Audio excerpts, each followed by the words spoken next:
This meeting is being recorded. All right, and you all have co-host capability still. I'm gonna go live to Facebook. So let's do that. And then as soon as you do that, you will give me hosting capabilities, and then I will share my screen with the video. Absolutely, absolutely. And then I want to share it to a group. I'm going to share it to Belonging at Work. Okay, got it. All right, so we're going to go live, and it's like I think it's like a 20-second delay. Okay. And I'll turn my camera off too.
Transformation happens one heart at a time. Imagine belonging, imagine belonging, imagine belonging, imagine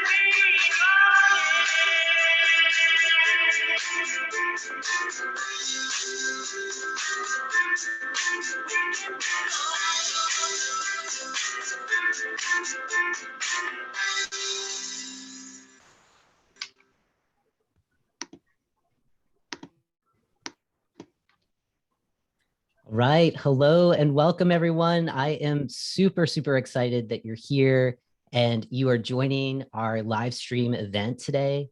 My name is Rhodes Perry. If you don't already know me, I use he, him, his pronouns, and I am joining you all on the ancestral lands of the Grand Ronde here in Milwaukee, Oregon. And it's really, really fabulous to see so many folks already here in the room today. We're ready to celebrate with me the launch of my newest book, Imagine Belonging. And today is going to be an enormous learning opportunity where we're going to be coming together as a community to really connect around the concepts of the book. So if you've not already gotten your copy, this is your inclusive leadership guide to building an equitable organization. And what we're going to do today is we are going to be challenged. We're going to be challenged because we're imagining belonging on a global scale. And this morning's workshop, if you're curious about what that means and how to do it, we kind of get hung up in the how. This morning's workshop is going to dive so much deeper into how we're going to unravel this challenge.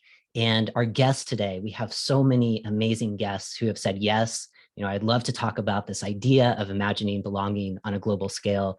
They're going to come in later today to help us activate our visions. And I'm really excited about that. So before going there, because I know you're excited about that, I want to acknowledge something that might be coming up for some of you. You might hear this idea, imagine belonging on a global scale, and we're talking about the workplace. And what might be coming up for you are some of those self-sabotaging behaviors, some of the blocks that might be clouding our imagination or our creativity if we're not careful and if we're not mindful of them. And perhaps, you know, when you consider this challenge, you may be finding yourself feeling, you know, some heavy energy, maybe some cynicism or some dismissiveness. You might be silently saying to yourself, that's great, Rhodes. And I really believe that's just not possible for where I work. And so I want to acknowledge that, you may be justified in how you feel, because for you, and maybe in the workplaces where you find yourself in the past or where you are now, you may have endured one, some, or all of these common pitfalls that might stymie building a healthier culture in your workplace. They might stymie your diversity, equity, and inclusion goals. And so these pitfalls are real and they're really common. And one of them is this lack of a long-term vision of the kind of culture that you want to build, that intentional culture that you want to create. And another one of these failures that might get in the way, and you might experience yourself, is that you may have a great vision statement of what you want, yet to cascade that vision statement throughout all levels of your organization, that's not happening. It's not happening in the way that you want it to, right? Another one that I hear a lot from my clients is unaccountable leaders that aren't equipped to model inclusive leadership behaviors. And this last one, which is also very, very real, is absence of real representation in leadership positions that reflect you and the communities that your company or your organization might be serving. So if that's you, I want to say you're not alone. I've certainly been there before, and I imagine that some folks here in this room also have felt that at some point. And that might be the present experience that you have. And these pitfalls are really real, okay? And so what I want to say is that fortunately, the goal of my newest book is to help you imagine and help inclusive leaders like you imagine and then answer this big question in a way that answers this question: how can you begin giving yourself permission to imagine belonging on a global scale? How do we give ourselves permission to be creative, to be generative, to really dream about something that's better when we're trying to move away from the status quo?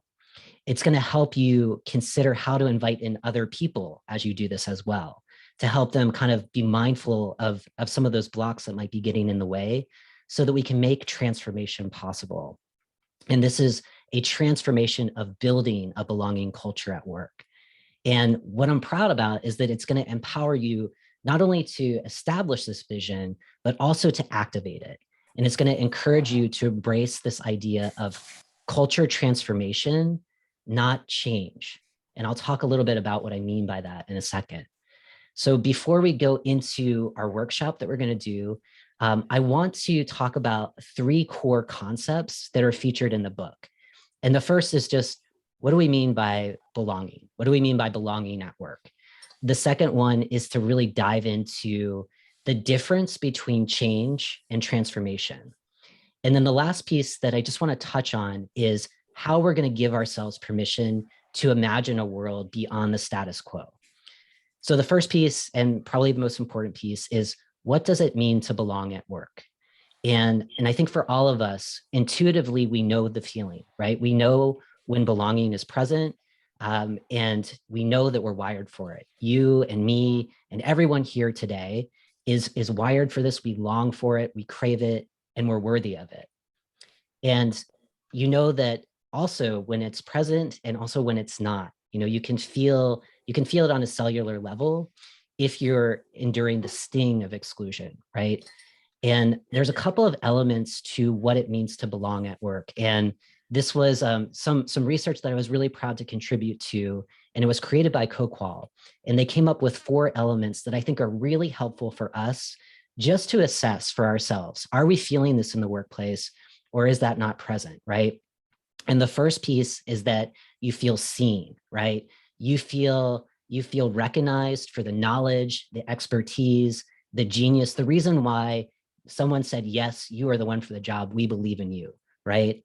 The second piece is that you feel connected, right? You feel connected with positive, authentic social interactions with your colleagues. That's that trust and rapport that you build. The third piece is that you feel supported. You feel supported at work, so you get what you need so that you can do your best at work. You can ask those questions. You can offer constructive feedback, and you can admit to a mistake without any kind of punishment or fear of negative consequences. And this last piece is that you feel aligned with your organization's purpose, and that alignment is in alignment with your own purpose. and you have a sense of pride because of that. And I share those because if you're like me, chances are at some point in your life, in the workplace, you might reflect on these 4 elements and you might say, that feels really great. And I don't feel that. I don't feel that now. I may have not felt that in the past. For some of us, we may have never felt this at work. And so I do want to acknowledge that too. And I write about kind of my own experiences of that in my last book, Belonging at Work. In the preface, I talk about my experience working at the White House. And I did not feel safe there. And that was primarily because as a queer and trans man, it was really a struggle for me just to show up at work every day, to build trust and build rapport with my colleagues. That piece on connection was not there for me.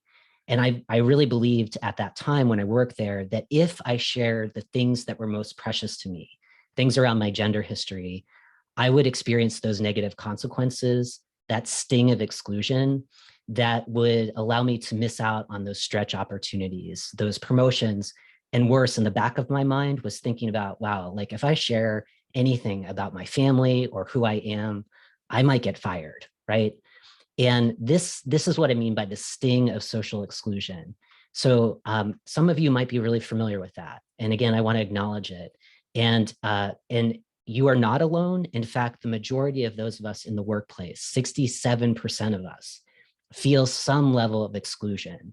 And this exclusion gets in the way of belonging, right? So there's a couple of elements to that as well. And the first is that just being invisible, right? Like that not being seen for who you are and kind of withholding, hiding, covering.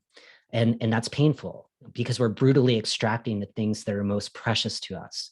And that leads to disconnection, that leads to being discouraged, that leads to this feeling. One of the hardest feelings for us is the feeling of shame, of not feeling confident to share those things that are most important to us. So that's kind of what I mean by belonging and kind of the litmus test of if you're feeling it or if you're not. The second really important concept of this book is the idea of culture transformation. And we're here today because we desire to transform our workplace's culture.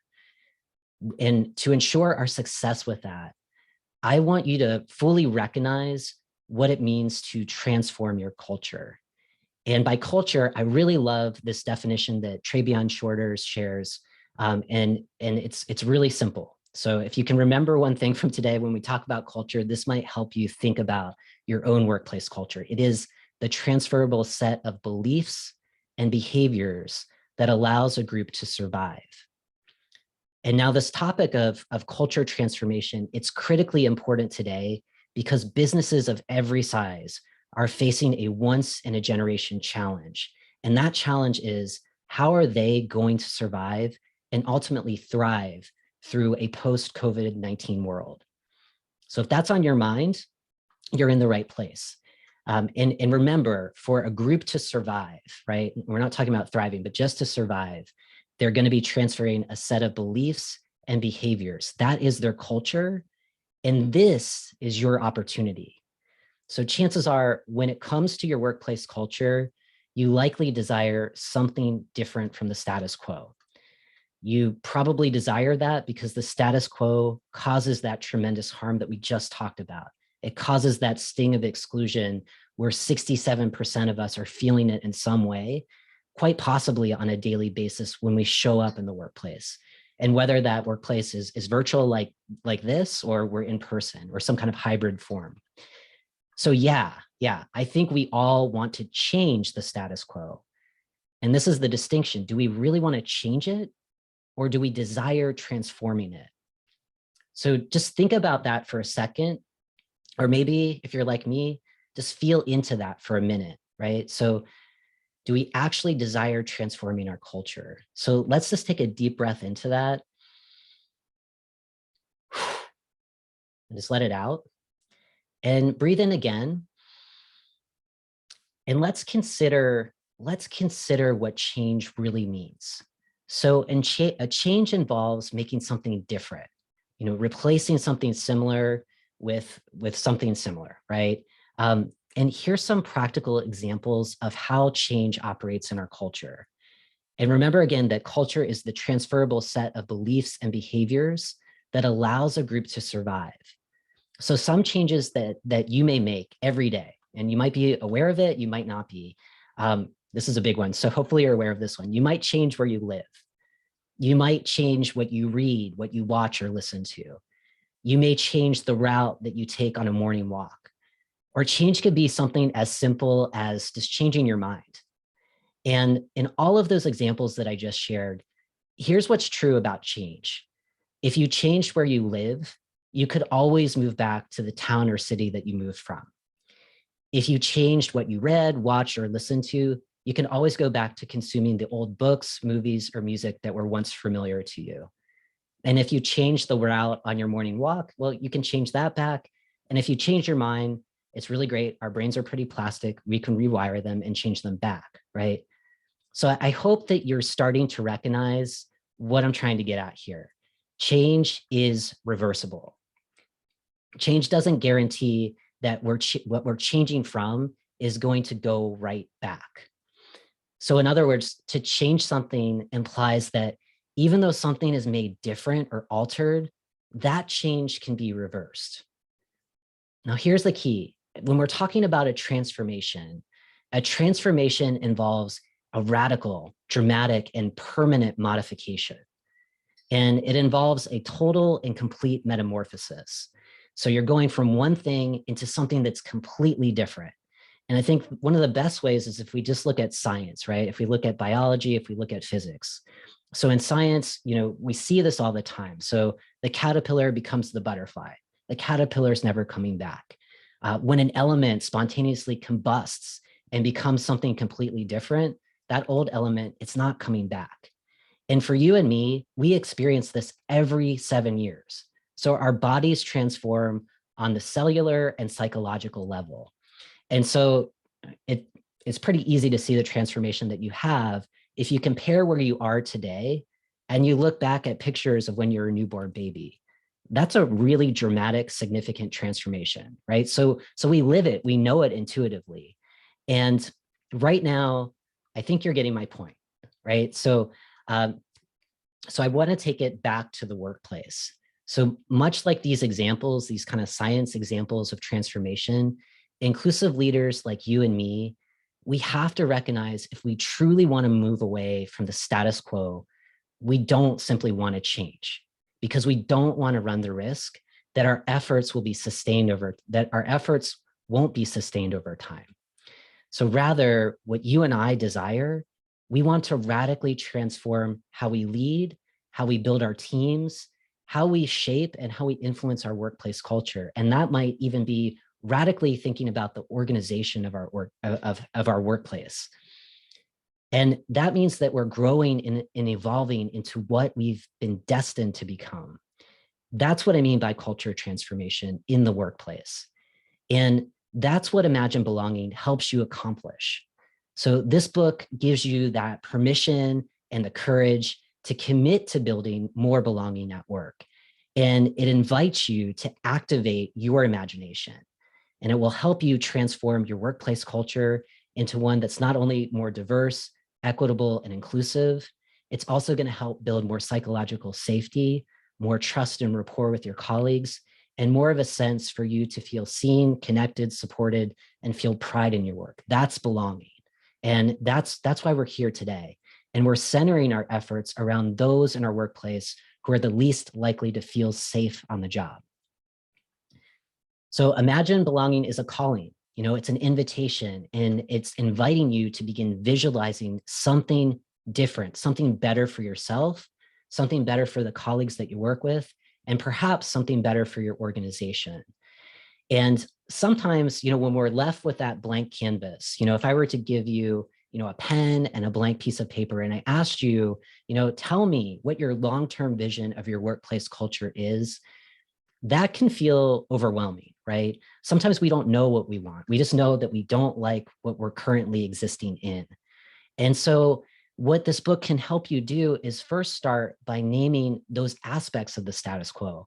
What is the dominant culture that exists in your workplace that limits your sense of belonging? Or it might limit the sense of belonging for your colleagues that you care a lot about, right? And these limitations may contribute to those limiting beliefs, the self-sabotaging behaviors that I was talking about in the beginning that cloud our vision, that cloud our creativity, that delude us into believing that transformation like this isn't possible. So some of the dominant culture traits that might be popping up for you are white supremacy culture, patriarchy, nativism, ableism. That list can go on and on. And these are the aspects of culture that contribute to those heavy feelings. They might feed into maybe your own cynicism or skepticism about this work. So someone who's joining us later today, I have deep respect for, DEI thought leader Lillian Tsai. She says this about the imagination process, and I love this quote. It is, to imagine belonging is to take the spark of our disconnect with what our organization's current culture is today and fan those flames into powerful personal and social transformation in the workplace. So I really love that quote, and I'm excited to chat with her more today. So I hope that quote inspires you to begin this kind of transformation. And this book offers a good starting place of what you're going to need to begin identifying those possibilities that steer you away from the status quo. So taking these actions and using this book as kind of added confidence for what you need is going to help you build belonging culture systems. And what I mean by that, and the book dives deep into this, these systems include many things. They're rooted in principles around racial, gender, spatial, disability, and economic justice, and how we apply those principles into our workplace, and what are the benefits, what's the promise that comes from these systems. And the idea is to then begin bridging from the canyon between the status quo that you might find yourself in today to intentionally embed the belonging culture systems into your workplace. And what I have to say about that is that this is work, right? It's not that we magically imagine it and we're going to make those bridges. We have to commit. We have to put some of ourselves into this work. And for some of us, we're putting a lot of ourselves into this work. So I know there's a lot of DEI professionals in here, a lot of movement, social justice movement leaders. You do this every day, right? So if that's you, I see you, I'm with you. And we'll talk later today about how we sustain ourselves in this work. And for other folks, you might be newer to this material. So, I encourage you, if you are newer to this material, what's available to you? What kind of acts can you begin taking that can start introducing these ideas into your workplace? Because again, we have this once in a lifetime moment. We're living through radical changes right now, and we want to make sure that we don't go back, right? Remember, change is something that we can always go back to. We don't want to go back to the status quo. So we're talking about transformation here. And I'm super excited because we have a really powerful day planned for you. And what we're going to move into right now is we're going to have that opportunity to consider what transformation means for us on an individual level. And for some of us, we have that ability to think about our workplace. So that's where we're going to go. And I want to let you know a little bit about this morning and later today. Some of you might be coming in and out of today's session, and that's perfectly okay. There's no right way to do this day. I'm just thrilled you're here to celebrate the book launch with me this morning. So we've got the workshop in the next hour. At 10:30, I am super excited to invite in Jen T. Grace, who is my book publisher. She's the CEO at Publisher Purpose Press. So we'll be talking about the book writing process. And I encourage you, because I know many of you have incredible stories. You're doing this work right now. How do you get your purpose out into the world? If that's something of interest to you, Jen has a lot of really valuable insights on that. So that's what we're going to talk about at 10:30. And at noon today, we're going to connect with members of the Belonging membership community. These are folks that have already gone through this workshop. They're 2 months into activating their visions. So as we go through this material in the workshop today, if you're curious of I'm just getting started and I'm not really sure of these possibilities, I'd love to talk with people who are already kind of deeper into the work. That's going to be a great opportunity for you. So I'm on the West Coast over here. That's going to happen at 12 p.m. Pacific time. So for the East Coasters, I can do that transition pretty quickly. That's 3 p.m. East Coast time. And if that's something of interest to you, I encourage you to stick around.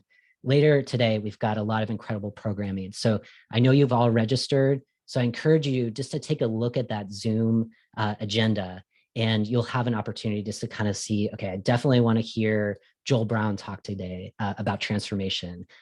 You can pick and choose what works best for you. So a few things that I'd encourage you to do first and foremost is, if you haven't yet purchased a copy of Belonging at Work, go ahead and do that now, because there are a lot of incredible bonuses. If you purchase one book, if you purchase 5 books for your team, 10 and more, you can check that out at imaginebelonging.com if you're interested in those bonuses. They're available all week. It's just a gift, an added gift from me to you to just express my gratitude. And speaking of which, if you have gratitude for any of the speakers today, if there's something that resonates for you, if you're just excited to be here, today is one of my favorite numbers, 22. So I encourage you just to put 2s in the chat, right? So if someone says something, you're like, oh, that's really good. I really like that idea of, the difference between change and transformation. Go ahead and pop a 2 in there. If you're really excited, you can just do 2s across the line. That's going to just help me kind of know where the energy's at, and also, really kind of, give love to the guests that are giving their time today. So I encourage you to do that. And let's see if anyone, yes, all right. I see Jade, thank you so much for giving that love. And Fatima, it's awesome seeing you here. Yes, okay. All right, you got it. You got the 2s down. Okay. And as I'm kind of going through some material here, I'd invite Amber and Jade, if you can pop in the workbook, the Imagine Belonging workbook. We're going to be using this today. And this, again, is an added gift for your time for being here. This workbook is going to be especially useful for those folks who are inclusive leaders, DEI professionals, folks, in organizations where you do want to change that status quo. I'll be guiding you through it in just a bit, and I'm going to be sharing my screen so I can make that possible. So I think, Jade, if I can have the co-host capabilities to share my screen, that's great. And as we're making some of those transitions, I just want to kind of talk through, I know many of you, so really quick, just to give me a sense, if you already have a copy of the book, if it's on the way and they're shipping out today, which is awesome, let me know, just pop a 2 in there. And I want to tell you, just with one copy, all right, awesome, thank you. If you get a copy of the book today, you get a digital copy of the book too. So that might be an added incentive. If you want to get the paperback, you're going to get a digital copy of the book. You're also going to get a quote calendar from some of the incredible thought leaders who are interviewed in the book, as well as a few quotes from myself. And then there's 2 guides that I'm really excited that you're going to have the opportunity to use. And some of those guides are, one of them is how to lead inclusively during uncertain times. And the second is how you can identify your own diversity story. We all have them. So what brings you to this work? That guide is going to help you really kind of detail, okay, this is my story. And not only are you going to be able to really kind of polish up your story, there's guidance on how and when you can share that story to make a difference in your organization. And then you also get a special video from me just thanking you for your support and an invitation. So check out those bonuses. Amber and Jade, thank you for popping that up on the screen. And so now what I'm going to do is I'm going to share my screen, and we're going to go through the Imagine Belonging workbook. And this is going to be our workshop for the next hour until Jen comes in. So again, thank you so much for being here. And just bear with me for 1 second as I share my screen, and we'll get going on this. And for the 2s, if folks who have gone through this, and I think it's more of our Belonging membership community, but if you've gone through this workshop before, just throw a 2 in the chat and let me know. And here's what we're going to work with. So we are diving deep into this workbook, and so I'm putting it up here for visual learners. It looks like some people are already in the workbook. I encourage you after today just to print it out if you find it helpful, and go ahead and mark all over it. And for now, if you're someone who's a journaler, or if you have a Word document open on your computer, if that's the way you're viewing today's session, go ahead and bring those out, because this is your time. I really want to make some of the concepts of the book come to life. So if you know about me, if you know about my work, I'm super practical. So yeah, we're going to set a vision. How do we get there? So this workbook is going to get you to start kind of orienting to that vision that you have, that long-term vision of building a better culture that moves away from the status quo. So what you're going to find in here is this was originally designed for our belonging membership community. So we did this at the beginning of the year, really to dial in what is our vision for 2022 and what's our commitment? What kind of commitment statement are we making to ourselves to make sure we're doing as much as we can, not burning ourselves out, not kind of trying to wear ourselves down, but what's available to us to kind of continue to move this work forward. So this is just kind of a welcome message of what that is all about. And what's included in the workbook, that's where we're going to go today. So I'm not going to spend too much time on this, other than just to say that in terms of our goals from this workshop, we really want to help you imagine new possibilities for yourself and for your workplace by bridging that canyon between today's status quo and the workplace culture that you desire. So we're going to do some reflection. We're going to do an imagination exercise. And then I'm going to ask folks to kind of chime in at different points throughout the workshop to share what's coming up for you. And there's no right or wrong here. You're not going to get a grade. So this is purely for your own development. Okay. And where I'd like to start is with this awesome quote by Bell Hooks. Black feminist scholar, absolutely has influenced my thinking and how I approach this work and some of the activism I do outside of my business. And this is a quote that I think really kind of sums up what this book is about.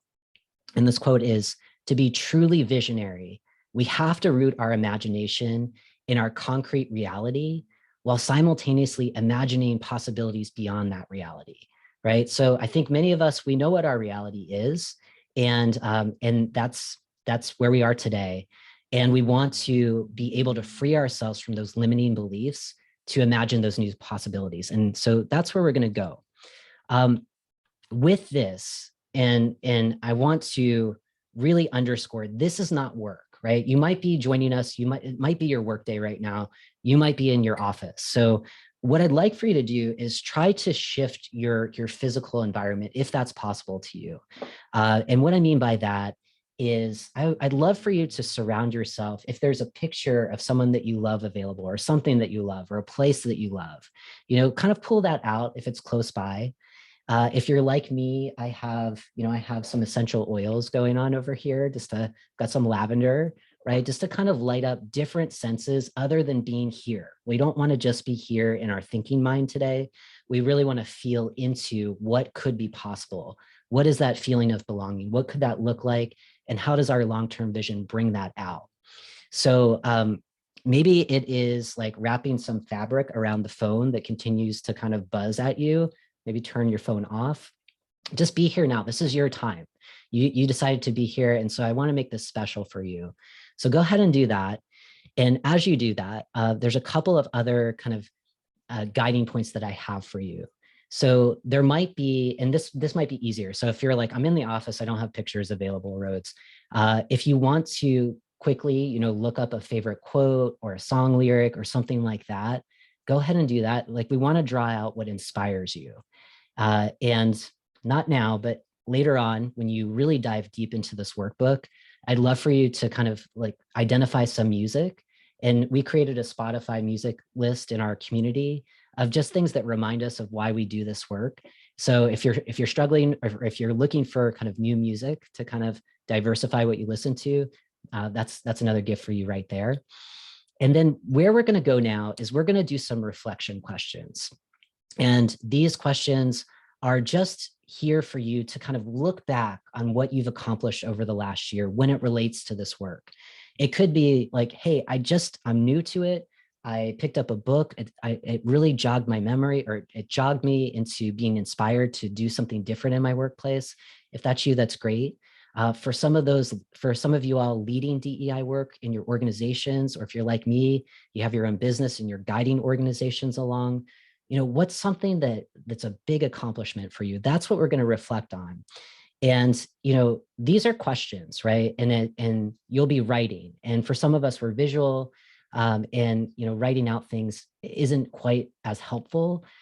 So if that's you, maybe pick up your phone, right? If you're a picture taker, and scroll back through 2021.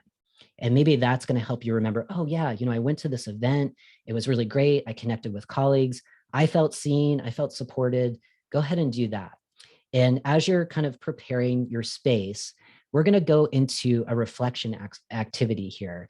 And this is like your 2021 reflection. So again, this workbook is designed for inclusive leaders. It's designed for DEI professionals, okay? So these questions are really focused in on the audience that's here that does that work. And what I'd like for you to do is I'm just gonna look at my phone here. I'm gonna give you about 3 to 4 minutes. It's incomplete. We have a long day. So this is just to get you started. And I want you to pick at least one question. You can pick all of the questions if you're a fast writer. I don't really recommend that. I recommend picking 1, 2, maybe 3 at most questions that will help you start to look back on last year and really consider what you've accomplished, right? And these questions, there's 8 of them. And if you don't like any of these 8 questions, again, there's no right or wrong way. You can come up with your own question.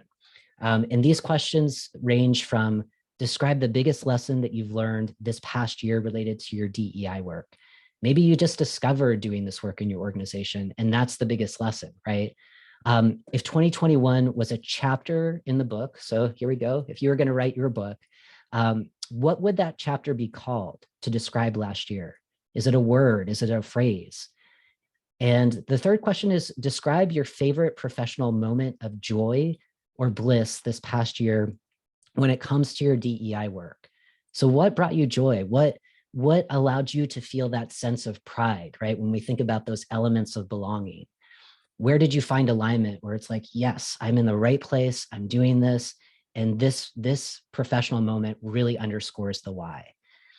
Another question for you is what aspects of your DEI work are you most grateful for and why? And that could be even, this work is really challenging and it's allowing me to grow, right? Describe a moment where you felt like you belonged at work this past year that really meant something to you. So no matter what your role is, you're thinking about your workplace experiences. What was that moment where it's like, yeah, I feel seen right now. Another question is, where were you this exact time last year with respect to your DEI work, and what's changed? So February 22nd, 2021, I'm not really sure where I was, so maybe look at your calendar and check that out, and what was going on, and how have you transformed since the last year? Last 2 questions. What is one aspect of your DEI work where you could offer yourself or your colleagues more compassion, right? In this work, there's a lot of grace. We are moving at the speed of trust. We're bringing people along. We're guiding. We're in a different place than maybe where some of our colleagues are. So where were you extending compassion? And last question that I've prepared for you is give a colleague or a community member recognition for one way you've seen them grow as a DEI champion. So, like if you're guiding people along, who's someone that you've really seen go all in and pick up this work and make your role a little bit easier. So these are the 8 questions for you. You have a bonus question that you could create. And if you do create it, I'd love to know what you pop into the chat over there. And like I said, I'm going to give you about 4 minutes. It's going to be incomplete. So just try one question. And if you complete it, you can keep moving through. And then we'll come back and we'll do a little debrief. Okay, so enjoy. I'm going to put the timer on.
And I'm just coming in to say you have about 1 minute left. So keep going and we'll come back together in about 60 seconds.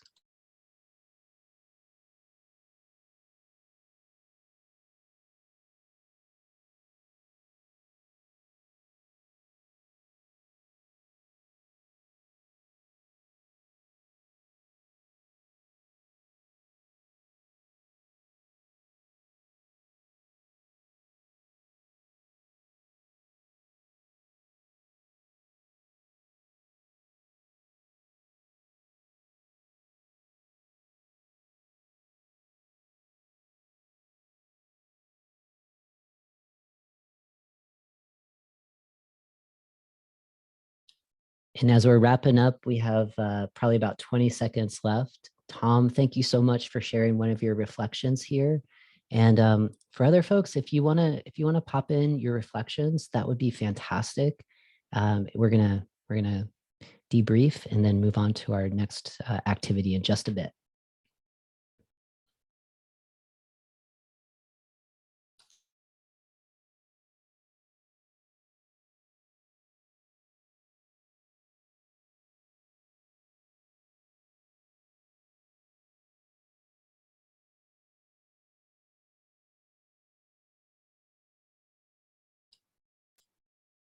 Okay, so I'm coming back in, and what I want to do is I'm actually in gallery mode right now. So I'm seeing all of your faces. I'm seeing some headshots, which is really cool. And what I invite you to do is if some folks want to share their reflections, I'd love it. So this is fantastic. So I've got Tom here, and I'm going to read Tom's out loud. And then Tom later today, he's one of our community members. So if you want to hear the experience of community members and what that was like for them, we'll be able to take a deeper dive. But Tom says, 2021 question answer transformed my cluelessness about white privilege my whole long life. Very grateful getting the memo, right? So for some of us, right, we're talking about, the dominant cultures that maybe we enjoy privileges from. And that's really key, right? And I'm seeing some love from Carolyn, right? So really huge, right? It's huge for us to what we have a Belonging at Work Summit, and Nini Molefe spoke to us last year, and it's a really simple quote that she offered, which is, we have to constantly unlearn to learn, right? So what are the social conditioning, what are the social programming, the conditioning that we have to unlearn in order to move forward and transform so that it's better for all of us? So Tom, thank you for sharing that. That's really generous. So there were a lot of questions here, and there's a lot of people in the room. So I'm just curious, maybe if we can hear the voice of one or two people before we move on to the next activity, I would love that. It would be great to connect with some of you all. So if anyone's feeling brave, this is a very friendly space. Feelings are all welcomed, and I see some people coming off camera. So if you wanna just pop in, you're welcome to unmute yourself. And if you want to raise your hand, I'm happy to call on you as well. But just one or two people. May I say something, Rhodes? Yeah. It's Alfred. Yeah, I'm having trouble with my camera. It's going off and on with me. Okay. I just want to say, so it's a good, sad situation. Last year, this time, I had a smaller audience of willing people to talk about racism, privilege, supremacy, pre-George Floyd's murder. And so it opened up all kinds of opportunities to really have those hard, ugly truth discussions, sad and good situation. Yes. Thank you, Alfred. Yeah. And making those spaces a place that kind of minimize harm, right? So having those containers, I know a lot of us in here are DEI pros. So how do we set up those conversations in a way to have connection and to really validate and sometimes just listen, right? So like for Tom's example, being a white person like myself, just listening, to experiences of racism and validating, right? And that's sometimes all that we do.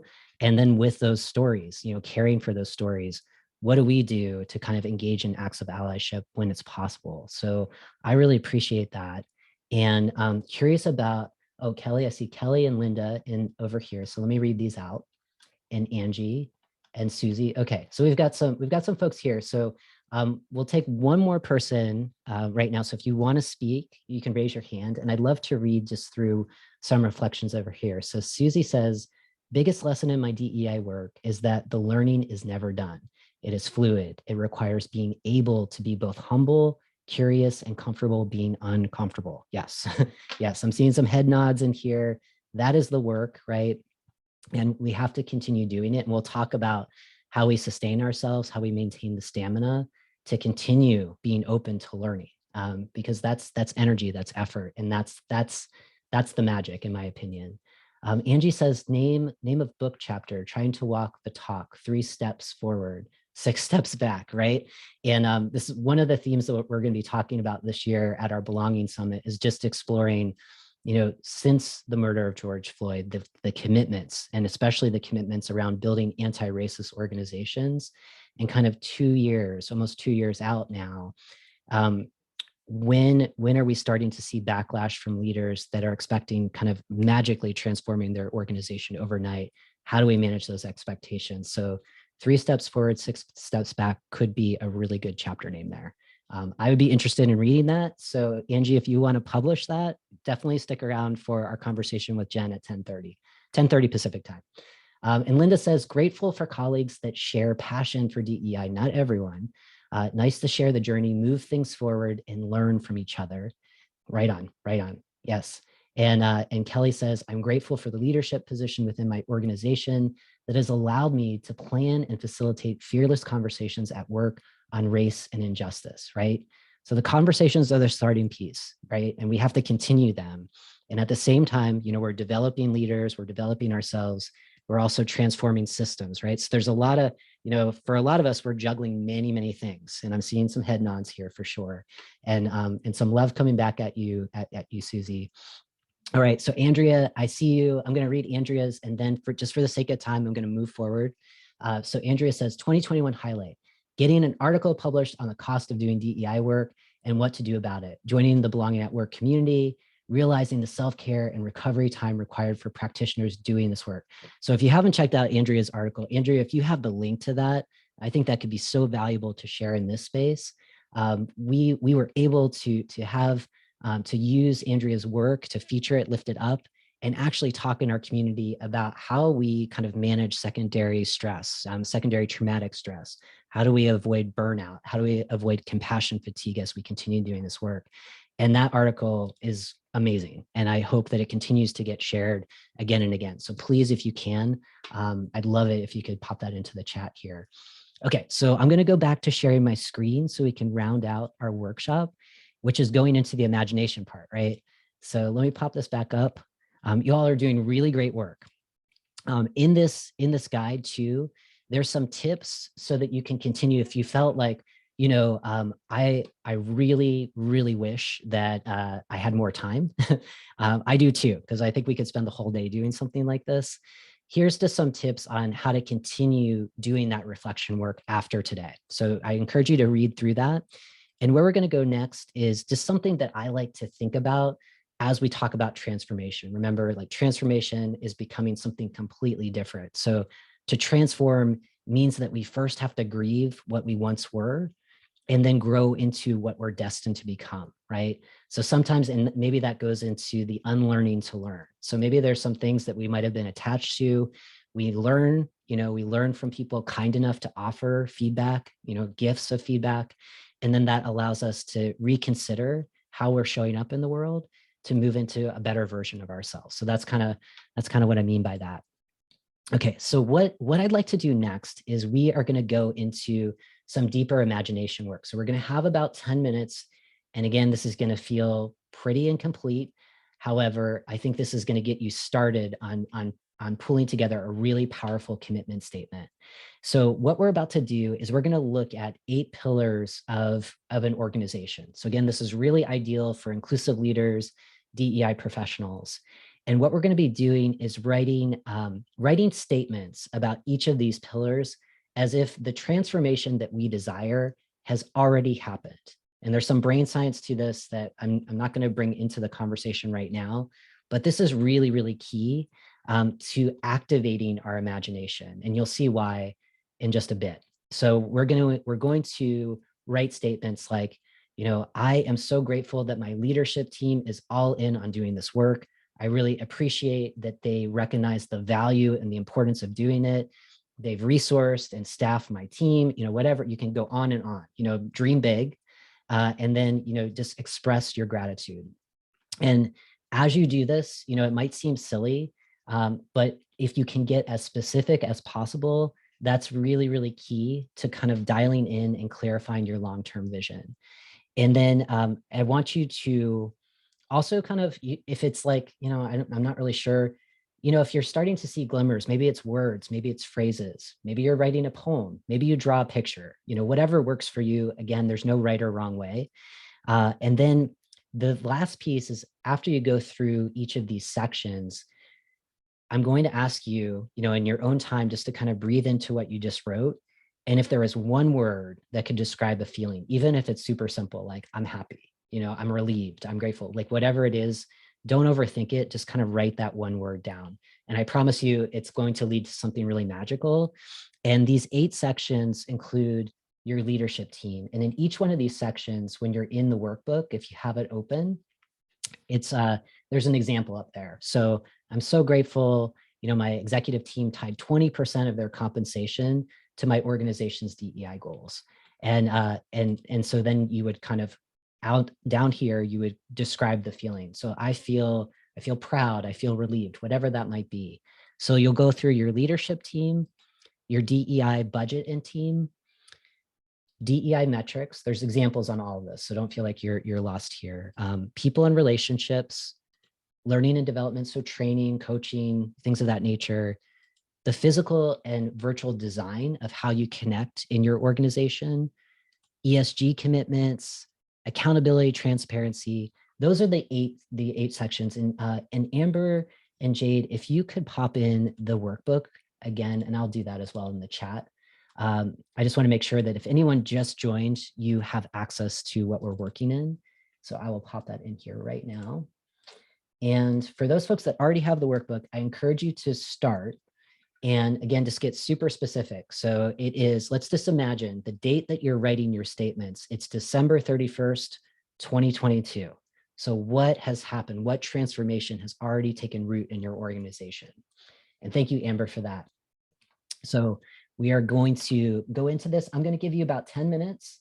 So I'm going to pop that on my phone, and then we're going to come back together. We're going to tie it all together, and we'll wrap things up. We'll debrief. And at 10:30, we're going to switch into an interview with Jen T. Grace.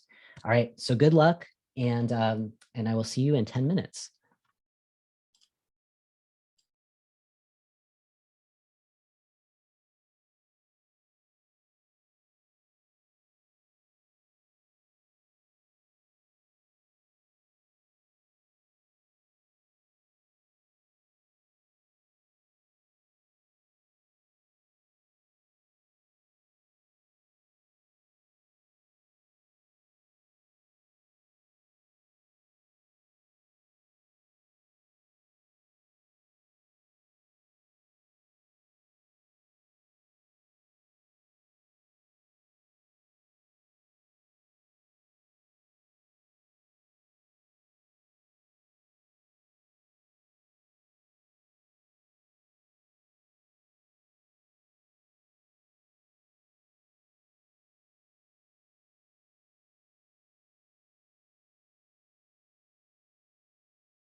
Okay, we have about 4 minutes or so. And as you're completing this part of the imagination exercise, I know that we've got some new people coming in and some people leaving. So if you're new, there was a question about twos. So because today is February 22nd, 2022, we are just sharing twos when people, in particular our guests, or if any one of you, when you say something really profound or people are excited about it, just put a 2 in. And the level of your excitement, you can put it a couple of twos, you can put twos across the board, paragraphs of twos. It's just to let us know that you're sharing some love. Sometimes that's a little bit easier than sharing emojis. So welcome if you just joined. We're in the middle of the imagination workshop, and we're going to come back together in about 3 minutes and 40 seconds.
Okay, so we have about a minute left, and I see some people leaving for meetings. So thank you so much for being here.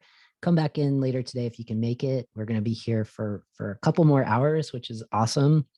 And as you're wrapping up your imagination exercise here, just notice, right? Notice the ones that were pretty easy to complete, and then notice those that were more challenging to fill out. And we are going to wrap it up. We got about 10 more seconds. And again, this is a starting place. So as we come back together, I'm going to share my screen in just a bit. And but for now, I want to just check in. So I'm going to come back on screen. Hello. Hello. If you're just joining, it's really great to see you here. So for those folks that have just completed these 8 different pillars of this imagination exercise, maybe if you want to kind of drop it in the chat, let us know if there was a particular section that was difficult for you, and let us know like the easiest section. So if it was leadership was challenging, learning and development, super easy. We're doing a lot of training in our organization. Let me know. And as you do that, is there anyone who's like super excited to share maybe one of the statements that you wrote, right? So December 31st, 2022, I was able to, which pillar was one that you're really excited to share as an example, just to give an idea of how to fill this out. And I'm looking for maybe hands or anyone who wants to share here. And I'll give you all a second to also complete that in the chat.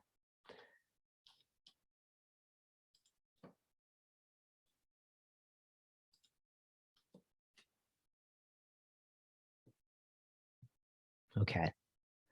All right. So this is probably a scarier moment, right? Because this is our dreaming, right? This is what I was talking about in the opening conversation where, it's a blank canvas, and sometimes it's harder to kind of name, this is what I want to see happen. And if you're experiencing that, just notice like this might be a kind of a tension point for you. And that's the beauty of the book. So for Imagine Belonging, this is what's really great about the book, is that if you're wondering what some of those possibilities are, there are plenty of examples in the book to give you those ideas. And this workbook just offers one example for each of them. So, as you're thinking about it, is there anyone who would like to kind of offer up one particular statement? And I know some people in here have done this before. So maybe if you have, just as a model, taking the courage to offer up an idea, would really appreciate it.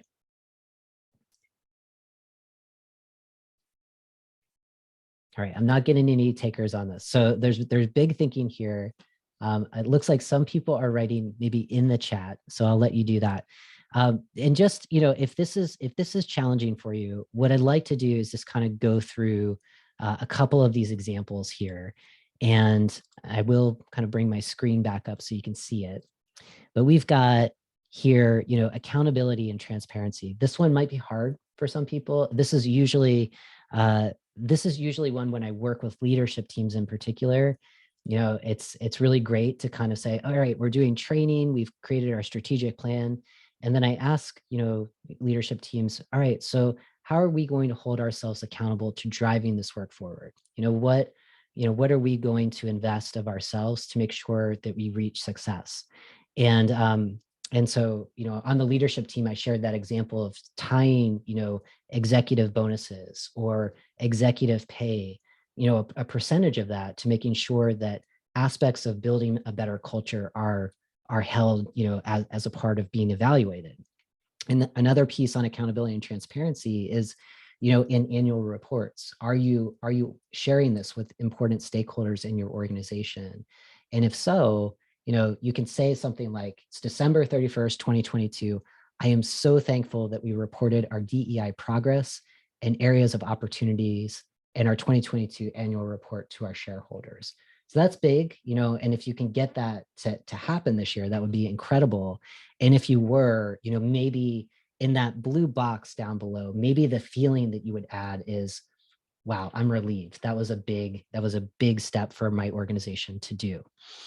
So what I'd love for you to do with this, and this is part of the work. The first piece is I'd like for you to identify, oh yes, Kelly, thank you so much. All right, so Kelly's added on December 31st, 2022, I would love to be able to say that COVID is now behind us. Yes, all right, how many twos for that? Is now behind us, and we kept our foot on the gas and have changed DEI to diversity, equity, inclusion, belonging, making sure that belonging is kind of, as one of my good friends and colleagues says, Bernadette Smith, belonging is this kind of holy grail we're orienting towards. If we're feeling that, then DEI is on fire. It's on, yeah. So there's lots of twos coming at you for sharing that. I'm with you, Kelly. I'd love to see that. Yes, and lots of love for Bernadette for saying that too. So yes, okay, very, very. Thank you, Kelly. That's added some good energy into the space. Really appreciate that. All right, so a couple of things. So going back to kind of my opening statements for today, mindset and blocks, okay? So this is kind of like homework that I'd like for you to do. And if it immediately comes to you right now, go ahead and write it down as I explain it. This is your mindset. So if you're going to activate your vision, what about you are you going to have to channel, right? What kind of mindset do you have to have? And so for me, when I think about a vision, when I like for this book, like I know, February 22nd, 2022, I want to get this book out there.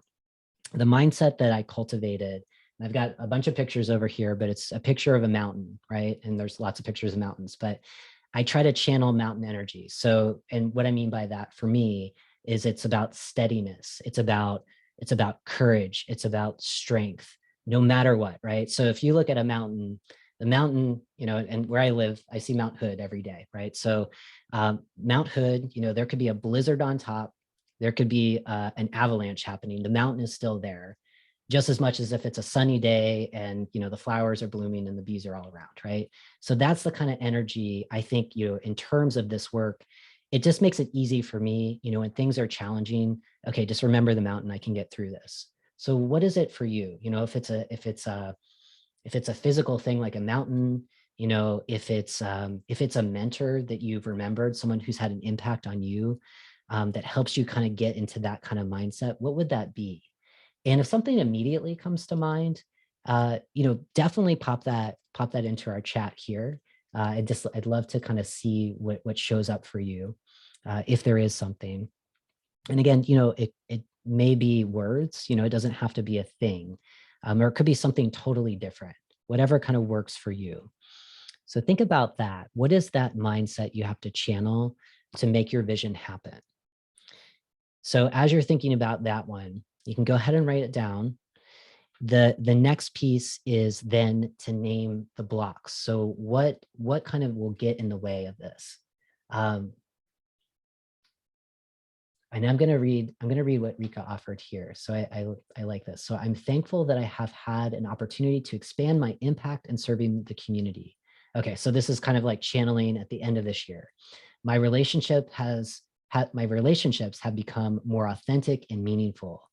I had a chance to partner with some of my favorite people and develop several new creative products and services that create tangible impact for equity and liberation. I am calm and connected. So that's that kind of mindset. I am calm and connected, and I feel belonging in a larger global community. That's beautiful.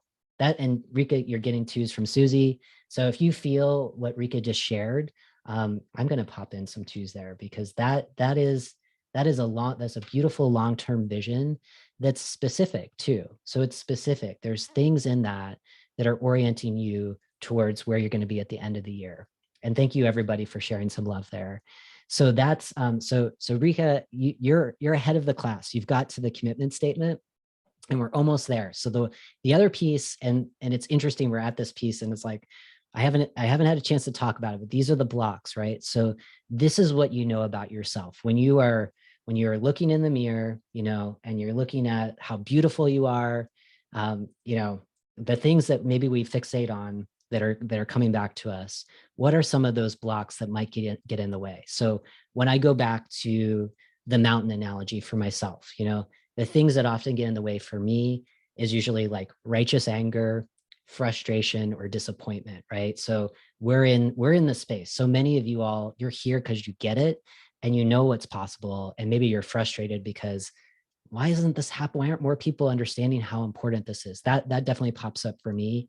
And if I'm not aware of those blocks, they can definitely get in my way and sometimes kind of sap my energy, right? So it can get me into that kind of heavier, cynical, energy. And I don't want that. So the more I'm aware of it, when I notice it, it's like, oh, you're back, you're over here. Okay, I'm just going to put you over here in the passenger seat, and I'm still going to drive towards that strength of the mountain.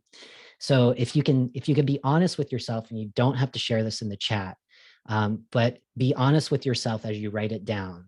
Name what it is, because when you name what it is, it's going to take some of that power away from it. So when it does pop up, you're going to notice it. Okay, so the reason why I was going through these two things is that it leads us to what's going to activate our vision, right? So this is something I'd love for each of you to do. And Rika, you've already done it, and I love it. So this is your commitment statement. your 2022 commitment statement. So chances are you probably didn't get through all of those 8 pillars, right, of the workplace, and that's okay. That's kind of work that you can do later on.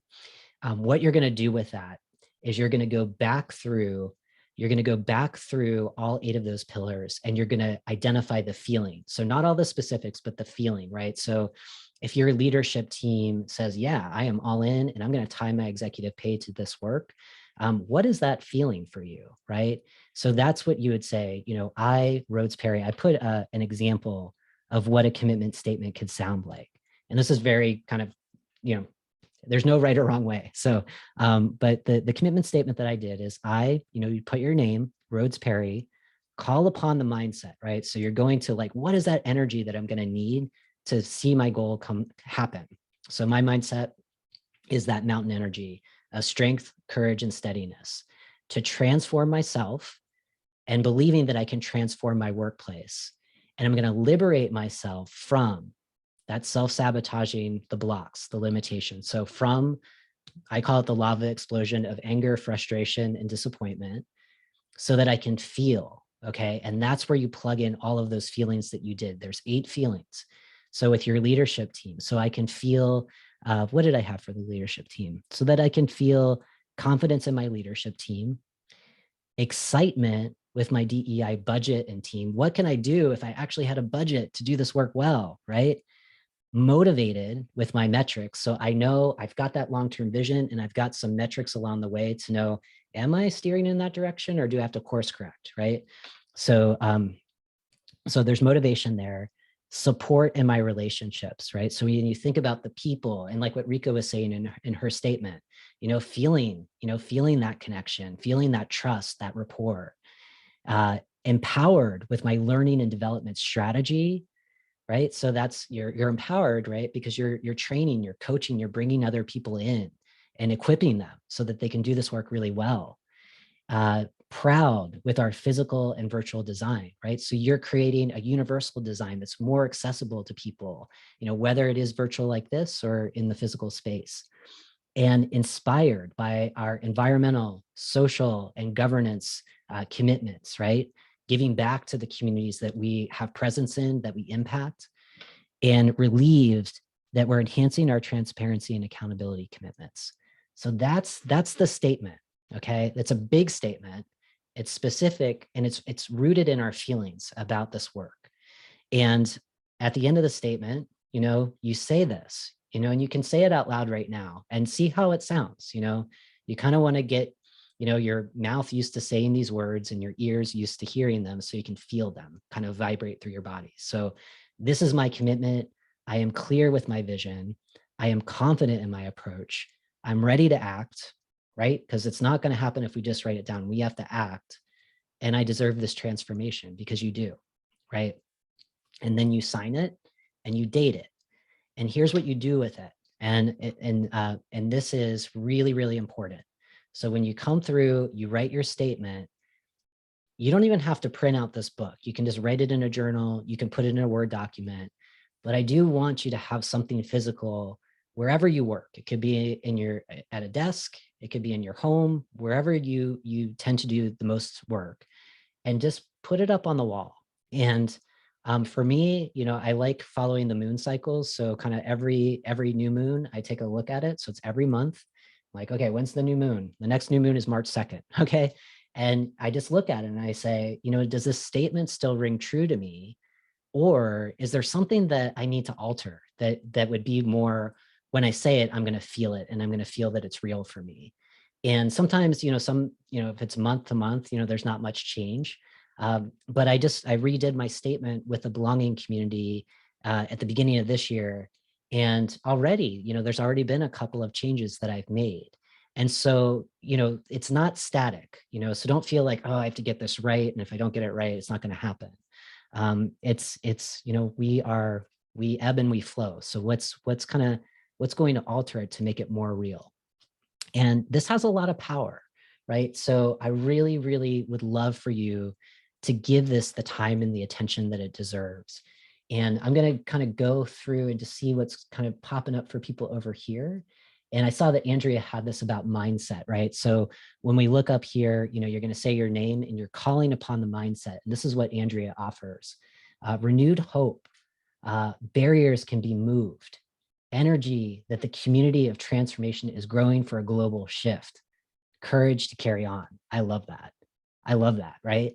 And it's there, it's there, and you just write it, just plug it into your mindset. It could be all of that, if there's something that embodies all of those words and those feelings, name it, but if you look at this every month, I say this statement every day, right? And I would encourage you to do that too. Like if you really want to feel this in your body, it's amazing. If you say it every morning or whenever you start your work, it holds a lot of power. So I love that. Andrea, thank you for adding that in here. And it looks like you're getting some love from people with their twos. And let's see. And Idabel says, Idabel has to go. So that's totally understandable. Yes. And Jade, thank you. So I deserve this transformation. Yes, you, each and every one of you do, and you're worthy of it. And when you believe that in your heart, it's amazing. It's amazing what starts to actually change in kind of a material form. So powerful to set intentions. That's exactly what this is. And we're feeling them. So we're not just saying them, and you're not doing this for me, right? Because again, no one's getting a grade, no one's getting a certificate. There's no approval here. This is for you, right? So again, this is your time. So I want to leave you with this. And as you do this workbook, I would love for you just to say this out loud, right? I am clear. I am confident. I am committed. I am ready. And I deserve this transformation, right? Like you do, and you're leading this, you're here, you're leaders, you're leading this in your workplaces, whether you know it or not, whether you think your impact is massive or small actions every day, it's making that transformation possible. So a couple of things to note here is around activation. So I kind of already talked about writing this out, keeping it on your desk, putting a reminder on your calendar if that's easier. If you're not following moon cycles like me, just put it on your calendar. Every, the 22nd of every day, I'm going to return to this and see if it still holds true for me. Really, really do that.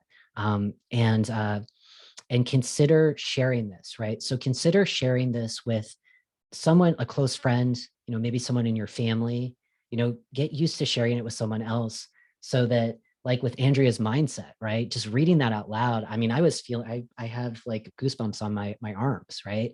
And chances are when you heard that as well, there was something that lit up for you. So just imagine sharing that gift with someone that you care about.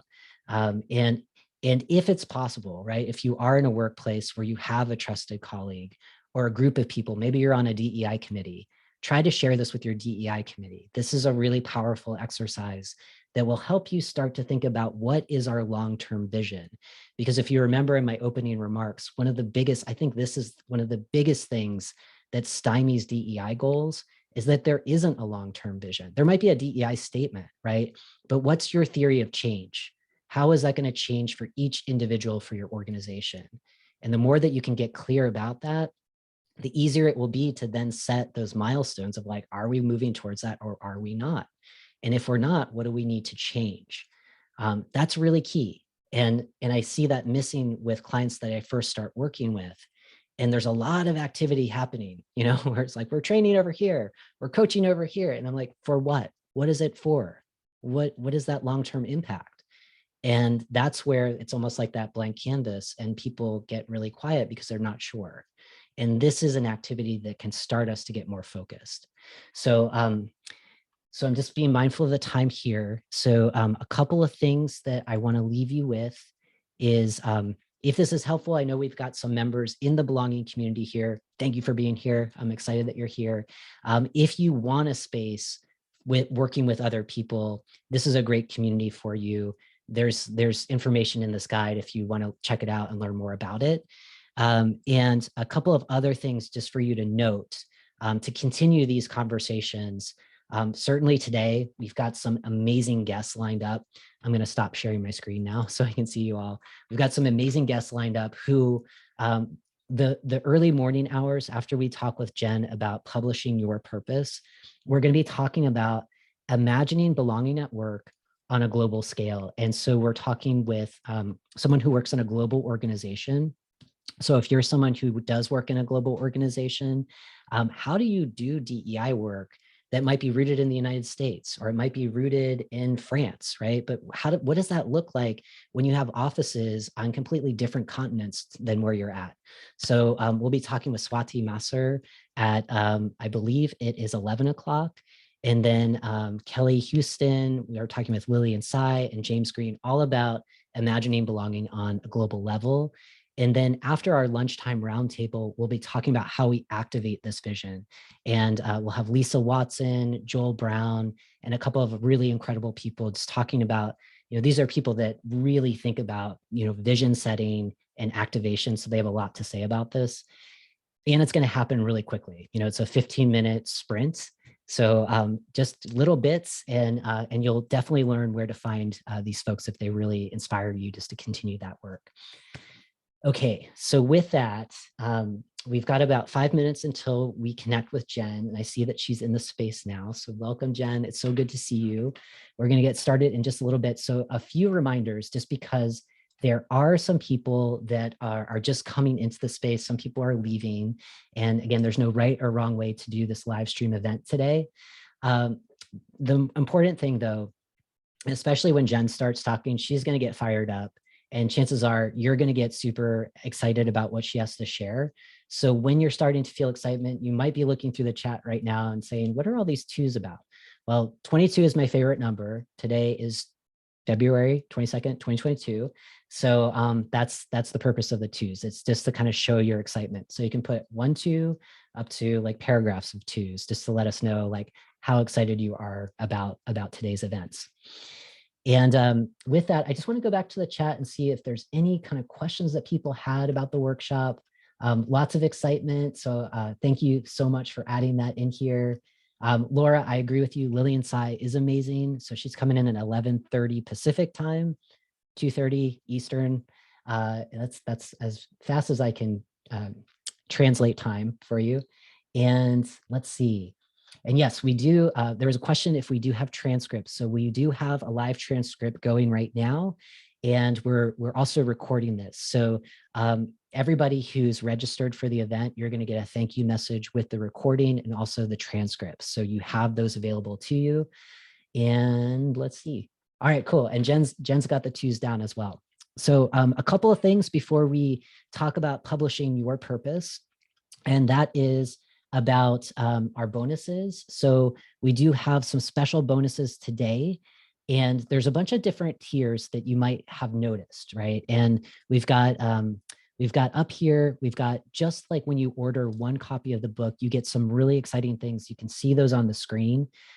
For those of you here, and we were just talking about DEI committees, potentially employee resource or business resource groups. So when you order 5 to 20 books, and that's probably like that sweet spot for those groups or even a team, we've got a couple of additional bonuses. One of which is a 90-minute Ask Me Anything. So if this really resonates and you're trying to establish a vision for your organization of the kind of culture you want to build, and you're not quite sure where to start, we can go back through this workbook as a way of just getting some questions out where you can talk specifically about what you're working on in your organization. And I'd be happy to help you out with that. You get free access to our 30-day Belonging at Work challenge. It kicks off in April. So 30 really simple actions you can take every day to start building and working towards the vision that you're establishing today.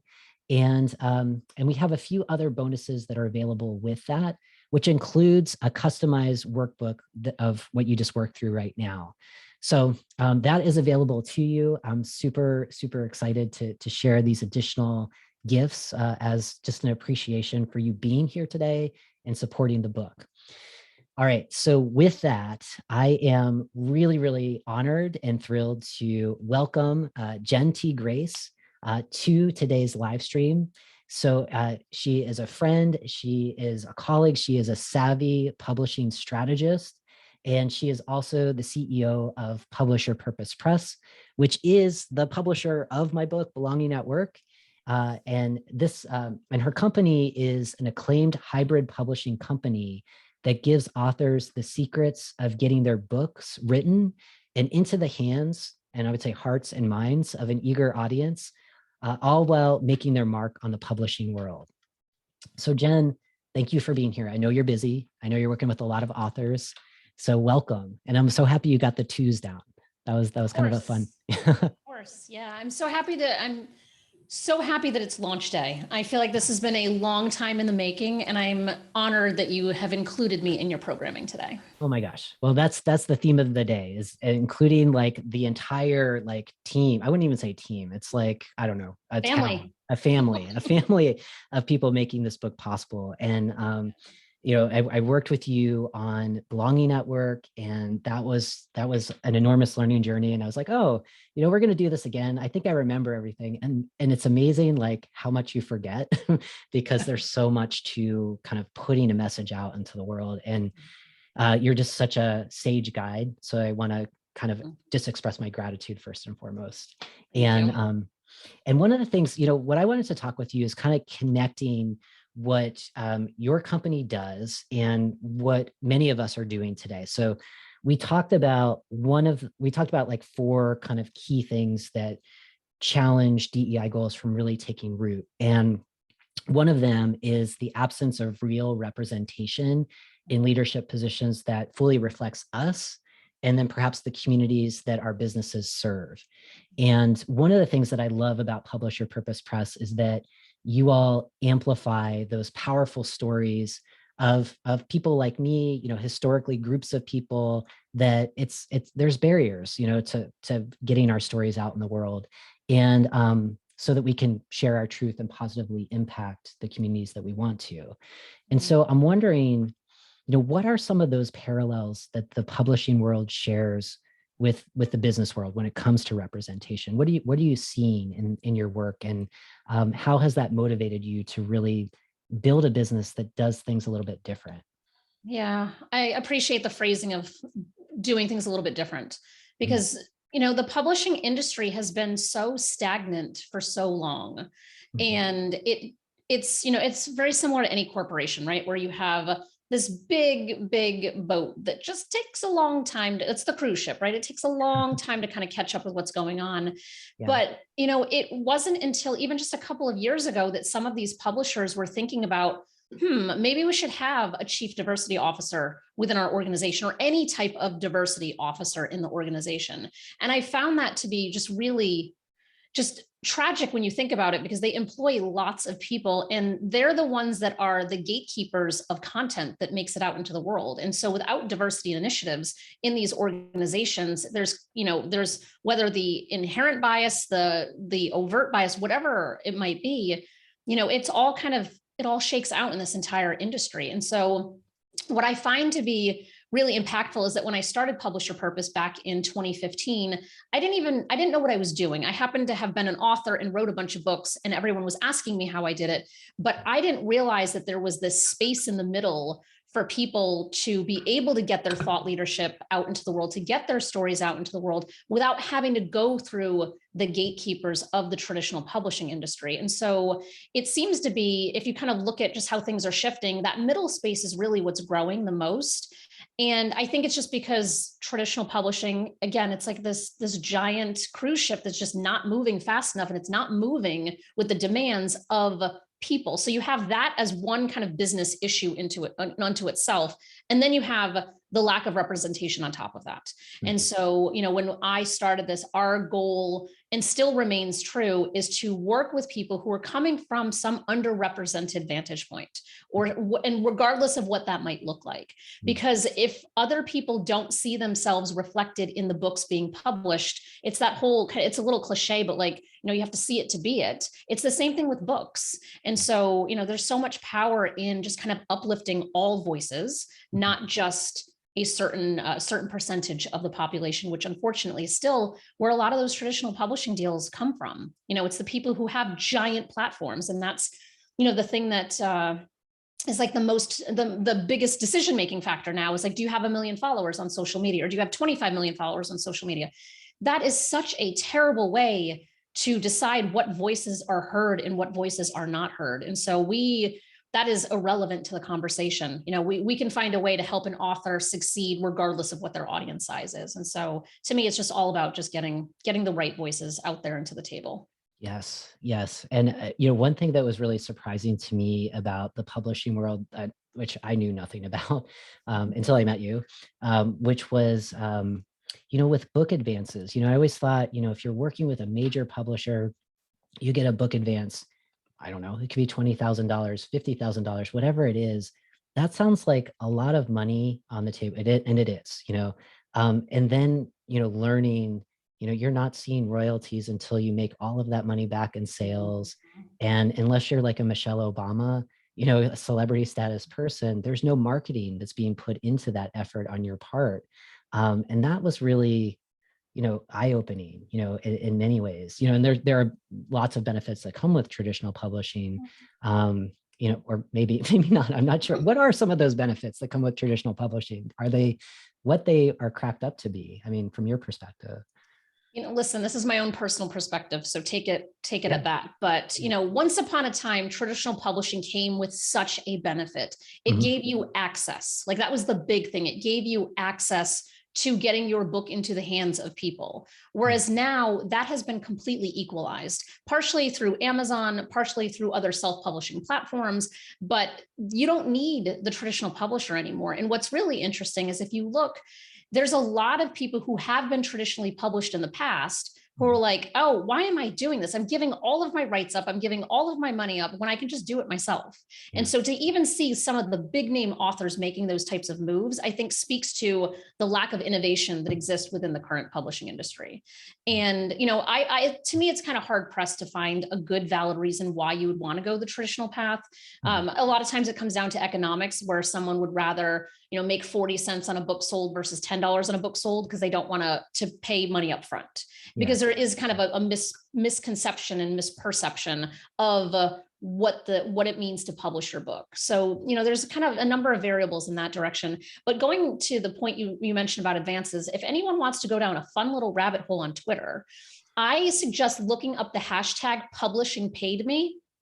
It is quite you will be sucked in, especially as DEI people, you will be sucked in for a long time, because what happened is that one author stepped forward, used this hashtag and said, this is what I got as an advance, which then gave all of these authors the autonomy and freedom to say, well, this is what publishing paid me. And when you look at those numbers, it gives me chills even talking about, if you look at these numbers, it is cis straight white men who are making six-figure advances. And then there's the queer Black woman who's making like $2,000 in advance. And it's all publicly available to see. And it was so moving to see the camaraderie that was kind of created with other people, kind of uplifting those that were in those kind of marginalized positions. And at the same time, there were plenty of authors that were getting these incredible advances and saying like, oh my God, I had no idea that the inequity that existed in this industry was this severe. And so it happened, I don't even know what year it was. It was a couple of years ago at this point, but it was absolutely amazing. And now I think I might go down the rabbit hole again, just to remind myself of its beauty, because it was really powerful. Yes. And Susie is giving you some twos and saying nice. Thanks for the transparency. And it's so related to, the work that so many people in this space are doing right now around compensation, transparency, and those conversations that are just pulling the veil down. And, again, we're talking today all about transformation and not just change, because we don't want to change back potentially to the status quo. We really want to dismiss it and move to something completely different. And I had a question for you going back around representation, which is just around the cost, right? Like if there's already this disparity, there's barriers for those of us coming from underrepresented groups, and whatever those groups might be, what's the cost of not hearing our stories when it comes to just, building empathy, which one of the best ways of building empathy is by just simply reading stories about people or groups of people that you may not be members of. Right. So kind of when you're thinking about your why, What are some of those costs that you've seen, and just maybe in conversations that you have with other publishers who might ask you, why are you, operating your business in the way that you're operating it? It's a really good question. I feel like I could answer it in so many different directions too. I feel like the cost is not really calculable. I think that because there's so much cost to it when you don't see yourself reflected in what you're reading or seeing. And, I was talking to somebody just yesterday and we were talking about, like when I came out, which was like 2000, so 22 years ago at this point. And we were talking about like what books were available at that time versus what books are available now. And I was like, I remember when Borders was still a bookstore and you went in and there was like this tiny little section that was like 8 inches wide to fit like maybe 4 books in it. And that was like the entirety of what the LGBTQ plus existence and experience looked like. Yes. And what's interesting is that when we add the intersectionalities onto our LGBTQ identities, it opens up the opportunities for so many people to share their stories, even if my coming out story is different than your coming out story, Rhodes, because our coming out stories, well, yes, there's a story arc that's similar because it's showing our transformation of coming out, but our stories are drastically different. And so I think for the longest time, we were all just lumped into this homogenous group of LGBTQ plus people, when the reality is that we are all little microcosms of so many different facets of our identities. And so, yeah, Tiffany's saying it's not one size fits all. That's exactly it. And so I think that that's where I see the power, is that there might be that one person that's having their own specific experience and existence, and it might be this intersection of a whole bunch of identities, but that person deserves to see themselves reflected back in literature, whether it's a memoir, whether it's a fiction book, whether it's a nonfiction, it doesn't matter. So I think, just having that power of feeling seen and heard is the thing that's hard to just actually put a qualification or quantification to, Absolutely. Yeah. Just, we came out around the same time. So as you were talking about Borders and that little section, I totally remember that section. I was like reading everything I could, and it was really sad because there wasn't a lot of information. And so many of those stories, like you were saying, some of them, there might be kernels of like what relates to us, and many just didn't. Right. And so I'm wondering, for you, in terms of amplifying the voices of the authors that you work with, what are some of those indicators of success that, maybe it's from readers or people that are kind of in your universe that are saying, I'm so happy that PYP exists. I found this book and it was the first time I ever saw my story reflected in a book.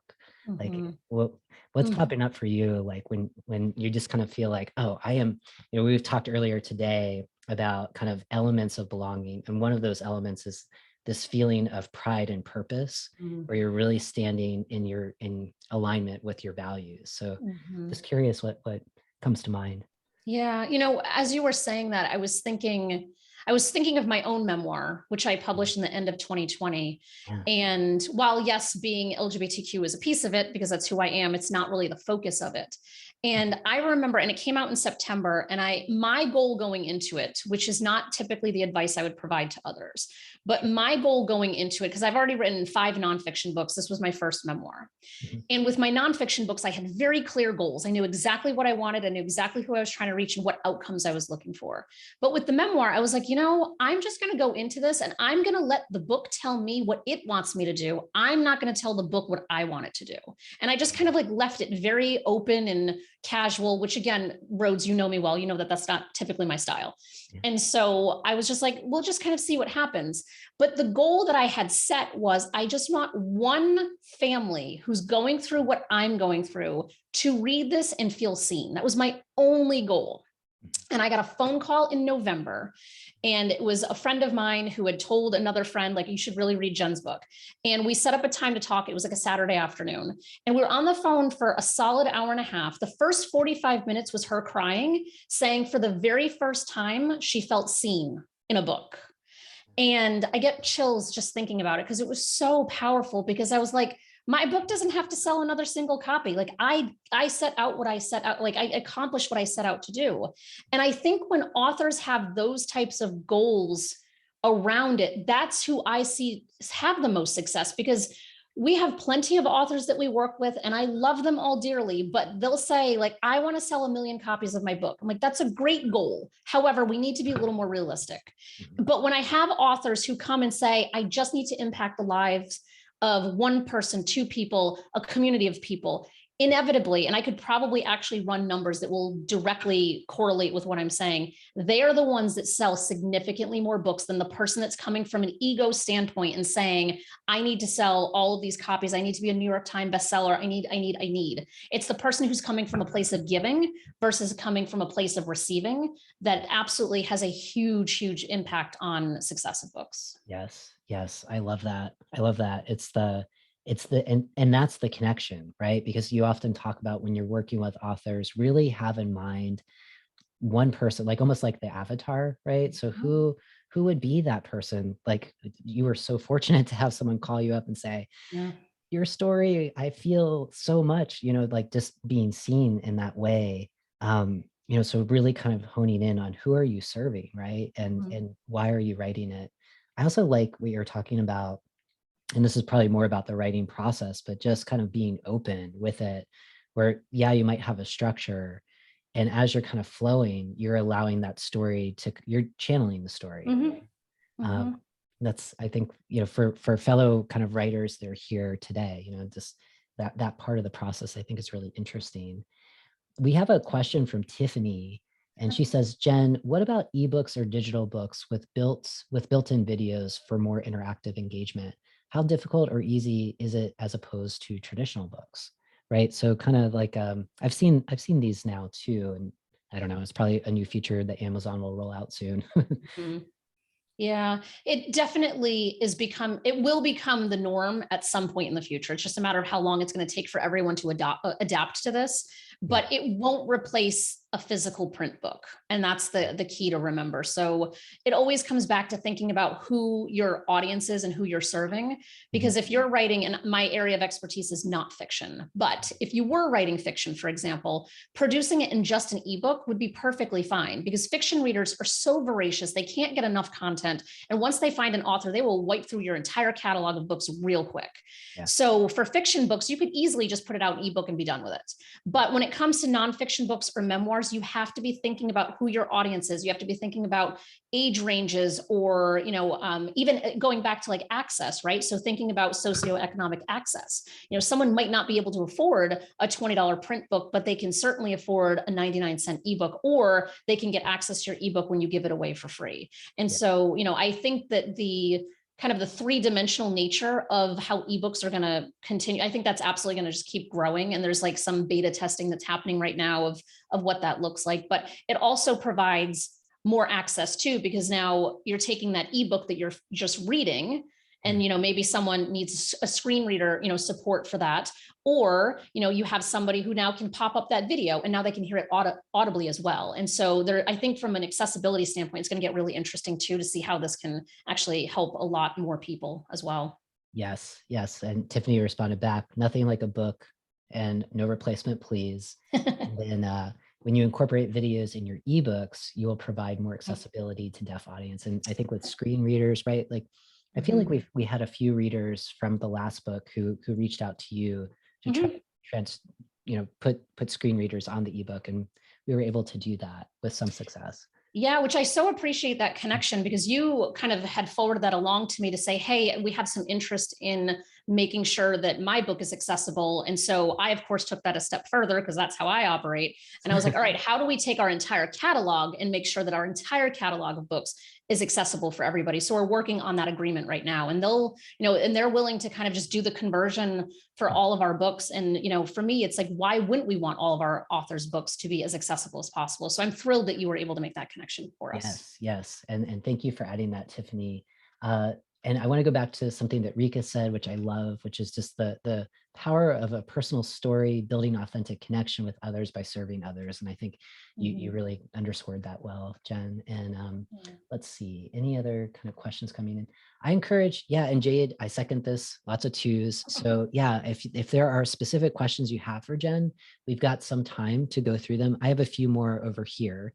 And and this one is in service of everyone who's here, which is just kind of recognizing that there are some really amazing people in this room doing really powerful work. And I imagine many of you all are listening to Jen and saying, yeah, I wanna get my story out there. And so I'm curious, Jen, just, a little free guidance here, but what guidance do you have for those of us who are here who are ready to publish our purpose? Honestly, it's just get started. Like really, it's just putting the pen to paper. I actually have a free 30-day writing challenge. If anyone is interested, Rose, I can get you or the NGNG team the link. But basically, it's just 30 days of tips. But it is the physical act of just sitting and typing day after day after day. I usually kind of compare it to if you're training for some kind of race, if you're training for a triathlon, a marathon, any type of endurance type of sport, you can't just decide today, I'm going to run a marathon tomorrow. That is not how this works. Right. And it's the same thing. You can't decide today, I'm going to write a book and then add the pressure to yourself of trying to write 50,000 words overnight. Like that it doesn't work that way. So if you can just focus on sitting and making it a habit and a practice of getting writing done, there's a lot of different kind of tips and ideas of how to make sure you're strategically writing it in a way that's going to be helpful to you. But it really always starts with just like physically sitting down and writing, which is honestly the hardest part for most people. Yes. I agree 100%. And as kind of an endurance athlete, there is some of that wiring from training that works really well with book writing. And also like, there's no one right way to do it. Just kind of knowing little pieces one at a time, I think is really key to that process. Mm-hmm. We have a question that came in, just kind of a direct question, which is, I've heard that distribution is much easier through publishing houses versus self-publishing. So while the larger houses don't do the marketing advertising, that can also be author added through publicists. Any truth to this?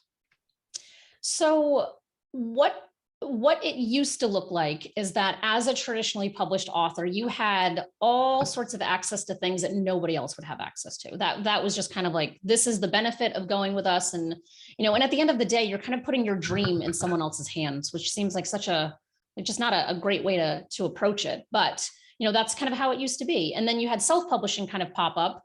And with self-publishing, it gets a little bit tricky because you don't know what you're doing and things don't look great and you're trying to find information and you don't know what you're getting wrong information. And so, it kind of creates this imbalance. And so what the case is now is that the one thing that the traditional publishers still have access to that no one else has access to, for the most part, there's exceptions, but for the most part, is physical bookstore, bookshelf space, because that is all a pay-to-play situation. So every Barnes & Noble shelf, someone's paying a lot of money for their books to be on that shelf. And the traditional publishers are the ones with billions of dollars who have access to make those things happen. So if you have a urgent need and a dire need for your book to be on a physical bookshelf, then a traditional publishing path would probably be one of the only reasons why you'd want to do that. However, unless you have 1 million followers, that's not going to be an opportunity that you have access to anyway. And so it's more so thinking about what is the retail strategy for you to sell your book and what might be more of like a wholesale strategy, which would be selling to colleges or universities, or,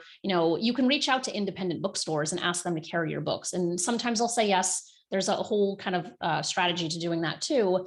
But so there is truth in that statement, but it's just the physical bookstore access. All of our books are still available on Barnes & Noble. They're on Books A Million. There's like 40,000 retailers that you can access any of our books through. So it's really just the physical book space. But if you're writing about a topic that's pretty niche and narrow, which, I would still put DEI books, all DEI books, into a more narrow category, there's not going to be a huge DEI section in a Barnes & Noble anyway. So depending on what you're writing about, you may not actually be missing much. Yes, we lament about the fact that there's not even a category in Amazon to say, hey, I'm looking for other DEI authors. You have to get very creative to try to find the books you're looking for. One day that'll change. I'm actively trying to get that. You will make the change. Yeah, I'm hoping. Yes. So Leanne is asking you about the name of your memoir. Is it House on Fire? It is. Yep. Yeah. House on Fire. And like 6 other books too. So definitely check out Jen's, right? Yeah. They're all LGBTQ specific books as well. Yes. But yes, The House on Fire is the most recent. Yes. Okay. Thank you, Leanne, for asking that question. Yeah, thank you.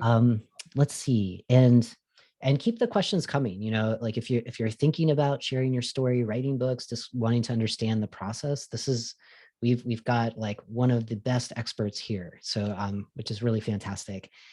Just as we're kind of like waiting for other questions to flow in, Jen, where is the best place to learn more about you and Publish Your Purpose?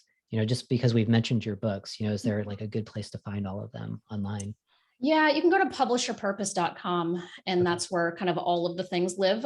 We're in the middle of a rebrand. So if you go there in like 2 weeks, it's going to look gorgeous. If you go now, it's not going to look as gorgeous as it should, but that's where you can find all of the information.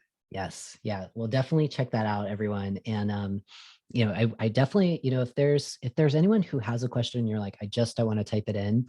I'd love to, and I'm going to take myself off of the speaker view just to see everyone's faces.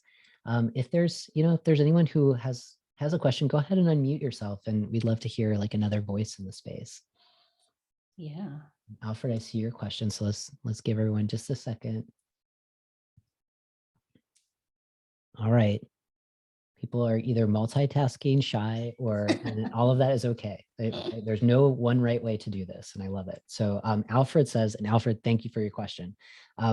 When you do decide to do workbook or accompanying resources, or when do you decide to do an accompanying workbook or additional resources? So like Imagine Belonging comes out, what's your recommendation on further application?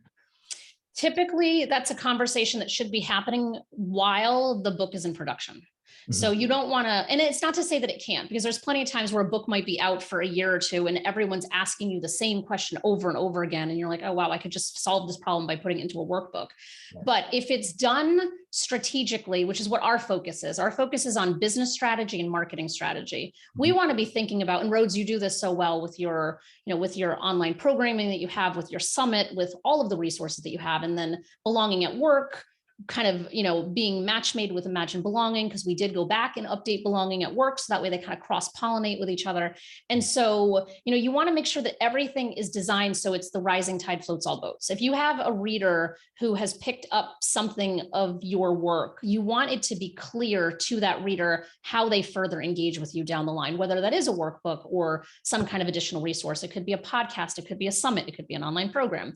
There's so much room for potential, but it's a matter of making sure you're paying attention to what your audience needs. Yes. So don't just kind of go into it and be like, oh, hey, I'm just going to create this program without looking for feedback first from your people, because you will save a lot of money and headache, which I personally did this literally 10 years ago now. It was 2012. I launched an online program and I did not ask what people were looking for, and it failed. Yes. And then I did it again in 2015 and I designed it as I went, and it was a huge success. So yes. Yeah, just, it's kind of like paying attention to your audience and the market and a lot of variables. So I think I roundabout answered the question. Oh yeah. Yeah. And I think that valuable insight about always ask, right? So, for those of you who, I know a lot of you are working inside organizations, if you have a side hustle, or for those who are business owners, just ask. And even if you do work inside of an organization, you're creating a program or a service, ask, ask what people need. It's amazing, like the wisdom that's there. So, and I think we've got some other questions. So I want to kind of pair Eli's question here. How do you start organizing your thoughts with Angela's request about the 30-day prompts? So I feel like there's something in like the Authors Academy that might help with that. Insights on that. So it's marrying, I'm just trying to make sure I understand the question. Marrying, getting started with prompts. Is that what you're kind of asking? Like how to? Eli's question is just, how do you start organizing your thoughts if you're, kind of on the path to writing a book, and then just thinking maybe the 30 days can help with that? Yes. Okay. So mind mapping. It is the easiest way to start this process, because a lot of us don't think in a linear fashion. A lot of us don't think in bullet point lists. So we just have all of these ideas that are coming from 800 different directions. We can't make sense of, our brains are kind of operating in a bunch of different places. But if you start with a mind map, that can be so freeing to just start dumping your ideas on a page to see Because then like once you have them all there, you can start to group them together. You can start to see patterns and themes, and then you can turn that into an outline that you can start writing from. But it's hard when you're just like, oh, hey, I'm going to write this book. And you're like, I have no idea what to do. Like, where do I start? And so I think mind mapping is the first thing that I would say. And then I know that Amber, which thank you, Amber, just put the link in for the 30-day challenge. That has 30 tips, but they sequentially build on each other. So they're not haphazard. They're very much, and it's like, knowing who you're writing for, who's your target audience, how to think about calls to action, how to think about engagement. So it's not all like, hey, this is how to use a comma. None of it's how to use a comma. It's all bigger than that. To kind of half the battle, I swear, is just tricking ourselves into doing what we know we need to do. That is 90% of this entire battle of getting a book written, is just doing what you know you have to do, but like having to like convince yourself or trick yourself. And a lot of the tips are around that. Yes, totally. Well, we are up against the hour. So I want to thank you so much, Jen, for being here, for believing in me, for believing in Imagine Belonging, and for making it a real thing. It's always an honor to talk with you. I really appreciate your time. Thanks for having me. This was fantastic. And I'm going to lurk in the background for a while to stay in touch. What's going on. Cool. Awesome. Absolutely. Awesome. Absolutely. So Yeah. So as Jen is kind of moving out of the speaker position, we have Swati who is coming in. So I'm going to see if she is in the room right now. And if she is not, that is totally okay. And Amber, just give me like a heads up when you're able to find her in the room. And with this transition, what I'd like to kind of talk about is one, just a reminder. So, and Kelly's saying, Jen, that was amazing. Such an excellent use of my time today. Thank you. And Carolina is also saying, Jen, you were amazing. Thank you so much for sharing. So thank you all for sharing that love. And I would encourage you throughout the rest of the day, as you're listening to different folks that we're interviewing, the things that really resonate, go ahead and throw 2s in the chat. So if you're just joining us, 22 is my favorite number. Today's February 22nd, 2022. It's just an easier way than kind of trying to find your favorite emoji. So, so remember to do that. And it looks like we have Swati in here in the room. So I will do an introduction in just a moment. I do want to remind people to go ahead and actually get your copy of the book that Jen helped produce at Publisher Purpose Press. So if you visit imaginebelonging.com, there's lots of really amazing bonuses. We've gone through a couple of them. If there are specific questions that you have about the bonuses, I'm happy to answer them throughout the day. And I'm going through the different levels. So there's a 3rd tier level, and this is for 20 to 50 books. So this is for bigger teams. We're about to talk with someone from a global organization. If you are in one of those global organizations and you think that the book can help, there's some pretty cool benefits that come with the tier 3 that we have offered, which is everything that we've already talked about. We have a dismantling white supremacy culture webinar and toolkit, and we have Rika Salonon in the room who helped make that possible. So that's an added benefit to you. There is a special copy of the audiobook. So a couple of people were like, hey, is there an audiobook? Yes, there is. It's coming out in April. So you get a free copy of that. And we also have 1 month access to our Belonging membership community. So if that's something you're interested in, at noon Pacific time, 3 p.m. Eastern, we're going to be chatting with a couple of our members in the Belonging membership community. Okay, so thank you for listening to that. And I would like to welcome in Swati Nasser, and I will just read a little bit about her background. And then I'm really excited for our conversation about imagining belonging on a global scale. So Swati leads Mercy Corps' gender diversity and inclusion priorities. And with her leadership, she ensures that the organization becomes more equitable and inclusive in all contexts of where it operates. So the work that she does is massive. And so I want to welcome you in. And if you do have your view in gallery view, if you just pop it into speaker view, it'll probably be easier to see the conversation happen live. Thank you for being here. I know you are super busy. How's your morning going over here on the West Coast? It's thanks, Rhodes. It's really a pleasure to be here. Yeah. And really grateful for all of you in this room and the work that you're shepherding. And I also similarly look forward to learning from all of you. Morning has been really good. It started pretty early, 6:30 this morning because of the teams that we work with.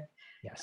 But super inspirational, including a phenomenal conversation with one of our program leads in Northeast Nigeria and how they're shepherding equity and bringing more equity into our programming there in some pretty challenging contexts. So feeling Yes. inspired. Yes. Yeah. And thank you for sharing just a little bit about that and kind of the schedule that you manage, right? And so just I want to remind people or kind of share with people, if they're not familiar with Mercy Corps, that your organization is a global humanitarian and development organization, and it's dedicated to alleviating suffering, poverty, and oppression. So it's massive. We're talking about today, long-term vision of what we want to see change in the world. And so much of what you all stand for is trying to build a better world and really going to root causes of suffering. And so as we're imagining belonging on a global scale, what are some of those cultural factors in a global organization like yours that we as kind of DEI practitioners, we have to consider in order to create more safety, trust, and belonging? So, some of us here, we might be in smaller organizations. Many of us are based in US contexts. So what's it like to be an organization in the United States, yet you are serving people like literally around the globe on almost every continent, right?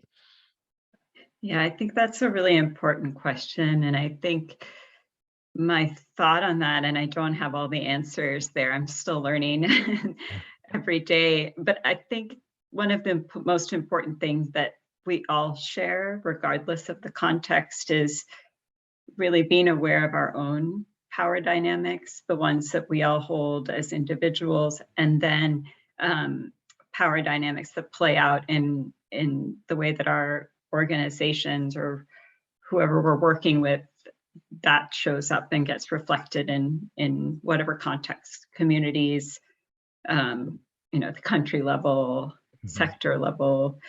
And for us, that kind of contextualized understanding of how power shows up and making sure that understanding is really driven by the people who are, doing the work is really important, because it's pretty ludicrous for me to think about knowing what that looks like in a place like Somalia or Yemen, where two places I've never even been to. So for me to say, this is how it shows up in your context, feels like another way of perpetuating white supremacy culture or unfair, unequal, and inequitable power dynamics. So, but power is really at the heart of it. We're humans and share, certain ways that our brains operate, and that is super important for all of us. Yeah, this is one of the biggest questions. And I know we've done a little bit of work together with the 30-day belonging challenge. And it was so fascinating for me just to learn the reach of your organization. And when we host like belonging at work summits, oftentimes people will come to me and some of our guests to say, look, like we love this idea. We love kind of having this long-term vision, yet how do we have like a common purpose when there's a different culture just on one floor to the next, let alone one office in the United States to an office in Somalia, right? And so one of your superpowers that I really appreciate and is a superpower that inclusive leaders embrace is active listening and learning from feedback from team members at all levels. And so you're responsible, this work is on your shoulders in a lot of ways, right? You have a team, yet you're really, a lot of people are looking to you for that vision and you're trying to inform it as much as possible. So as you're leading, can you share more about, one, why it matters just to engage in this kind of, this level of listening? And then maybe, just if you want to take it a few steps further, because I know people will ask, how do we do it? What are some strategies on how to make that happen?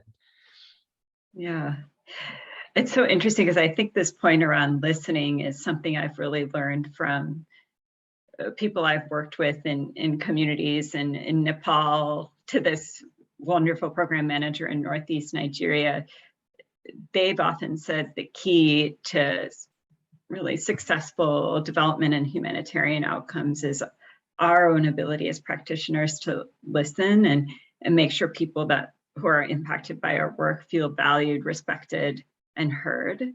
Yes. And there's something magical that I think happens when someone takes the time to actually listen and want to build a relationship, build trust, that relates to the power piece of the equation, that it really helps to level the playing field, to say, I'm listening to you because I don't have all the answers, nor should I. I'm listening to you because I respect your perspective. I value who you are, and that I really believe in you. For a lot of the issues that we work on, Mercy Corps works on, that kind of unconditional belief in people's potential is a really important value that our practitioners have to hold. We're facilitators, we're humble facilitators. This work doesn't belong just to us, it belongs to all of us, especially those people who are living in these contexts. We have to value them. And I think that listening is a key part of the secret sauce for development work. And I don't know if if there's like one strategy that works across the board, but I'm sure we can all pull from our own experiences of when we felt valued as individuals and people have believed in us, and can reflect back and think about, well, what was that experience like? What made me feel valued and heard and respected, and not just sort of in words, but in truth and practice. And I think drawing on that and how we relate to others is really important, and also asking the questions of what can I do to make you feel valued, heard, respected, connecting those feedback loops between intent versus impact. Did you feel valued and heard? Yes. By the way that I engaged with you? And, taking those moments to slow down as we're listening is really important. Sometimes I feel like I listen with an advocacy mindset of, we all have our own agendas because we're humans, but being aware of how do we listen with the potential to be changed by what we hear, is maybe a helpful frame that I've used to listen a little bit differently. Yes. Yes. It's so interesting. I was kind of jotting down some notes over here, and I see both Jade and Tom. And Tom offers, I'm listening to you because I don't have all of the answers, kind of quoting something that you had said. So simple, yet not modeled so often at work or at school, or even for some of us in our families, right? So we're talking about settings. And on top of that, as a leader, right? Like you are at the top, you're leading this work. And to say that, one might be really refreshing, for those folks that you're working with, of just like, you're going in open. And also, it's something that you had said too, is just believing what people are saying, right? Believing and not kind of coming in with that advocacy listening, which is definitely for me, like I hear that, I'm like, oh yeah, I can relate to that, right? Because, and I think maybe that's some of the paternalism that comes from white supremacy culture and being in the United States, and kind of at your headquarters in this organization, to kind of leave all that behind and really seek out the wisdom in the communities where you are engaging, right? And you're modeling that. How do you kind of coach other people that you're working with to try to embrace some of those traits that it's so very clear that you embody? And I know that that's not easy, but any kind of suggestions I think could be helpful for other people that are like, I get that as a leader, yet I'm struggling with trying to equip my teammates to also embrace these practices. Yeah. That's a really good question. And I wonder sometimes if it helps helps us all, if we can connect back to why. So even just saying, remembering, what did it feel like when we felt heard and listened to, and what did that change for us about the way we showed up in our work, in our families, and whatever context we're talking about.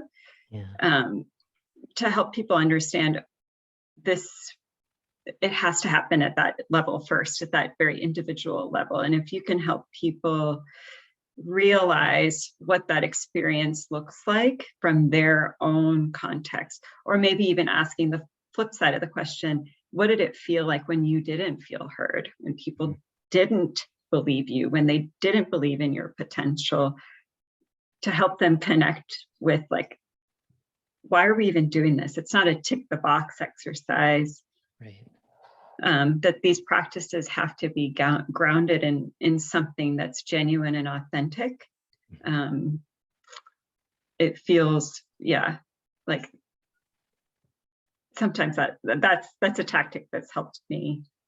Yeah, absolutely. I think like that why, and it goes back to kind of what we're talking about today too, is, why are we engaging in this work? Why do our positions exist? To try to impact culture. And it's recognizing where we want to go and what we're up against. And I like what you're saying of like, even if people haven't experienced being believed or feeling seen, supported, connected, and proud in their work, like all of those traits of belonging, maybe starting with the contrast of like, here's what pops up for me when I feel invisible, or when I feel dismissed or discounted, or when I feel shame, when I speak my truth, and and people don't believe me, or they're not caring for the stories that I'm sharing, and that's really huge. And so I'm looking at the time, and I know that we have like another interview coming in, so I want to give you the opportunity, if there's a place for us to learn more about the work that you're doing, and if there's any, and if you don't have them now, that's okay. I want to share them as kind of resources after.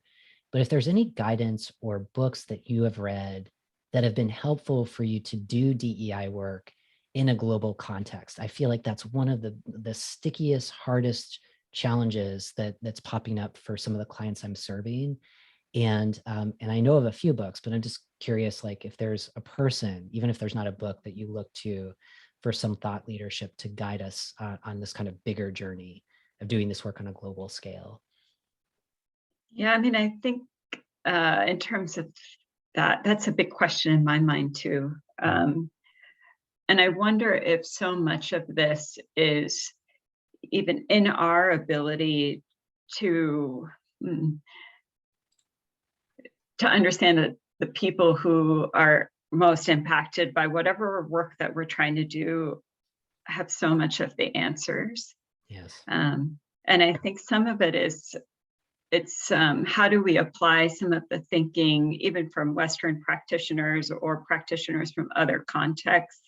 Like what are those key questions that we all need to be, what are those shared questions across cultures? And how do we create that level playing field, so we're not dependent on certain perspectives having answers and other perspectives feeling like they're being given answers. And yeah, so I would actually, not to avoid the question, but I'd actually really love to hear from this group, like what some of those resources are that have helped people understand these questions across contexts. Yes. And Jade's giving you some love with the twos there. So we just interviewed Jen T. Grace, who is the publisher of my book. So it sounds like maybe there's some frameworks that you have that are needed. So there's some connections there that we can definitely make. I really appreciate your time today. I know you are very busy. You have meetings all around the clock, and it's just an honor to have you in the space. So thank you. And yes, and thank you for being a part of this enormous day, because it's big. Yeah, and just a huge amount of gratitude to you, Rhodes, and for the work that you're doing. This is so critical for, I think, for humanity and for our next chapter. So yeah, so Yes. grateful. Awesome. Well, thank you for being here. Really appreciate it. All right, and please give love to Swati. Twos are appreciated. If you're just joining us, that's the way we're kind of throwing up love and emojis in the chat. And we have another really exciting guest about to join us, Kelly Houston. So I will introduce her in just a second. And a reminder, if you've picked up a copy of your book, I just want to go through some of the really cool bonuses that you're getting today. And they're available throughout the week. So make sure you have your Amazon purchase number. For one copy of the book, you are getting an inclusive leadership guide from me. You are, and that's all how we lead during uncertain times, which I would definitely say that's where we're at right now. You also get an inclusive, you get a guide on how to share your diversity, equity, and inclusion story and how to amplify it, along with a thank you video for me, an ebook version of the book, and I think one or two other goodies. You can check all of that out at imaginebelonging.com. So please check that out. There's lots of other tiers that are available. And with all of that, I would love to now kind of bring it over to Kelly, who I am super thrilled to introduce to you all. Kelly is amazing, super seasoned, experienced diversity, equity, and inclusion officer, currently serving in that role at Comprehensive Life Resources, lots of background working in many other organizations, a force in the Pacific Northwest right now. And it's so awesome having you here, Kelly. Thank you for celebrating today with me. Wow, thank you. Friend, DEI champion, all of the good things. How's your morning going? That's good. Thanks for that compliment. I get better. This is where I get all my compliments. I have cats, so it's really difficult to get any real compliments from them. So I appreciate you, and I appreciate you deeply, Rhodes. So thank you so much for having me here. Yes. I have cats too. It's just the headbutts, like that's as close as we get to the compliments. Probably when we feed them, right? But anyway, it's awesome having you here. Rika's giving you some love in the chat. So hi Rika. And you're probably just joining, so you might see a bunch of twos going on in the chat, and that's just anytime you say something profound, which is probably everything you're about to say, you're going to see some of that love coming at you. And so where I want to start is that I'm just recognizing there's a lot of people in the group right now who are who work in nonprofits, right? And so I want to discuss with you what it means to imagine belonging on a global scale within the nonprofit sector. And I just want to open up just from my own perspective. I've worked in a few nonprofits in my career. And I think what's great about them is that they already have their mission. In theory, they know what kind of world they want to build. They've got a mission that kind of relates to what they're doing to get to that world. And they've got oftentimes some powerful value statements, which really helps clarify, what the organization's kind of long-term vision is and what they value most. Yet when it comes to like a long-term DEI vision, it's often not kind of merged. It's not married together. And so I guess the first places that I want to start is like, in theory, what's in your favor to kind of get that alignment that you crave? And so that other people in the organization are like, yeah, this is what we stand for. And of course, we embrace the work that you're leading. So what kind of pops up for you on that? Yeah, I think that's a great starter question. As you said earlier, I'm in a DEI space now where there wasn't anything really to expand on their vision. They had like a anti-racism group that was really collaborative, that's really done some amazing work internally. And then I was brought in to help like expand that, obviously, right? So It's funny because when I think about the mission vision of that work, unfortunately, it was something that I built for them. So it's like they hadn't really crafted any language. And so one of the things that, for me, that's really helpful in organizations as you're trying to do this work is centering those values and visions are really wonderful and it's great, but you can't do anything without the people to help you get there. Yes. So it's really important I believe in our line of work, as you know, and like Rika and all these others that do this work, is that you actually center your messaging around your staff. and particularly your staff, not just of color, but your staff who have a varied dimensions of diversity, because it's important to really make sure their voices are heard. In many organizations, you don't see anybody except the people doing the work, and then they're like, we've championed this. I can't do this without people around me. Yeah. I am often a department of one. Yes. And so I made a joke yesterday, if I may, that someone said, go talk to your team. And I went, well, that'll be easy. I'll just talk to myself all day. That's kind of what happens, right? So it's not always a circumstance where we've got a group of people. There's a lot of us. There's a whole bunch.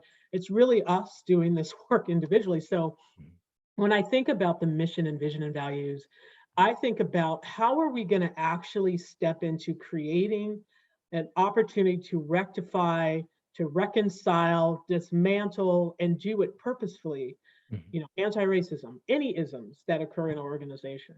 So for me, those are the tools that I use, are the people around me. And in asking for their feedback, their input. I can't do anything without the people who have been affected, the people who are not even affected, who are allies for us. And so for me, that's the best way for me to visualize really driving this work even deeper, is through their support. Yeah. It's I have a background kind of working in government agencies too, and often in doing this work, really kind of reminding people it takes every single person to create this kind of like healthy, inclusive environment where no matter what touch point someone comes in, it's like, hello, Kelly, welcome, like you feel it, right? And it's just like one person. It could be like a 50,000 person organization, right? One person can just have a crabby attitude. I'm not even talking about being totally exclusionary. And it just kind of like, that's my belief now of the entire organization, is kind of this one moment of how I've been received by whoever in the organization. So, and then when it comes to this work, it's so much deeper, right? And so how do we equip all of our staff? And so I like that you start with like, it's about people and it's about reminding them, this is our vision, mission, and values. And here's how it connects to what I'm leading here. Join me, because I'm a team of one, but it takes all of us, and really reminding people, like, you have to go all in too. And this is not extra work. This is just going to help you do your job better, right? You're going to build trust and rapport quicker. You're going to have more meaningful relationships. So I know you get all that. I just, I think that that's a important reminder. And so one question I have for you, which is just like the attitude of nonprofits. And this is something where I'm just like, where it's kind of like, well, our mission is to heal the world, from whatever problem. We're going to heal the world. So Kelly, we get it. We get what you do. We totally get DEI. We're good. It's just those other people over there that need to learn this.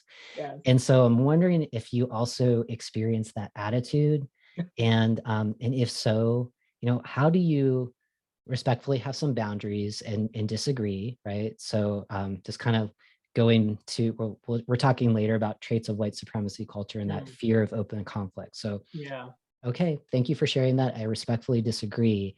And then how do you shine a light on these leaders or folks with this attitude about where the learning edges are, and kind of to not shut them down, not shame, but just inspire to be like, hey, there's this whole world out there, and I think you can benefit from learning a little bit more. That's such a great question. And I laugh and chuckle, and I hope your audience doesn't think I'm laughing and chuckling at you. It's just what we deal with in the DEI world. I mean, anyone that does this work has been, first of all, I now call us traveling DEI agents.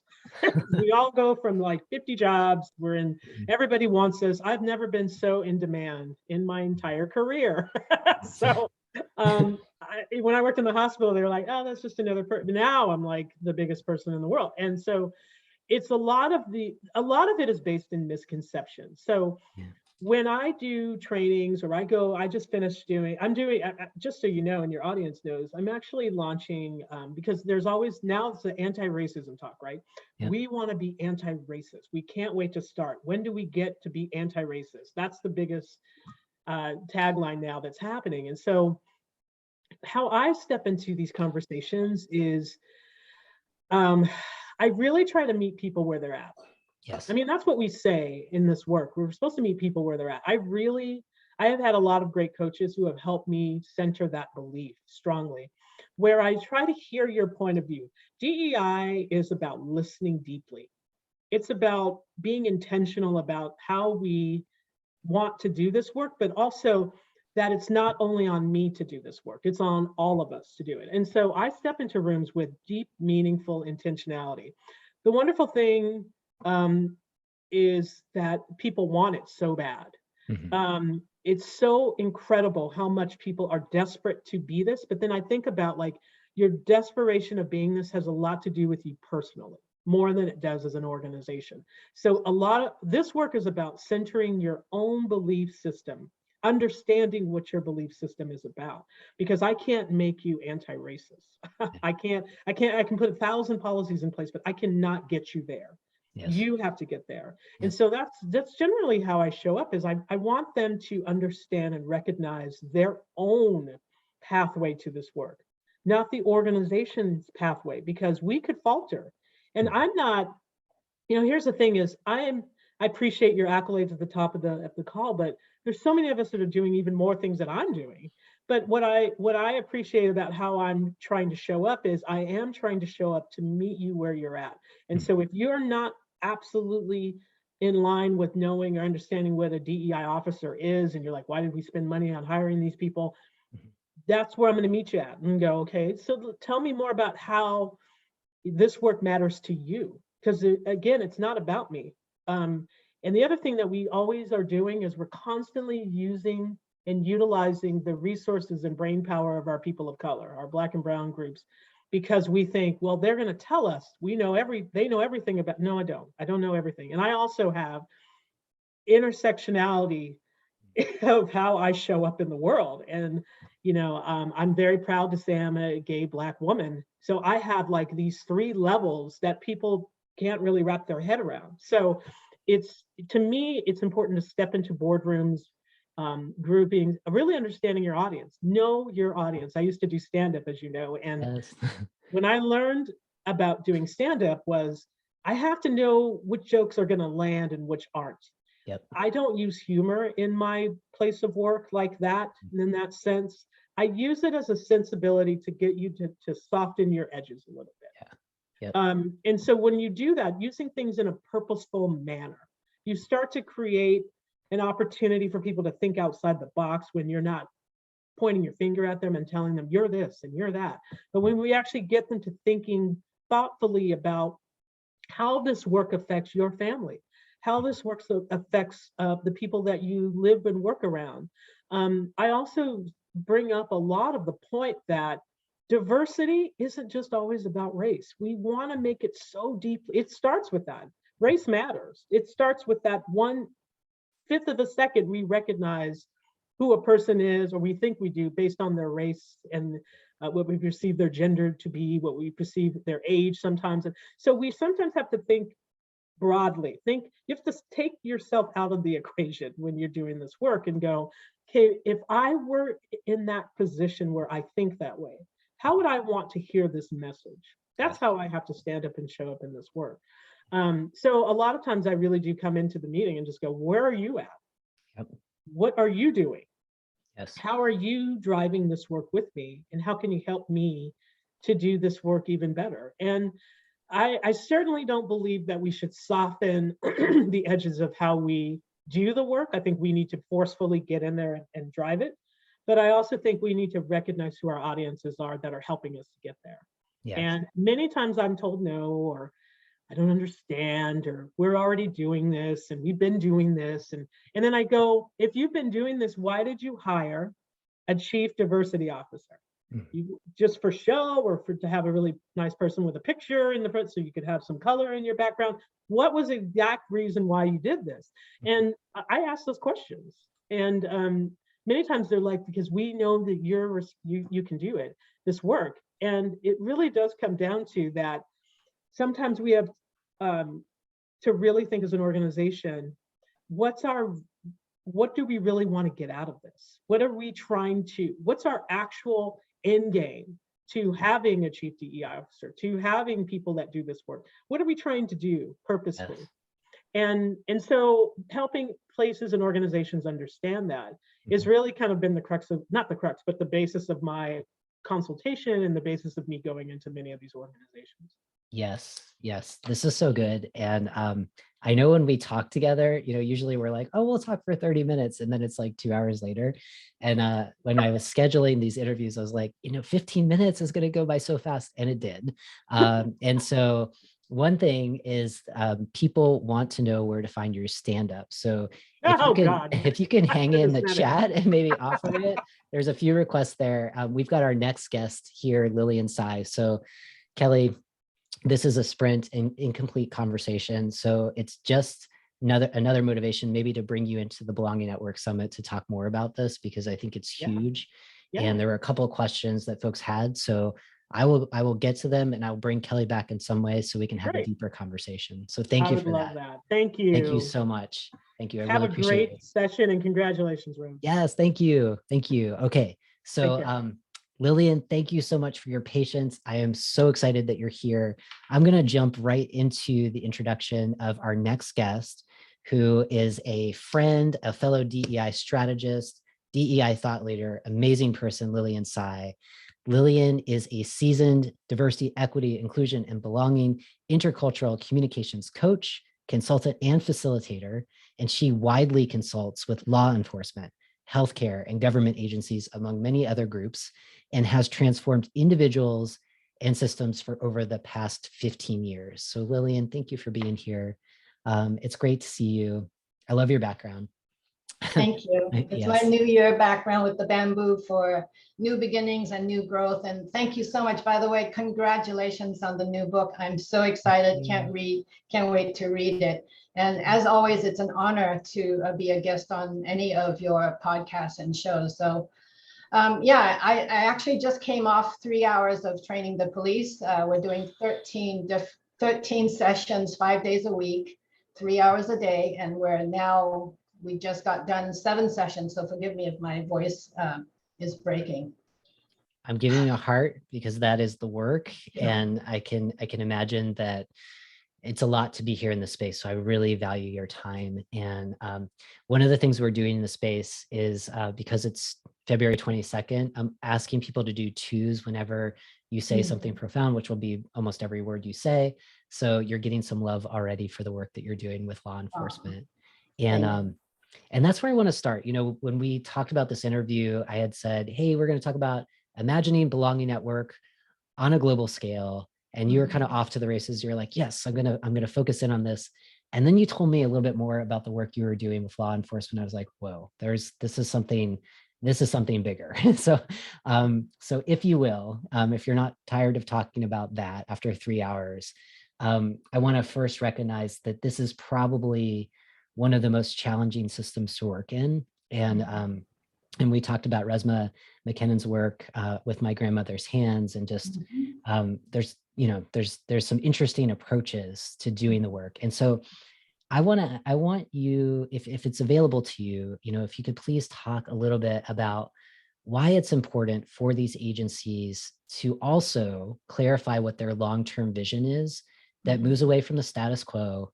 And I would say specifically in law enforcement, white supremacy culture in the United States context, and towards more equitable and just systems. So it's a huge question, and kind of wherever you want to take it, I think it can help some of us who are doing that work in this space.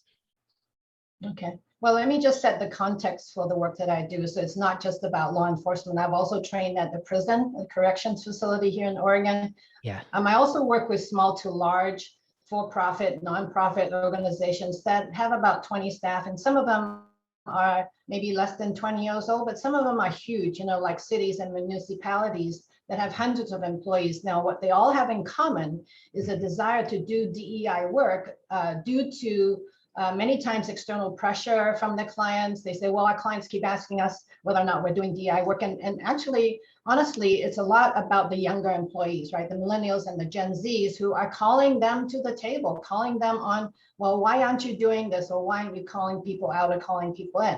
So most people come to me because they don't know how. They don't know where to start. They maybe done some training, or some just come to me for one-off training. And these days, I pretty much say, thank you, but no thanks, have you done an assessment? Because without, and this is what we're talking about, this is to answer your question, is in order to get to the long-term vision, you have to do an assessment. You have to get the data, whether it's qualitative or quantitative, because without the data, you have no idea what's working. You have no idea what the gaps are.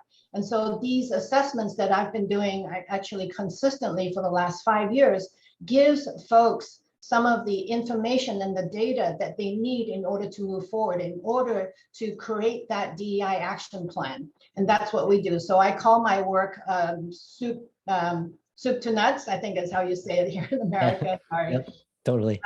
But many are still unaware of the need to change entire systems, right? And so the work with the police, I find what is really interesting is when we knew we were going to train them about almost last summer, I started, so it's all about process, right? So I said, okay, I got to meet with the chief, I got to meet with the deputy chief, I got to meet with all the command staff, I'm going to do listening sessions. And I did all that. And then last year I worked with another police force and we did listening sessions with the community. We made our recommendations to city council, to the city manager and the mayor. And so it has to be a collaborative process, right? You can't do this work on your own. So what I found out is what really worked in getting folks on board is really meeting them where they are. And number one thing, Rhodes, it's about making sure I have the right mindset and philosophy about working with the police, working with law enforcement, because of all the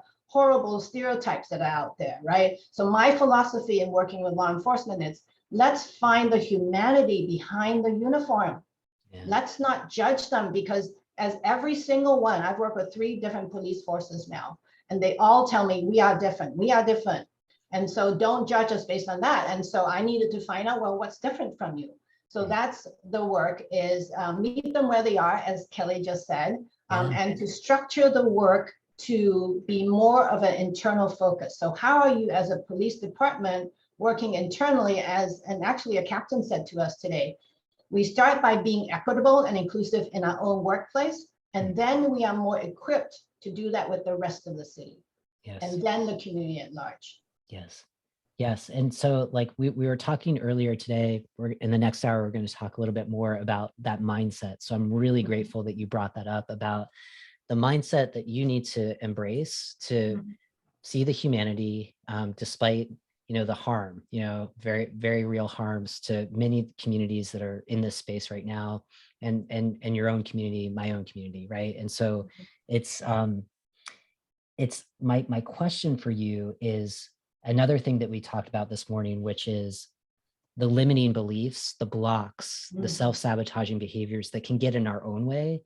And I'm curious, when you're working with law enforcement, when they say that they're different, and you're starting to orient to, with these data that we just collected, here's what's possible, and you're kind of sharing a bold vision that maybe might kind of get people either subconsciously, maybe consciously saying, that's just not possible here. That's too ambitious. What might be some of those limiting behaviors that pop up with those clients that you're working with? And then how do you meet them where you're at for validation, and then kind of guide them to what could be possible? Right. It's so interesting. And that's why I love doing assessments, because all of a sudden it's not us telling them what they need. It's what the data is telling us what they need, right? And so I could maybe spew off 20 of them, but maybe I'll just focus on a few.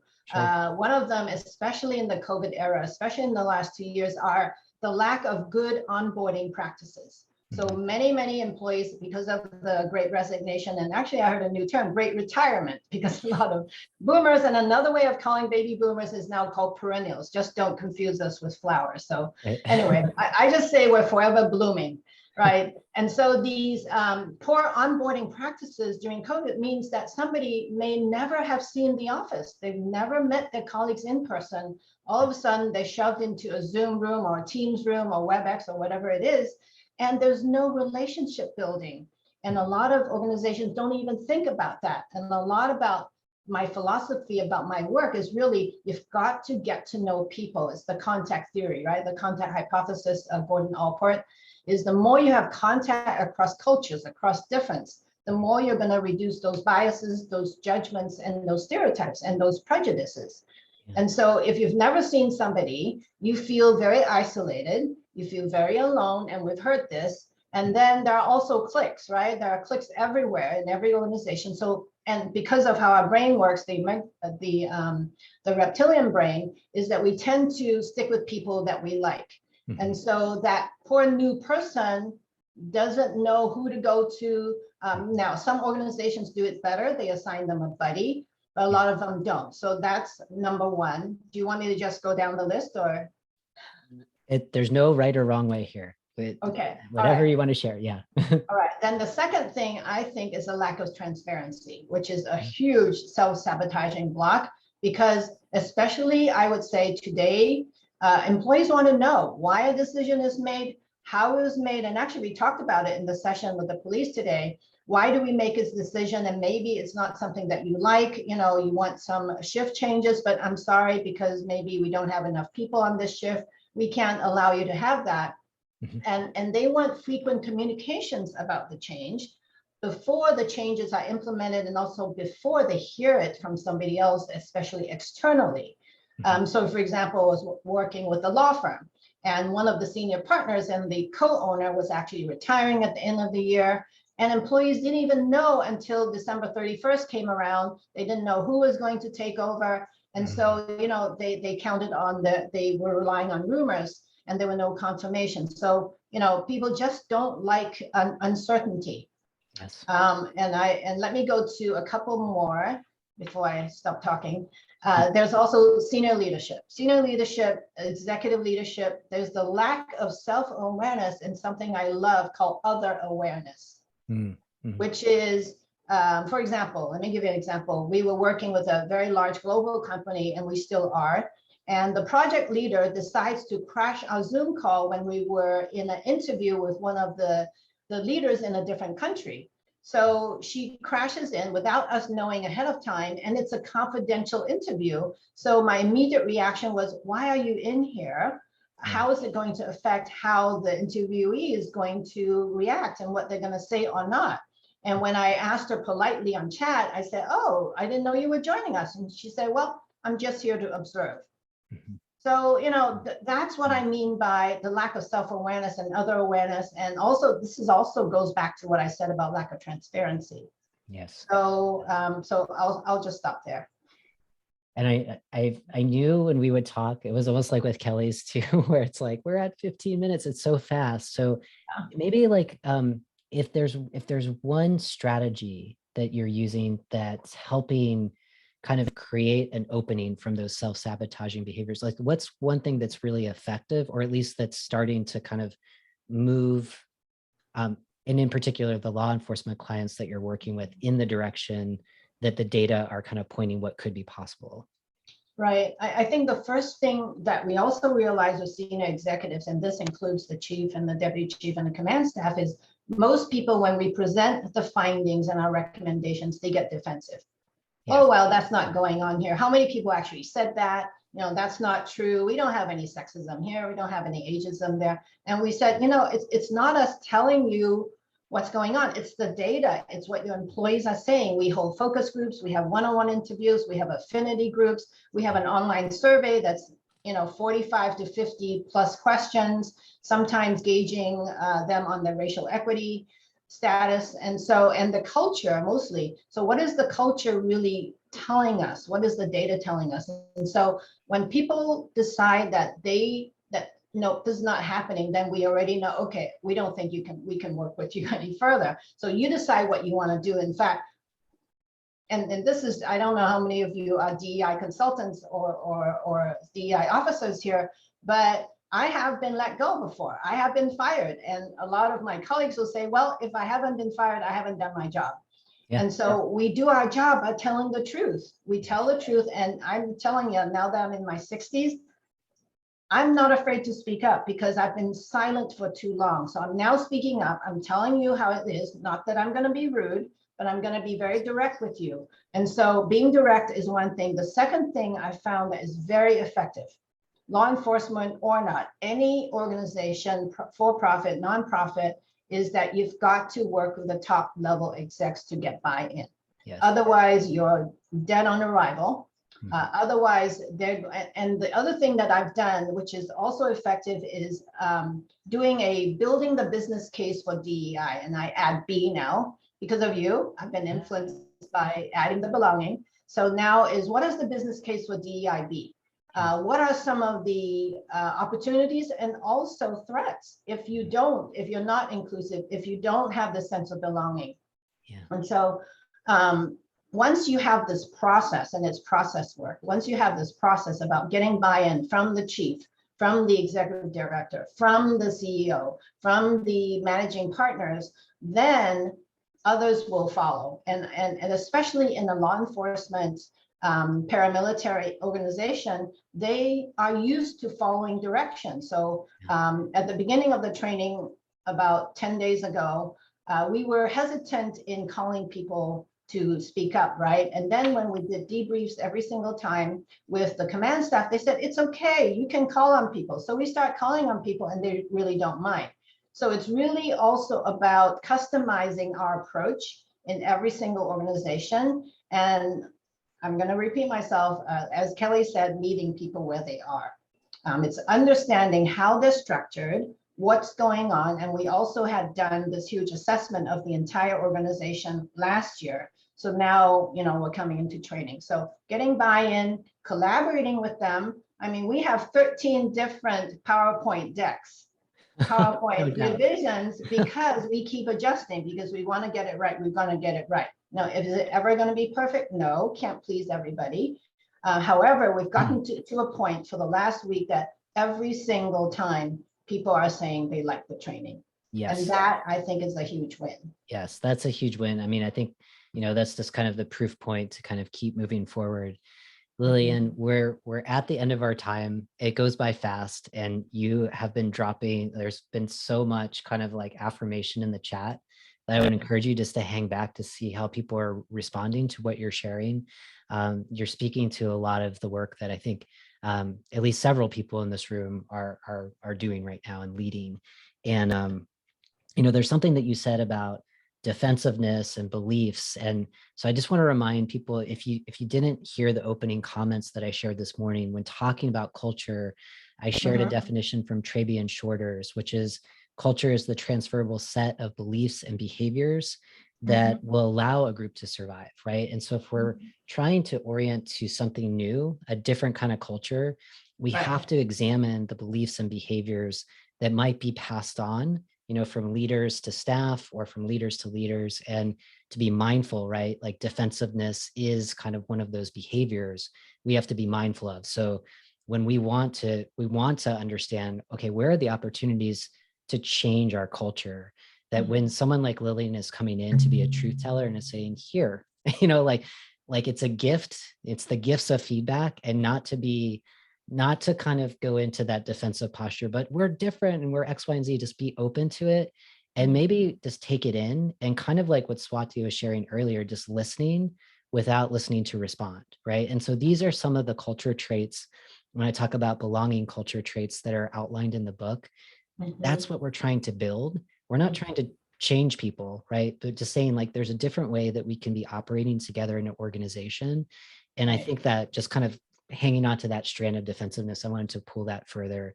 So Lillian, thank you. Thank you for supporting the book. Thank you for supporting me. Thank you for being a friend.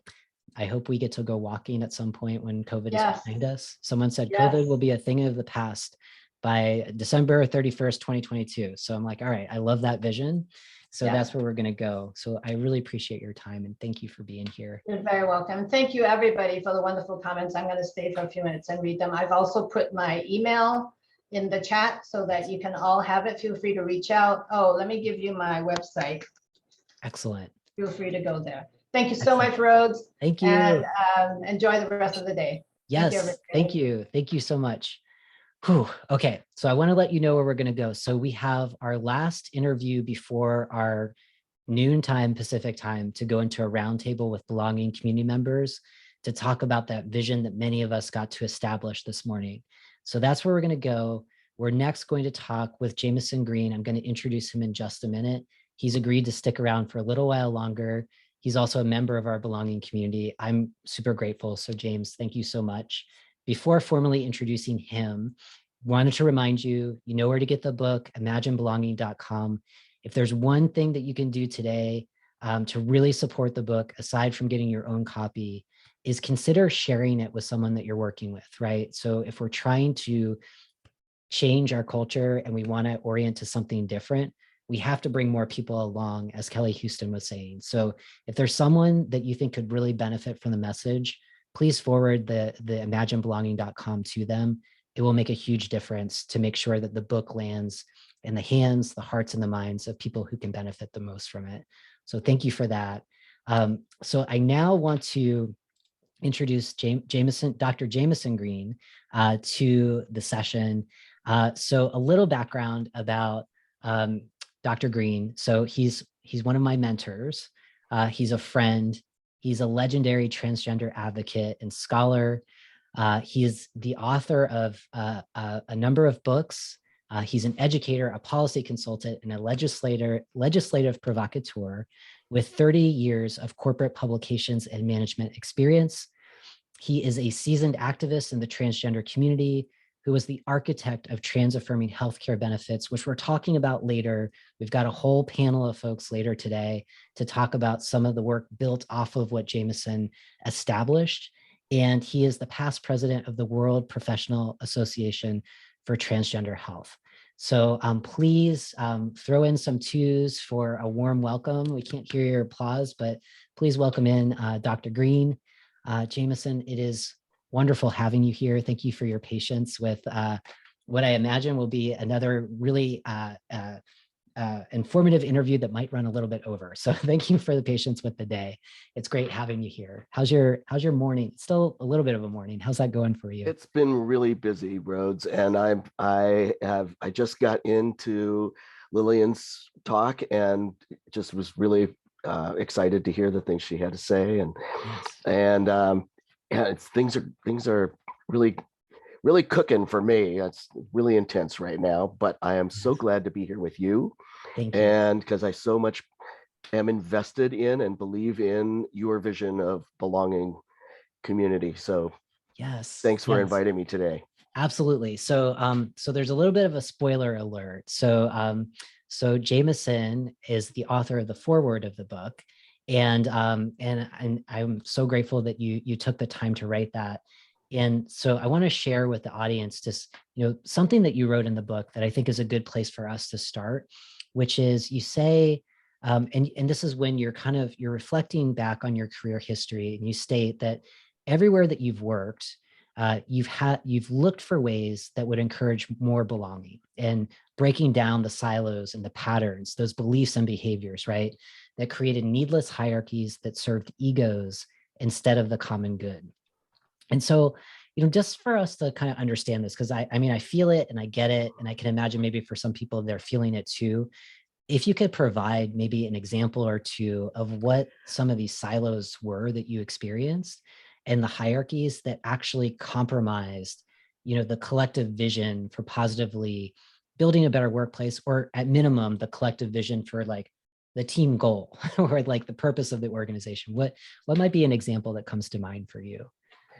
Well, the biggest one that jumps to mind is functional silos, where a lot of people are working in an organization which ostensibly has one major goal besides making money, you hope, but that's probably a big one. But you make a product or a service to make money.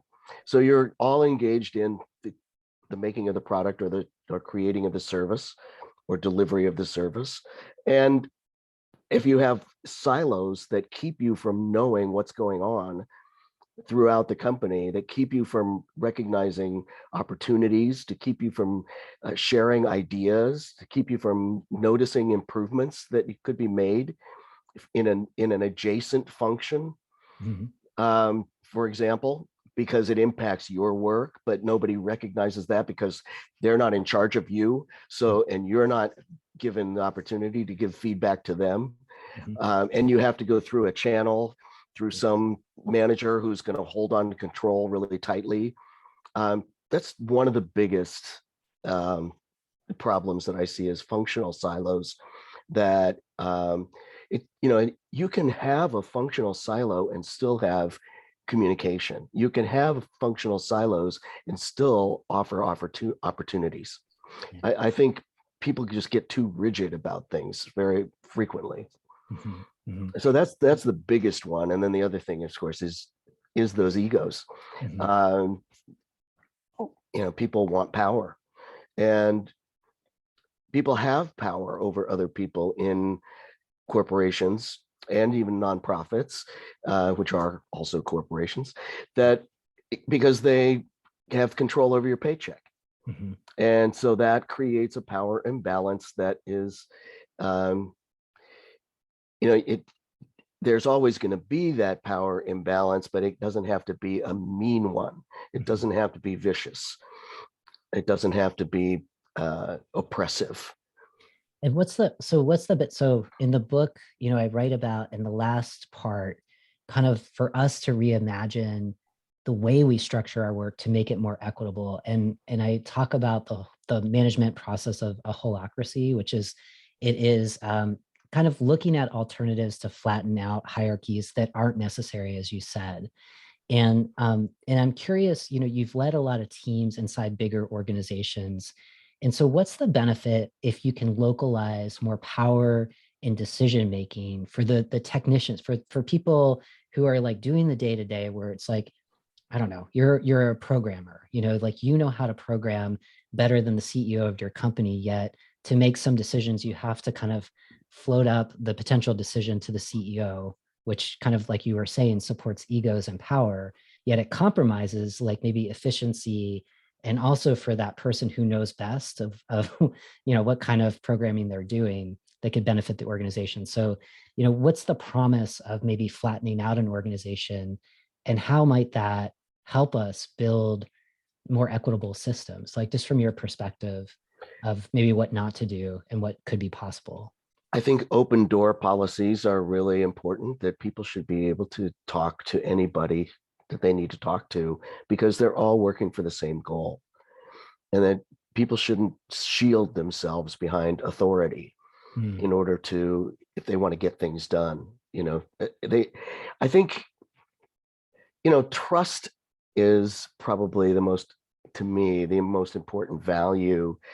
Coming into an organization, you don't know a lot of people, you need to get them to trust you right away. If you're coming in as a manager, you need to get them to understand why you were chosen, and what you are entrusted with and what you want to accomplish.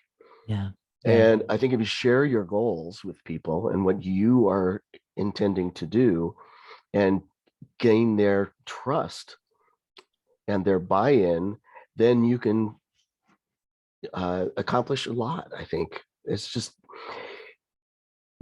gain the ability to gain trust actually is what con men use to pull one over on people. And so it's really important, I think, to make sure that if you are going to call on people's trust, you need to deliver on their return on their investment. Absolutely. And you wrote in the foreword that on this concept of trust, you said everywhere that you went, you tried to build trust as a method to earn acceptance on your teams. Can you talk a little bit more about why acceptance was important to you? And, we're talking about trust and trust in the sense of not being con people, right? But like trust and like, I am authentically building, we're moving at the speed of trust to have a positive rapport, so that, I might be able to share some of the things that are most precious to me, so you can receive those stories with care, and you're going to have my back when I need you to have my back and to support me. So, why was trust and acceptance important to you? And what's kind of some of the ways that you might encourage those of us here to think about, oh, that's another strategy to authentically build it? Well, to be really personal about it, and for me, my experience was that I did not look like your typical person. I had a female body. I looked like a boy. I looked younger than I actually was. I could not, although I hadn't transitioned to male, I am what is traditionally called a female to male transsexual, but I didn't, early in my career, I had not transitioned. And I knew that that people needed to be able to trust me, that I was an unusual person.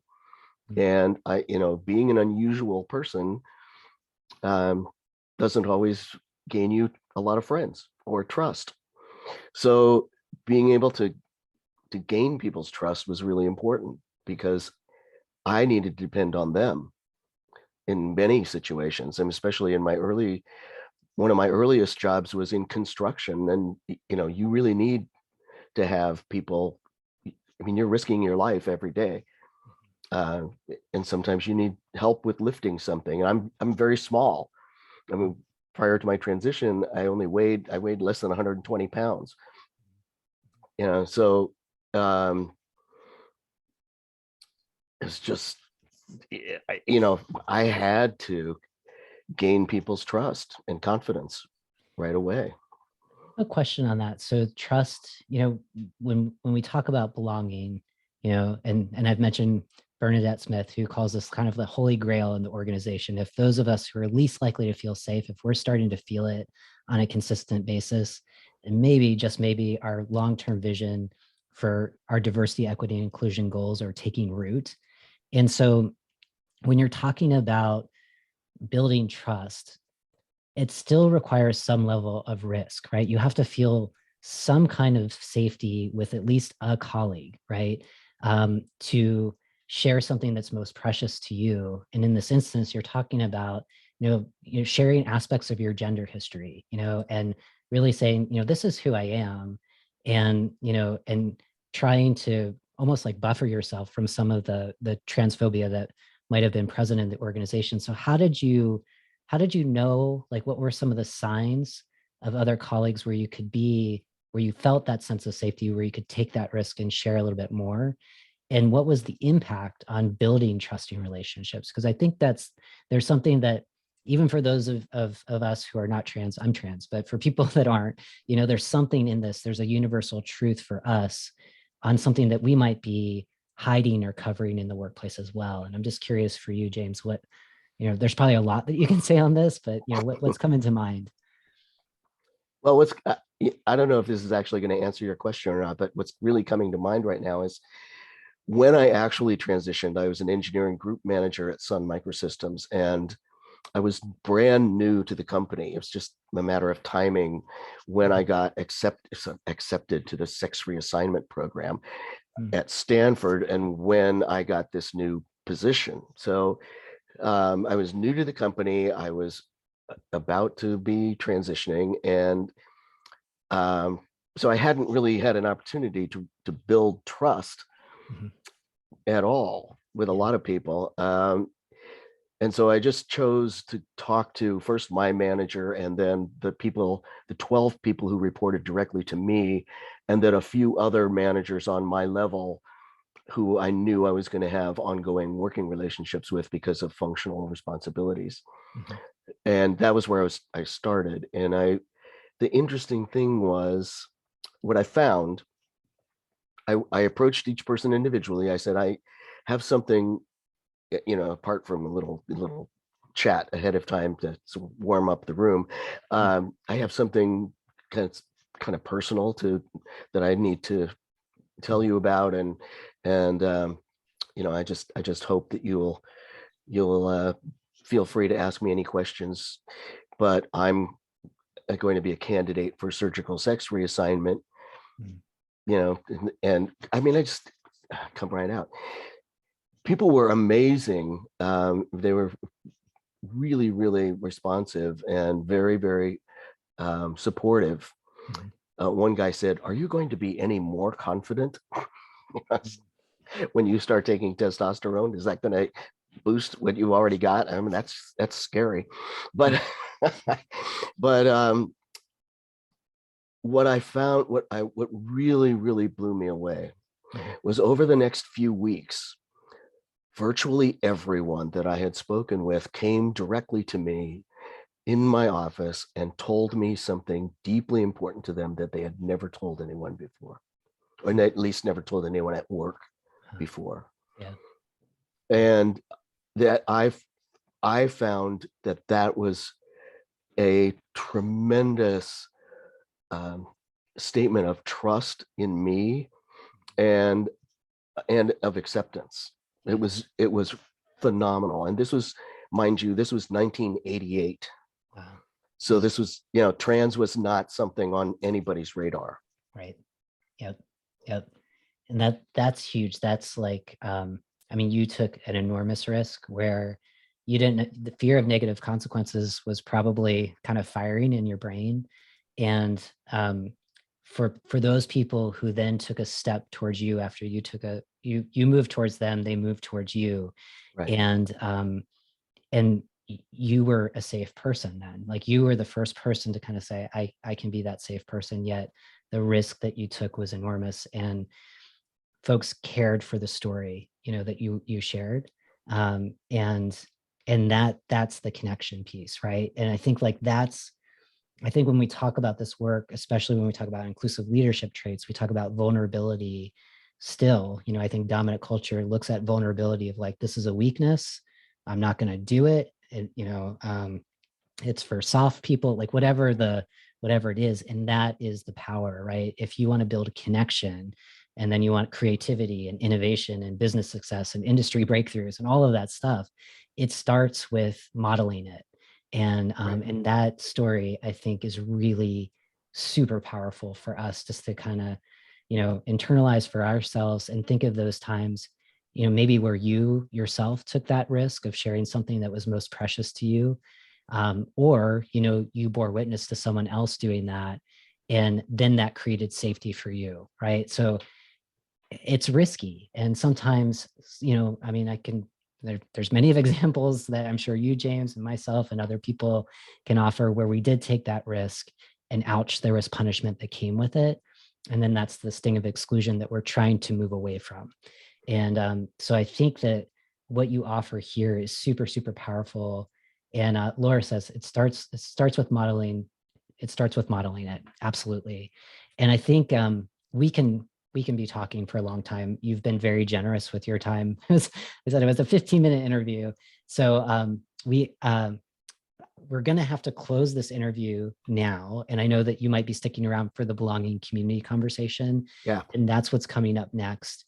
I do have to say for myself, I am human, and I'm going to need to take a short break because I've been going since 9 a.m. Pacific time. So what I'd like to do, I know we've got members of the belonging community here. James is here. I think Andrea is still in here. Angela's here. I want for us to take a three-minute reflection period. We've covered a lot. We've covered, an opening conversation that I kicked off, really trying to get us to understand the difference between change and transformation. And we heard from a series of speakers around imagining belonging on a global scale. Whether you're in a global organization, you're in a nonprofit, you're a consultant like myself working with police and local law enforcement, there's been a lot. So I'd love for you just to kind of reflect on one or two really powerful takeaways right now. And if it's available to you and you want to take that risk and model that, if you want to share that in the chat, I'd love for you to do that. I'm going to come right back, but literally it's going to be 3 minutes. So just reflect. James, thank you so much for being here. Before we go, where is the best place if people want to connect with your work? It's super powerful. Yeah. I just put my 2 websites in the chat for everybody, and you can reach me via email that's available in those websites. Yeah, I hope you read my book. I hope you read Rhodes's book, and I really am grateful to be part of all of this, because this work, the work that you all are doing, is so important to our future as a global community. Thank you. Thank you, James. And earlier today, again, another reflection place, we had Jen T. Grace here, and she was talking about sharing stories from voices we often don't hear, and how important that is when someone can find a book where maybe for the first time, their life is reflected in it. And that was my experience with your book, James. and Becoming a Visible Man. And I think also Thomas Page McBee's book, Amateur. Those are two stories, maybe for the first time in my life, where I was like, oh, I'm not the only one. This is great. So again, I know there's a lot of people in this space that are thinking about, I have a book in me. If you do, we know how to connect you to Jen to explore that. So if that's what you want to reflect on as well, please do that. I'm going to be back in 3 minutes. And for the Belonging community members, thank you for your patience. We're going to dive in deep in our workbooks, and I'll talk with you in just a bit. Thank you all.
Okay, so I said it was 3 minutes. I just want to let you know I'm all back, or I'm back for the second half of the day, and I really would love for folks just to kind of continue doing that reflection activity.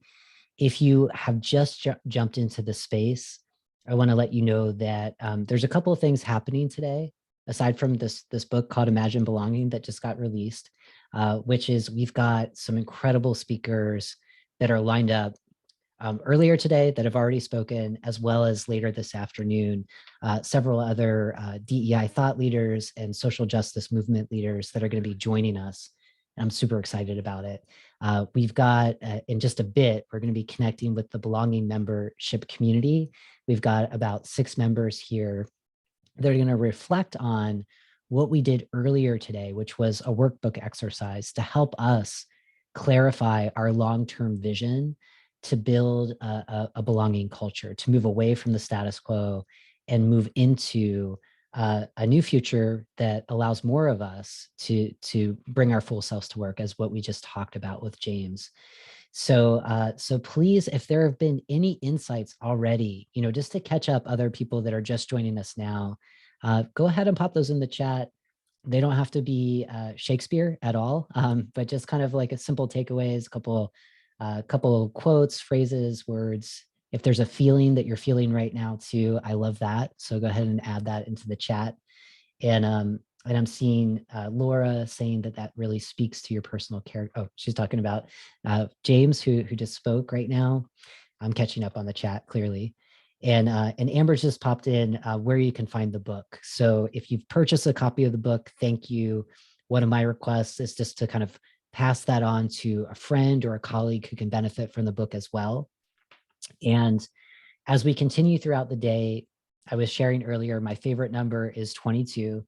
So whenever you're feeling inspired by anything that the speakers are offering, go ahead and throw a 2 or multiple 2s or paragraphs of 2s, just to kind of let us know the level of enthusiasm that you're at. We've got several bonuses for the book. So if you are in a leadership position, you're thinking about, oh, this would be a great book to help us think about the behaviors and beliefs, the transferable set of behaviors and beliefs that we want to pass along in order to allow our organization to survive and thrive through COVID-19. Hint, that is culture, and we're trying to establish a belonging culture and move away from dominant culture, status quo culture. And so if that's of interest to you and your team, these are some of the bonuses that you get just when you buy one copy. So you get a guide on how to lead inclusively during uncertain times. You get a guide on how you can share your diversity story. You get an audio copy of you get a ebook copy of the book, as well as a special message from me, and also a calendar of quotes. So different quotes of thought leaders who are featured in the book, including a few of quotes from myself from the book. So that's what you get just on kind of like the first tier of the book.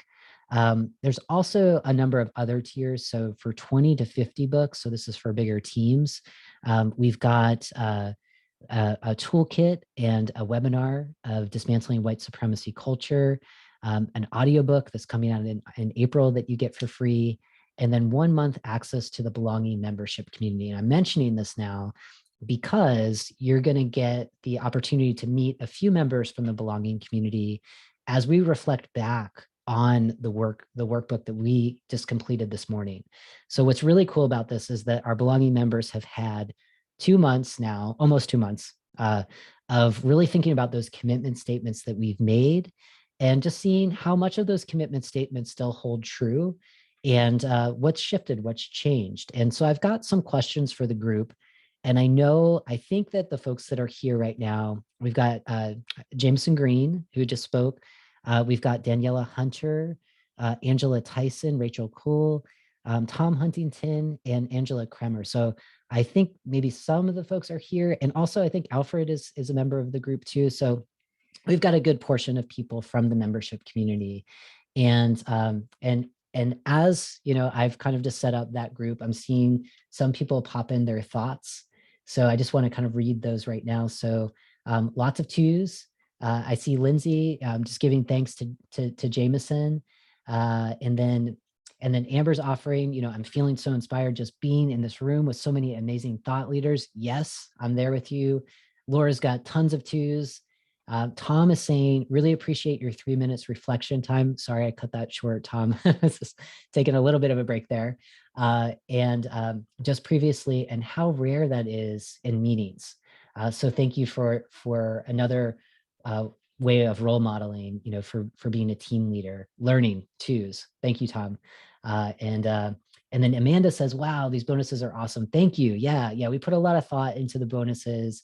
And there's this bonus, I think, of just getting a flavor of what's in the Belonging membership community is something that is really valuable. It's valuable for me. Every 2 times every month, I get to show up in a space with really brilliant people who are leading this work in their organizations, as well as inclusive leaders that are trying to start to embody some of these behaviors and beliefs, right? And the conversations that we cover are really powerful. Andrea Rogers was in the space. I'm not sure if I don't see everyone's faces here, but she was talking about an article that she wrote earlier last year about some of the costs of leading DEI work, and in particular, the costs that impact BIPOC folks, particularly Black DEI leaders. And that was really valuable to explore secondary traumatic stress, compassion fatigue, and the potential of burnout, and what we could do as a community just to make sure that we're checking in of if we're getting close to feeling crispy, what do we do to restore ourselves and to maybe move back a little bit and get that kind of support that we need from our colleagues. And in our community, we talk about that often. It's a lot of community care, compassion practices. So I'm being very long-winded to say you're with a group of really great people right now who have a lot to say on, establishing this long-term vision, and also being real that this is not easy work. I was noticing this morning when folks were filling out the workbook, and I could see, I was like, be in your body and feel this. And I could see people, eyebrows were furrowed. There was a lot of thinking. right? And so I get it. This is big work because it's not just about you. You're probably thinking about the folks that you're working with, potentially some of the people that might be the most resistant. And, how do I talk with, Rhodes, who's, not as an example, who might be a challenge, right? So I get that. And I think some of these conversations that we're going to have right now are going to be helpful. So for the belonging community members, thank you for 23 minutes of your patience as we go into the session. We're going to go up until the end of this hour. And this is your time really to kind of talk about the approach that you had after the workshop of how you continued, playing around with the workbook, filling it out, and most importantly, applying what you can right now to your work. And so with that, I'd like to start, and these are page numbers. So what I'll do, Amber, if I could ask you or Jade, if you could put into the chat just where people can find the workbook that we'll be talking about. If you weren't here for the morning session, we got to go through and really, fill this workbook out. And so as they're going to share this in the chat, you can just reference some of the pages that we're going to be discussing. And so let me kind of jump in. Thank you, Amber. So you can find that if you're curious about what the workbook is, you can find it in what Amber just posted as a link and kind of jump into the workbook. I want to start, and this is kind of the fun question. So I said, as much as there was a lot of thinking going on, we wanted to kind of transform our space to not make it kind of like a work activity, but more kind of an activity, a creative activity, a generative activity, maybe, dare I say, a feelings activity. And so, for members that are here right now, and I see Alfred, I see James, I see Tom, I see Angela, how, when you were filling out the workbook, whether when we first went through the workshop or maybe when you had more time with it afterwards, what did you do in your space just to kind of create a different kind of vibe that would allow you to really explore the possibilities of what could happen on December 31st, 2022, when you look back and you're like, wow, I'm so grateful that all of these things are taking place now in my workplace. And this is totally open and you can unmute yourself for the belonging community members. Just curious if there's one thing where you're like, oh, this might be helpful for other people. I lit some sage or something. I don't know. But what might that be that transformed your space that worked for you? Hi, this is Angela Tyson. Thank you for having me. Rhodes, I came into the belonging community about 2 years ago, stepping into a DEI role that I knew nothing about. And I found great support in this community. But I think for me, as I'm still growing into the role, but I think for me, it was about establishing a place of calm and a place of clarity. Like I needed to know what vision I had for our DEI group in order for me to convey that to the powers that be so that they would jump on board with this. And so that they would understand the ultimate need of this, not from a business standpoint, but from a relational standpoint. We need to build solid, diverse relationships within a workplace in order for it to be successful, in order for it to move forward. And I just tend to think that as a law firm, because that's where I work at a law firm, that we're so bottom line driven that it's about, what are we doing that's building the business? If you don't have diversity, you're not building, in my opinion, you're not building good business. Yes. And so I think sometimes I have to set all of the other busy work aside that I do and make sure that I'm focusing on a calm environment and a clear minded environment. Yes. Thank you. Thank you for that, Angela. And there was so much else that you offered in your comment. So just kind of like that, getting to that calm, kind of clear state and kind of doing what you needed to do in your environment. And there was just like a piece that you also offered, you're in a law firm, you're trying to really get leaders to embrace the work. And something that I write about in the book is about leadership legacy and kind of really asking leaders what they want to be remembered for.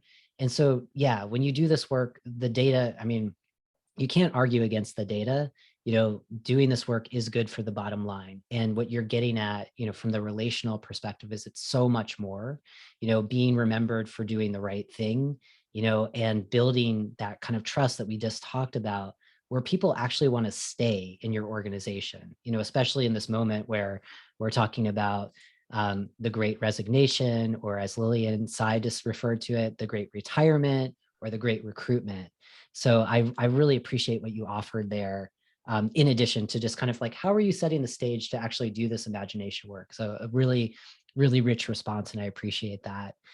For other folks from the community, maybe hearing from one or two other people. Yeah, Alfred, please go for it. Yeah. So I want to build off of Angela's comments, ditto, ditto, ditto to what Angela said. But also, the ability to focus beyond fatigue or overwhelm, I think, is a huge part of the community. Also, I have a phrase. How does one frame the universe? Being able to, with all this broad landscape of work and what I call Jedi B work, how do we frame it in bite-sized pieces or modules? And also the finding the simplicity in complexity with all the nuances and all the foundations and all the pieces to this whole. How do we get to that simplicity? And part of the community too is we don't know what we don't know. So a particular concept, a particular approach, even an issue it's more current than I knew because it's happening somewhere else and it's going to get to me eventually, bubbling up into the room, has been extraordinarily helpful to be current and timely and relevant. Yes. And at times we've even been able to do world peace and climate change and solve it. So now I'm teasing on that. So thanks. Yeah, thank you for that. Thank you for those really lovely comments about the community and just kind of like connecting it to that workbook. What is it that you're doing in your space to really give yourself permission to start imagining something different. And so I think like the feedback that you both provided right now is really, really helpful. I do want to kind of move through a couple of these questions related to the workshop we did this morning. I know folks are just coming in. I saw a couple of new people just arriving. So we're talking about a workbook, a workshop that we did this morning that's helping us imagine belonging, helping us move away from the status quo, not to change, because a change means that it's reversible. So potentially we can go back, but to transform it and become something better, something different, where we're embracing a belonging culture. And so this workbook helps kind of apply some of what's offered in the book to help you kind of think about your own work. And so with that, in doing this workbook, we asked members of our belonging community to look back last year, to look back at 2021 and reflect on some of the accomplishments. And there's on page 7, if you click on that link on page 7 are some of those 8 questions that were available for reflections. And so for the members of the belonging community that are here, my question for you is, out of all of those questions, when you responded to them, what surprised you about what occurred last year? And, as you're thinking about that, I'll give you a second to think about that. I had asked with those reflection questions too. Sometimes, it's difficult to remember. I was just thinking, what was I doing on February 22nd, 2021? I don't know, probably thinking about writing this book or something, but I can't remember specifically. So, maybe, when you scrolled through your calendar, that was where you were able to find like, oh, we did this event and that was really meaningful to me. Or maybe scrolling through your pictures on a camera, on your phone camera or something like that.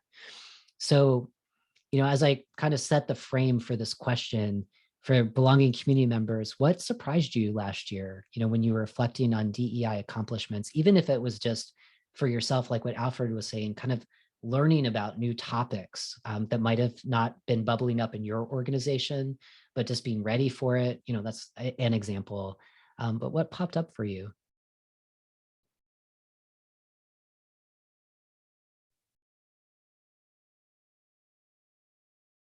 Yeah, Tom, please. I'll share what I shared this morning, that I'm white. I'm one of the white. I had no idea of what white privilege meant to me, that my whole life, I can go back and look at that. My whole life really has been defined by the white privilege that I was clueless that I had. And I've been around a long time and seen, I've known our culture was screwed up with the racism thing, but I didn't know. Yeah. So that's the big change that I'm laughing like Kelly, like I'm no longer clueless. I now know I can go back to early childhood. I can go back to my privileged educational system. I can go back to being a hippie in the 60s and then becoming a lawyer and being respected in my community and being clueless that I had white privilege to do this, even though personally I did not feel privileged. Yes. because of my family dysfunction. Yeah. Anyway, so that's I'm so glad that 2021. Yeah, 2020, yeah. but I'm no longer clueless about white privilege, and now I can own it and show up and say, hey, I've got white. I can be a leader in helping other clueless white privileged people realize. But the impact, it's yeah, and yeah. Anyway, that's so absolutely, yeah, and this is it. This is where we are. And I mentioned Nini Molefe earlier today. Unlearning to learn. Or learning to then continue to learn. And for yourself, you said it. Kind of then you have this awareness. Who's someone that's kind of going along with you in your journey that you might be able to bring along. And that goes back to what Kelly was sharing earlier today and Lily and Sai, meeting people where they're at. Who is another white person in your life that maybe you can engage in this conversation about what surprised you last year and like how you had this learning moment to bring other people along. And that's part of this work. And I think for those of us who are DEI practitioners, we get it. There's a lot of grace. And, sometimes in those days where our blocks might show up, it was like, why isn't this happening fast enough? Right. And these moments like what Tom is sharing is like, okay, it's working, it's working. We got to keep going. And there's more of us now. And that's what we're moving towards. So I appreciate that. And there was some love coming at you, Tom. I don't know if you saw that. A lot of twos. Lindsay offers in the chat. It is wild how white privilege is so normal for some that don't know until we know, right? And now that we know, we do better, right? We bring other people along. And Laura says, I love Tom's enthusiasm. He expresses the awakening for me too. Like, how did I get this old and not know how privileged I was? It's frustrating, nauseating. And now we do the work. Right? And figure out how to use it to help change the world. And Amber offers, I agree, Tom, 2021 shed some much needed light on the topic of privilege and specifically white privilege, right? And Alfred says, what is one aspect of your DEI work where you could offer yourself or your colleagues more compassion, listening with curiosity, not judgment, listening as if for the first time? And Swati Messer earlier today was talking about that, in her work of leading DEI work in a global organization where they're based in the United States and working, with different offices all around the world, and almost every continent, and really listening without having that kind of activist mindset of like, okay, I'm listening to move forward with my agenda, but listening, recognizing there's wisdom coming back at me. So really positive, a really powerful insight here on kind of what surprised us. And that was just in the reflection question. So I'd love to hear from maybe one other person from the community, what surprised you when you filled out the workbook and you were just, you picked one of those reflection questions of last year. What occurred last year that was maybe an indicator of success of like, okay, this is working.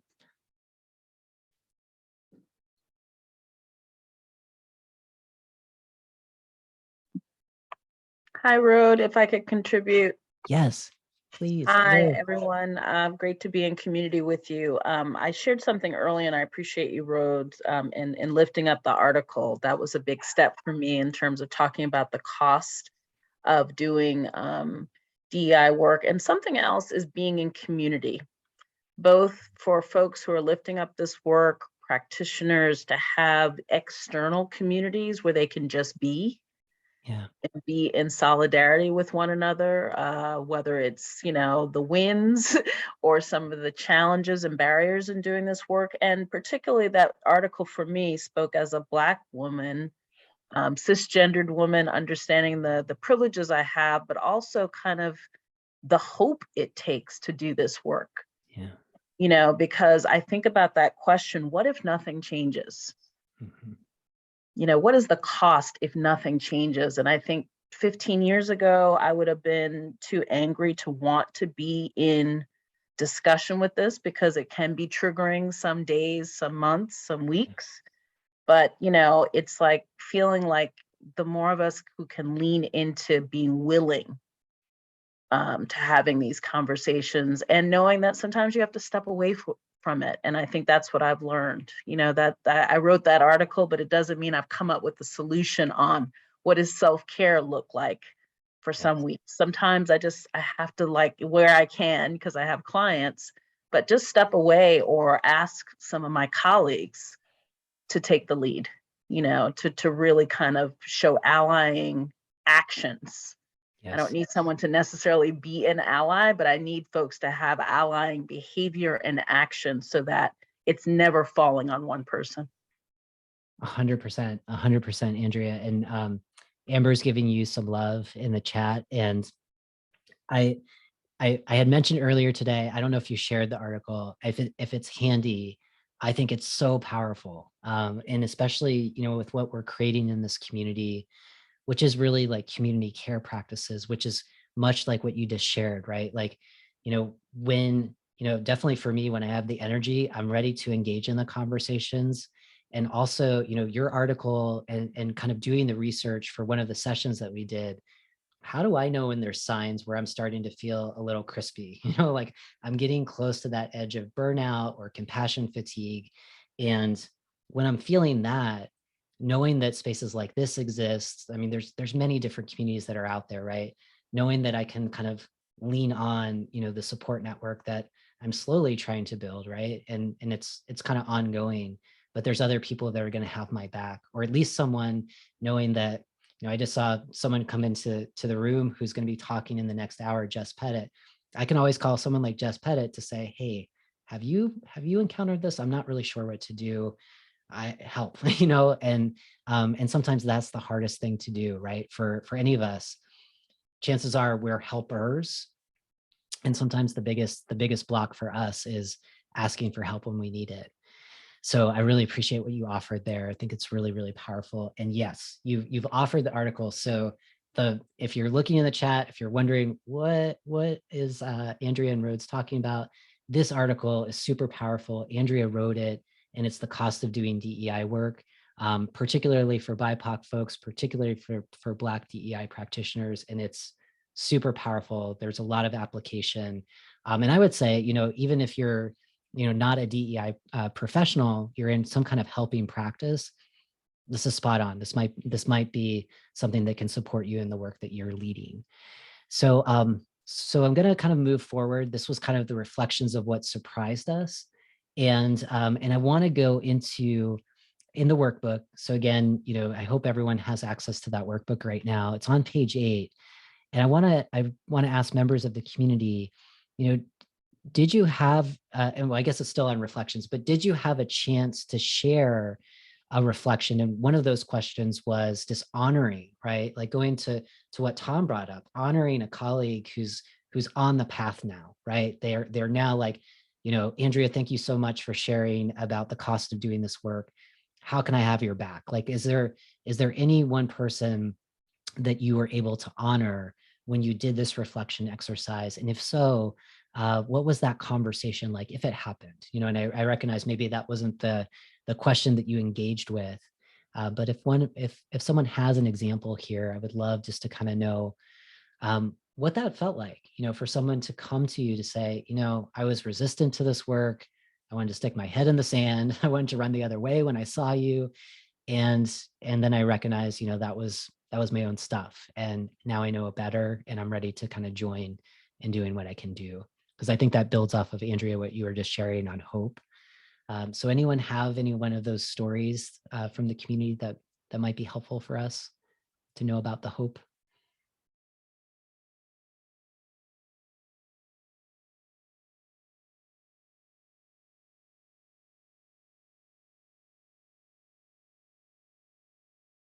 Okay. James, thank you. Please. Yeah, one of the greatest moments for me in 2021 was a chance to participate in a intergenerational, sorry, let's be clear, intergenerational panel in the health. It was a webinar in the health arena, health focused, and focused on trans men. It was a really, really powerful moment for me, because there were people involved in it, and people in the audience who were responding, who made it known that they had never seen anybody, a trans person, as old as I am. And that gave them hope. Yeah. And also for me to be recognized for some of the work that I've done that made the trans health marketplace possible.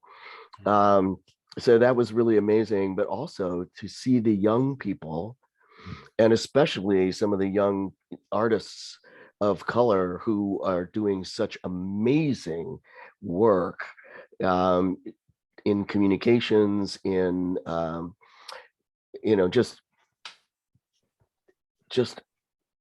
in art, which to me is all communication, but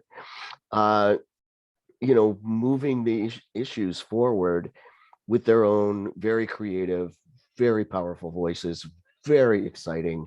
And I was just so grateful to have been invited to be part of that. So thank you so much for sharing that. It's just kind of knowing that, like, where you're at, just who you are, being that possibility model for so many of us, myself included, for sure. And at the same time, seeing that foundation, the work that you've done, and how the next generations are like carrying it forward in ways that, maybe you never imagined, like where we're at right now. And definitely later this afternoon, we're having a panel to talk with other trans activists right now, business leaders, sharing some of those sobering realities. And at the same time, there's an explosion of more acts of allyship, as Andrea was just talking about, more folks knowing now, of how ways to show up for our communities. And so I really appreciate that. I think that that's something that I think is powerful for any of us, to have other people come up and remind us, like, hey, just when you gave that talk the other day, like, it allowed me to recognize some of my own learning edges, and I just didn't know. And thank you so much. It could be as simple as that.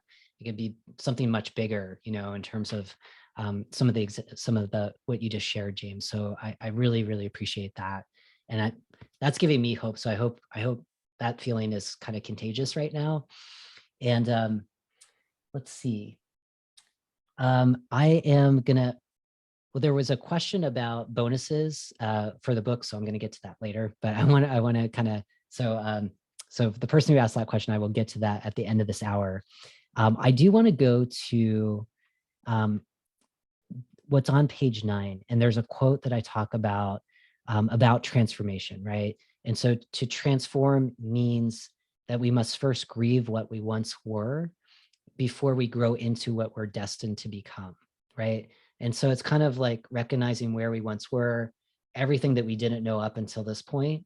And as we move into kind of this better version of ourselves, I'm just curious, like, if there was a feeling that evoked for you, or maybe like a sense of possibility, or maybe even not so much in grieving, but just forgiving, what wasn't known to you. If that kind of strikes any of you, I'm just kind of curious, like how that landed, if it did. I know that that's kind of a bigger question, but just when you hear that, what pops up for you, and what does that open up as you think about your own work in leading, DEI work inside your organizations? I think for me, one of the things that when I kind of came to this role that was very clear that I was a little unclear actually of what DEI was and who was actually affected by it was that, as things started to progress in 2020 and 2021, we started to hear of crimes against Asians, crimes against the gay community, crimes against the transgender community. And I think in my mind, diversity was about race. You know what I mean? That is like the focus for me before I kind of got entrenched into this, was that this was solely about race. And it's so much bigger than that. And that was like an aha moment. It's not just about you. You are not the only one affected by lack of diversity, lack of inclusion, lack of equality, and that there are so many others out there. And we are so much more similar than we are different. And I think as humans, if we start to embrace our similarities, it will make being empathetic to others so much easier. And so I think that was one of the things that I kind of learned. And not that I didn't think anybody else had a struggle other than the Black community. It was my story. So that my story was the important story. You know what I mean? Yeah. So it opened up my eyes that there are others out there that, in similar situations that are affected just as adversely as a person of color is, and being able to kind of open up and embrace that. Yeah, it's recognizing our entry points into this work and the connection of just recognize, when we were talking about exclusion, right? And kind of those edges of exclusion around invisibility, disconnection, disengagement, shame, right? Shame for just kind of showing up into a space and feeling like we have to hide the things that are most precious to us. And I think what's powerful about doing this work is we have different entry points of how we relate to that sting of exclusion, and then recognizing, there's different experiences that are just as real, but it shows up differently. So whether it's around experiencing, being in an organization steeped in white supremacy culture, which I would say most organizations, most workplaces, like that's what we're struggling to kind of dismantle. And with that, there's like the interlocking systems of dominance that's bell hooks that talks about that, right? And so that also includes, patriarchy, which makes it really bad for queer people and women and non-binary people and trans folks and ableism. I mean, there's so many different layers to it, and it connects us, right? But it's different. And I think for, I've been doing different iterations of this work for almost 20 years. And it's like every day I learn something new, like that's something new to me, and it's humbling, so we're modeling kind of that open learning that's constant, and kind of inviting people in. I think that's maybe where some people want to stick their head in the sand because it might feel overwhelming. Like once you start peeling that layer back, as Tom was talking about, it's like, whoa, my whole world has shifted. I'm not the special person I thought I was. There are systems that are in place that benefit me and make it really difficult for BIPOC people in the instance of talking about white privilege, and that could be true for folks that are cisgender, just kind of learning more about the experiences of trans or non-binary people, or people who are hearing and sighted, and people that are not, the list goes on and on. So Angela, I think that's really valuable just to kind of bring into the space of like what our perceptions of this work is and how much bigger it really is. And I get excited by it. And, and I can recognize, when we talk about meeting people where they're at, how that can maybe shut them down a little bit, because it's like, wait a minute, you want me to talk about this in the workplace? I don't even have time to meet my deadline. So you're asking me to do all this extra work. And it's, that's part of our work, is like, it's not extra work. This is going to help you show up and build better connections so you can be better at your job, but like, it's a process, and we all know this, right? Or we're learning this, and I really appreciate that. We probably have time to go through maybe one or two other questions. I know Jess has been patiently here, and we're going to get kicked off at the top of the hour to learn from all of her wisdom. I'm excited for that. So we're about to get there. And I want to go down to this question that it's on page 10, if you're flipping through the workbook.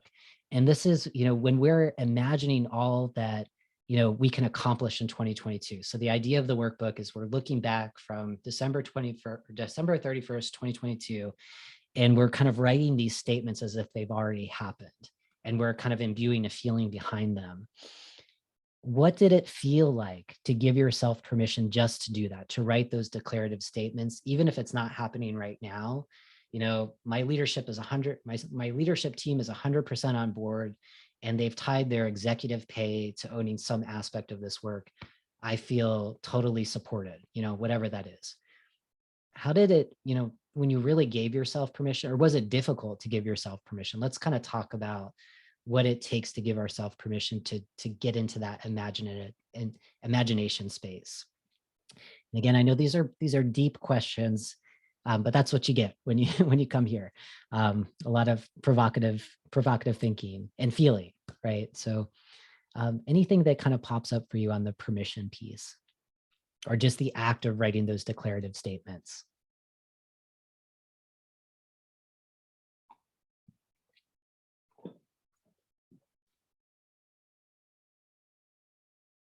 Tom, yeah, go for it.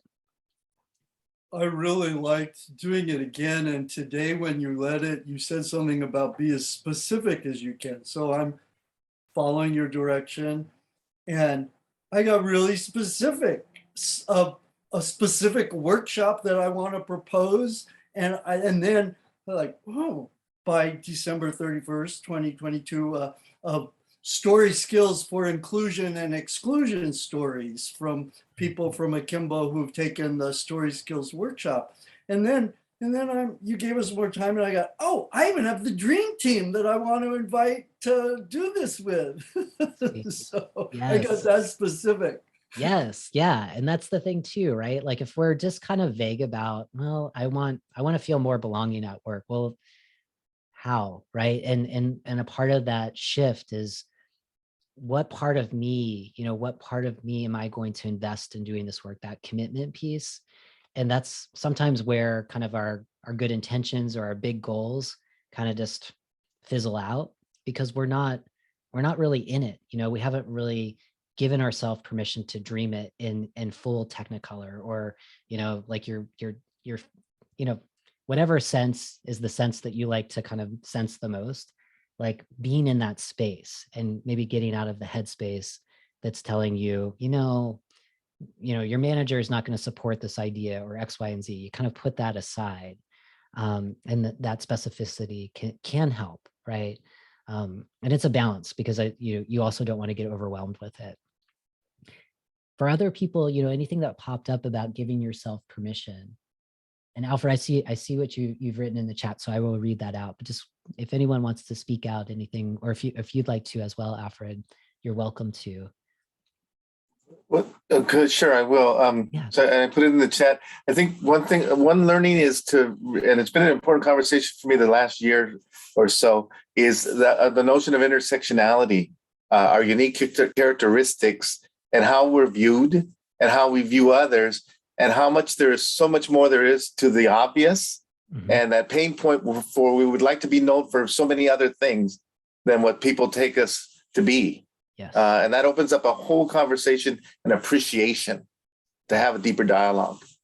100%, right? Like none of us want to be reduced to one aspect of who we are. We want to be seen for like the awesomeness of being Alfred, or being Jess, or being Angela, or being Rhodes, or Tom, et cetera, right? And that's really key. And also like having enough space, like that when we want to talk about one aspect that's really precious to who we are, we can, and that's not going to be the only thing that we're remembered for, right? I think that's really, really key. So this is awesome. And I want to thank I want to thank all of our Belonging members for being here in this space and sharing so generously. I know it's not always easy to offer up things that really matter to you in the way that we were just doing over the past 45 minutes or so. So for those folks that were just listening and kind of gaining ideas, if you want to share any kind of key takeaway in the chat, or if you just want to give twos. So if you just joined us, we're giving twos today for the things that resonate or the things that we're excited about, just making it easy so you don't have to kind of be in that thinking mind of reflecting back everything that you learned. Go ahead and pop that in the chat. And as you do, we're gonna, yes, Nicole, thank you for doing that. We're gonna shift to our afternoon portion of the day. And this is, again, a lot of thoughtful interviews with super smart people that I'll introduce to you in a bit. And we're talking about how we activate our visions, right? And then we're gonna have a special panel discussion because a portion of the proceeds of the book are going to be dedicated to the economic empowerment of trans, non-binary, two-spirit, gender expansive people. And we've got a really dynamic panel with the executive director of the Transgender Legal Defense and Education Fund, Andy Mara, as well as Nico Calvo-Rosenstone and Tatiana Moten, who are doing this work inside of organizations. So if you're interested in that, that's going to be happening a little bit later today. And then we close out the session with two amazing people, Rika Salonon and Brad Fortier, who are talking about stamina. So this is an enormous day. And so how do we maintain what we want to see changed in our workplaces over time? So if you're interested in that conversation, that's where we end today. And this has been so enormous, and I'm having a ton of fun. So I do want to remind you, though, this is all related to the book, Imagine Belonging. It just launched today. So if you haven't yet got your copy of it, please do. It's at imaginebelonging.com, and there's lots of cool bonuses. We've had some questions about how do we validate bonuses. So when you get on that page and say you go to Amazon, you purchase your book, there's an order number that you get, and all you have to do is copy and paste the order number, pop it into the bonuses, and boom, you will receive those bonuses very soon. And just with like one copy of the book, you get the e-version of the book, you get a calendar of quotes from really amazing thought leaders who helped inspire the book. There's a few of my own in there. We've got a guide on how we can share our diversity story. So how do we even know? Do we have a diversity story? And then how do we share it with people to bring others along? And then there is a guide on how we lead inclusively during uncertain times, which I think we can all agree we are in those times right now. And so what's the opportunity? So if that sounds of interest to you, you can check it out there. You also get a special thank you video from me and an invitation.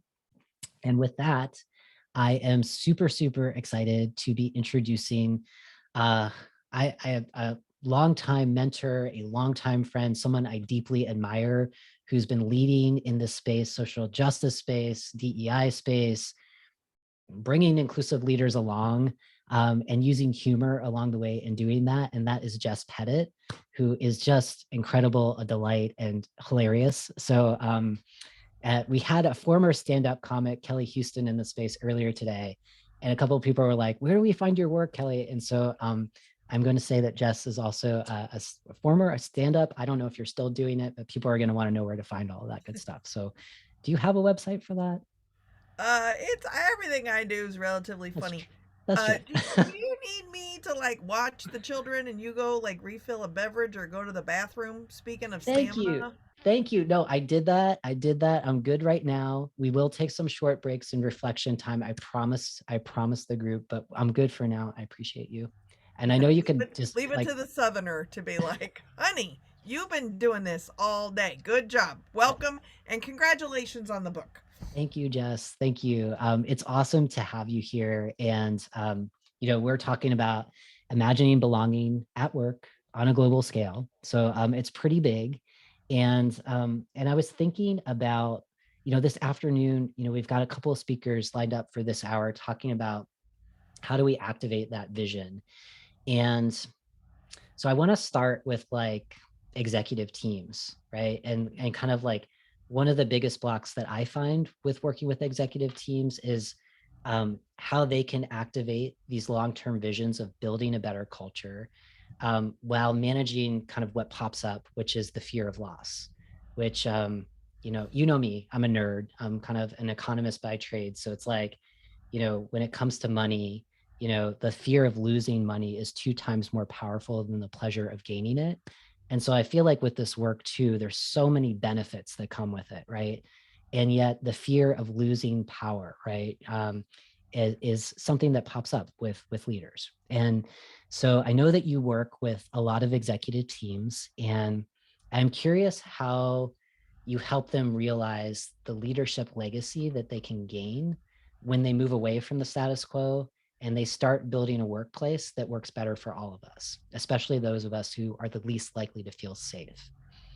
Yeah, I really wish there was some like super easy answer to this question, but mostly it's ego, right? Like, so that I'm happy to answer the question, but the answers are kind of gross. So if everyone puts their raincoats on or something, maybe that'll help.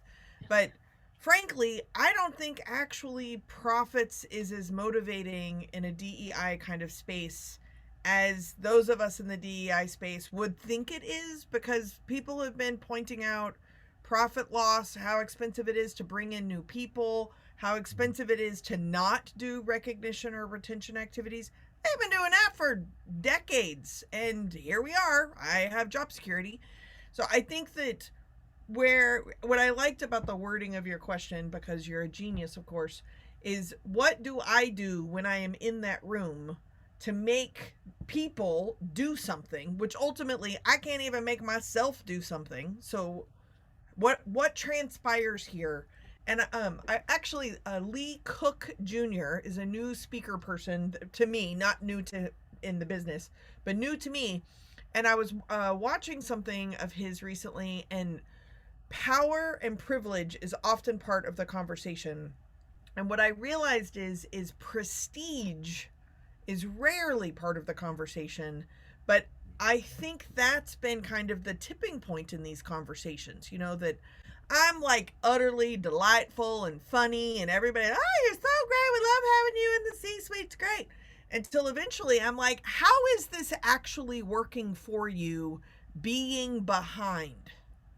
Like, you had the option of being a leader, and you could have been a leader 30, 40, 50, 100 years ago, and here we are. Like, what's it like from these really bad seats?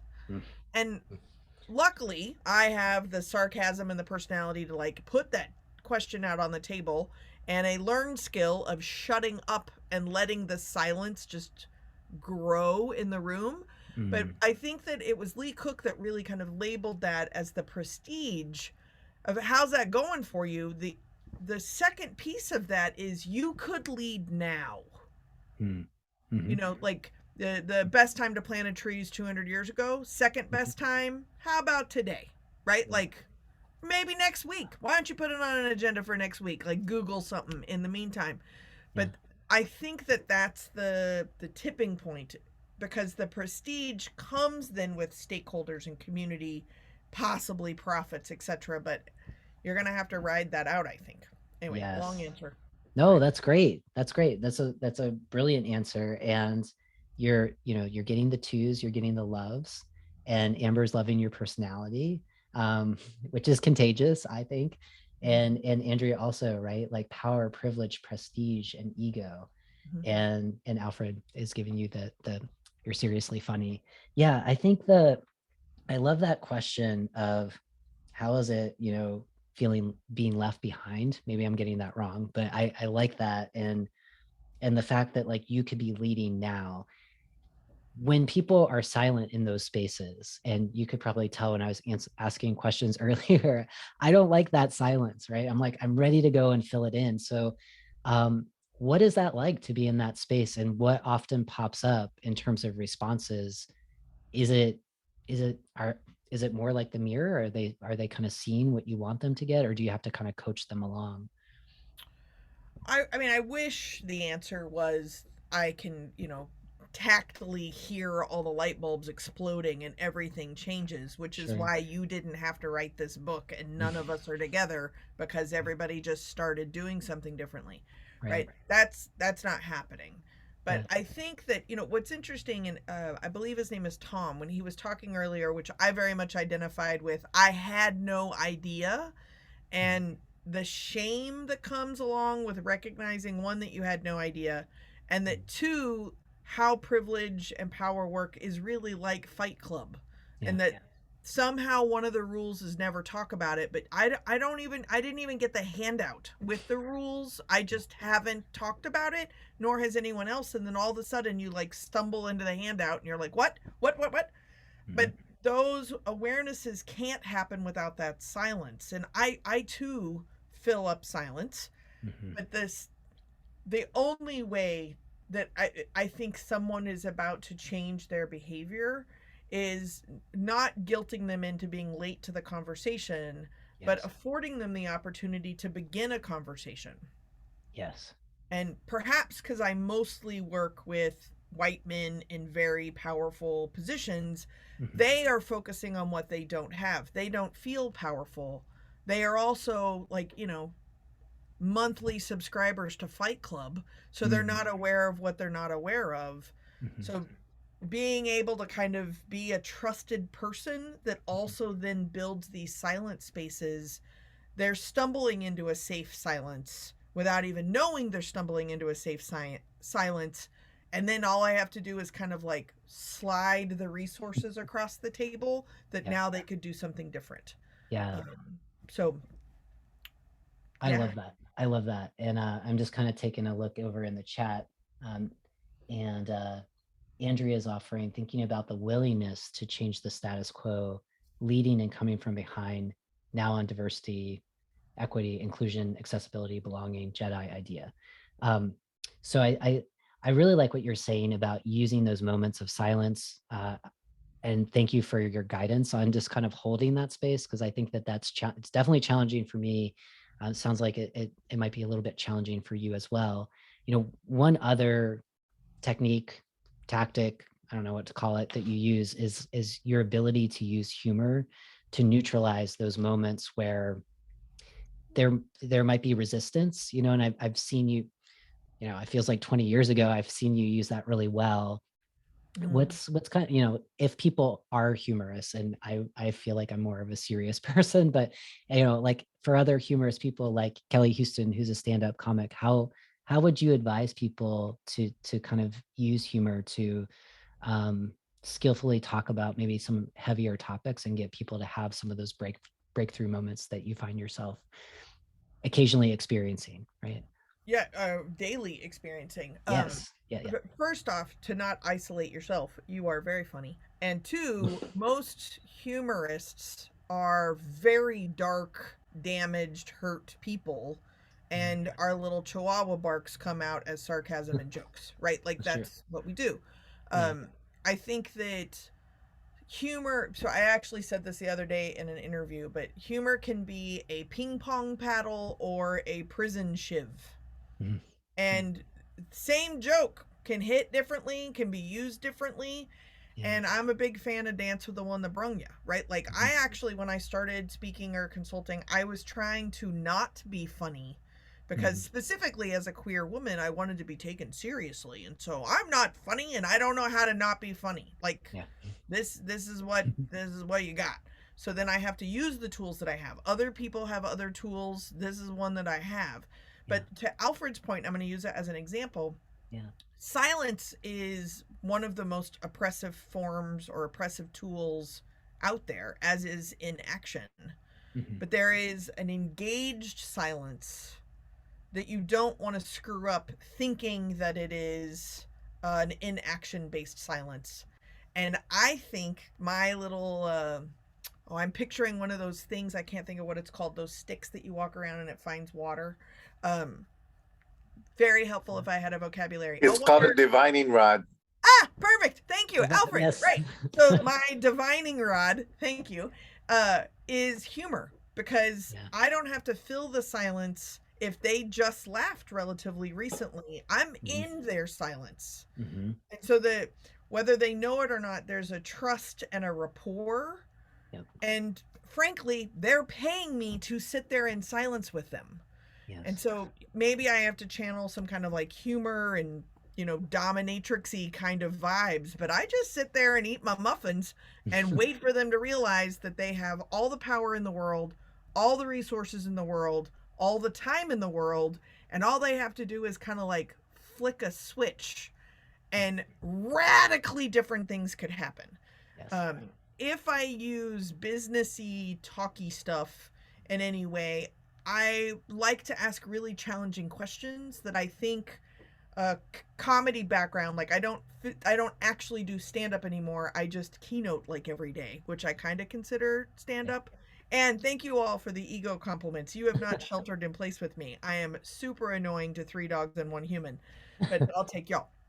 But I might be able to ask a question of like, how is that working for you? And then shut up. You can ask that question, and chances are they haven't thought about it.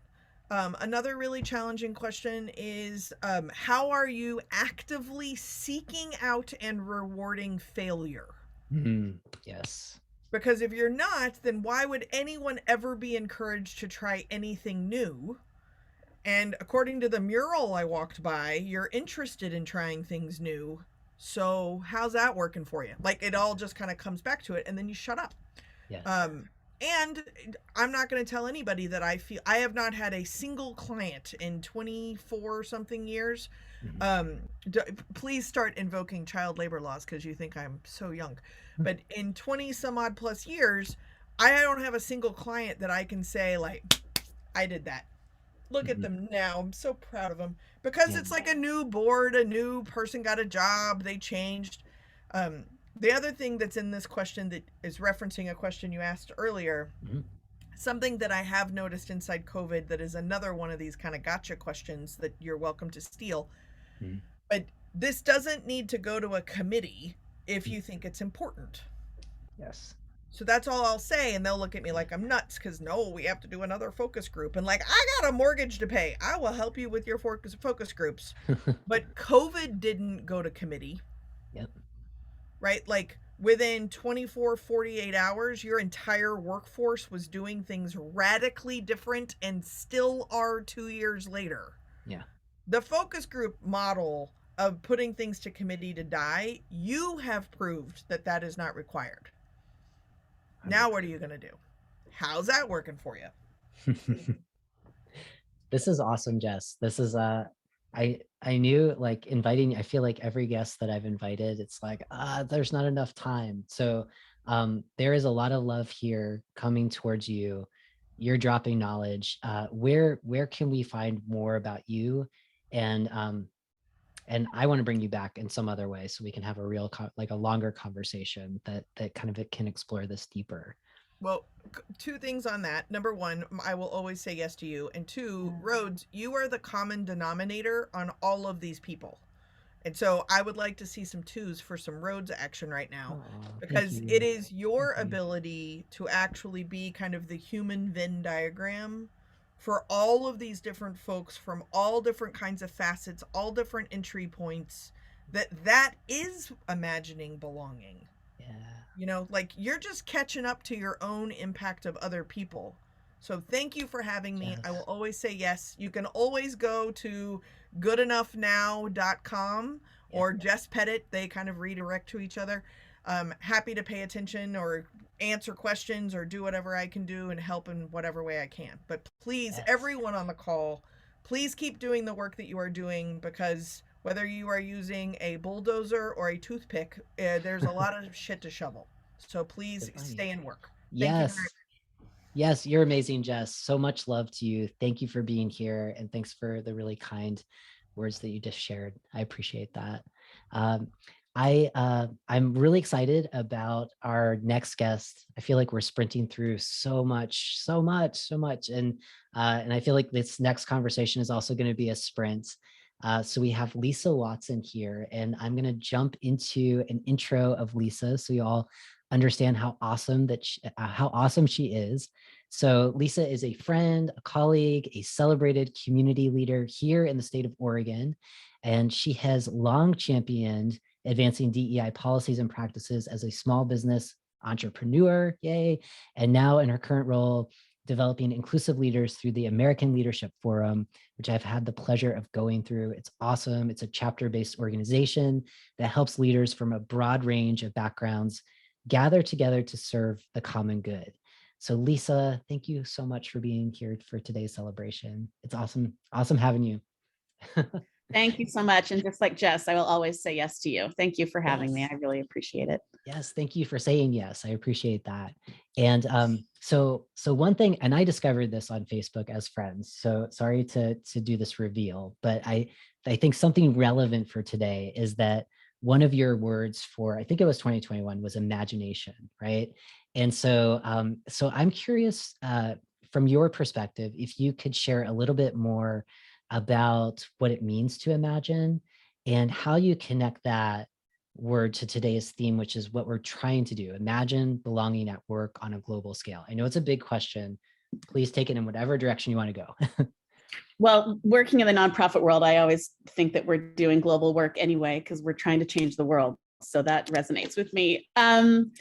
Well, I will say I've had a practice for a few years of just sort of at the beginning of the year, choosing a word that I want to tap into throughout the year that I think is inspiring me. And last year it was imagination. And if you think about where we were at the beginning of 2021, we had to think and be creative and try to imagine things that we had never experienced or seen before because we were being forced to. And so I really kind of leaned into that word and utilized it as a way to kind of check in as a value with myself when I was making decisions or trying to do something different. And I kept always trying to push myself to imagine something bigger than I thought was possible. You've talked a lot today. I've been in and out a lot, and you've talked a lot today about transformation versus change. And I really just think transformation begins with imagination. We can't create what we aren't imagining. And so I also really took the idea of imagining and shared it with a lot of people. I was really public about it. Like it was, we're friends on social media. So it was in my social media, but also just in conversations with folks. I kept bringing it up and it would get conversations going about what they were imagining as well. So I think it just brought more energy to the things that I was trying to do. And it helped bring me into community with other people who were imagining new things I hadn't thought of. So it just felt like the right word to guide us through a year that was so filled with so much unknown.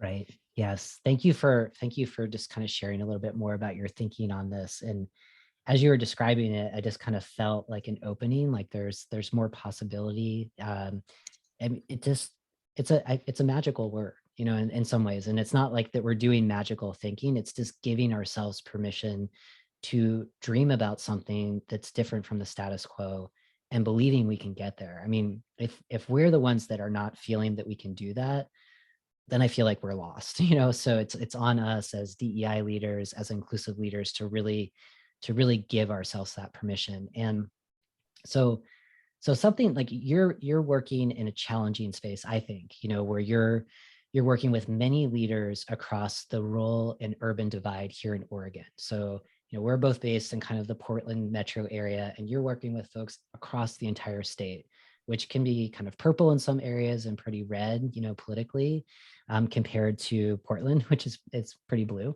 And so I'm curious how you underscore the importance of having that long-term vision of inclusion to gather these kind of leaders together.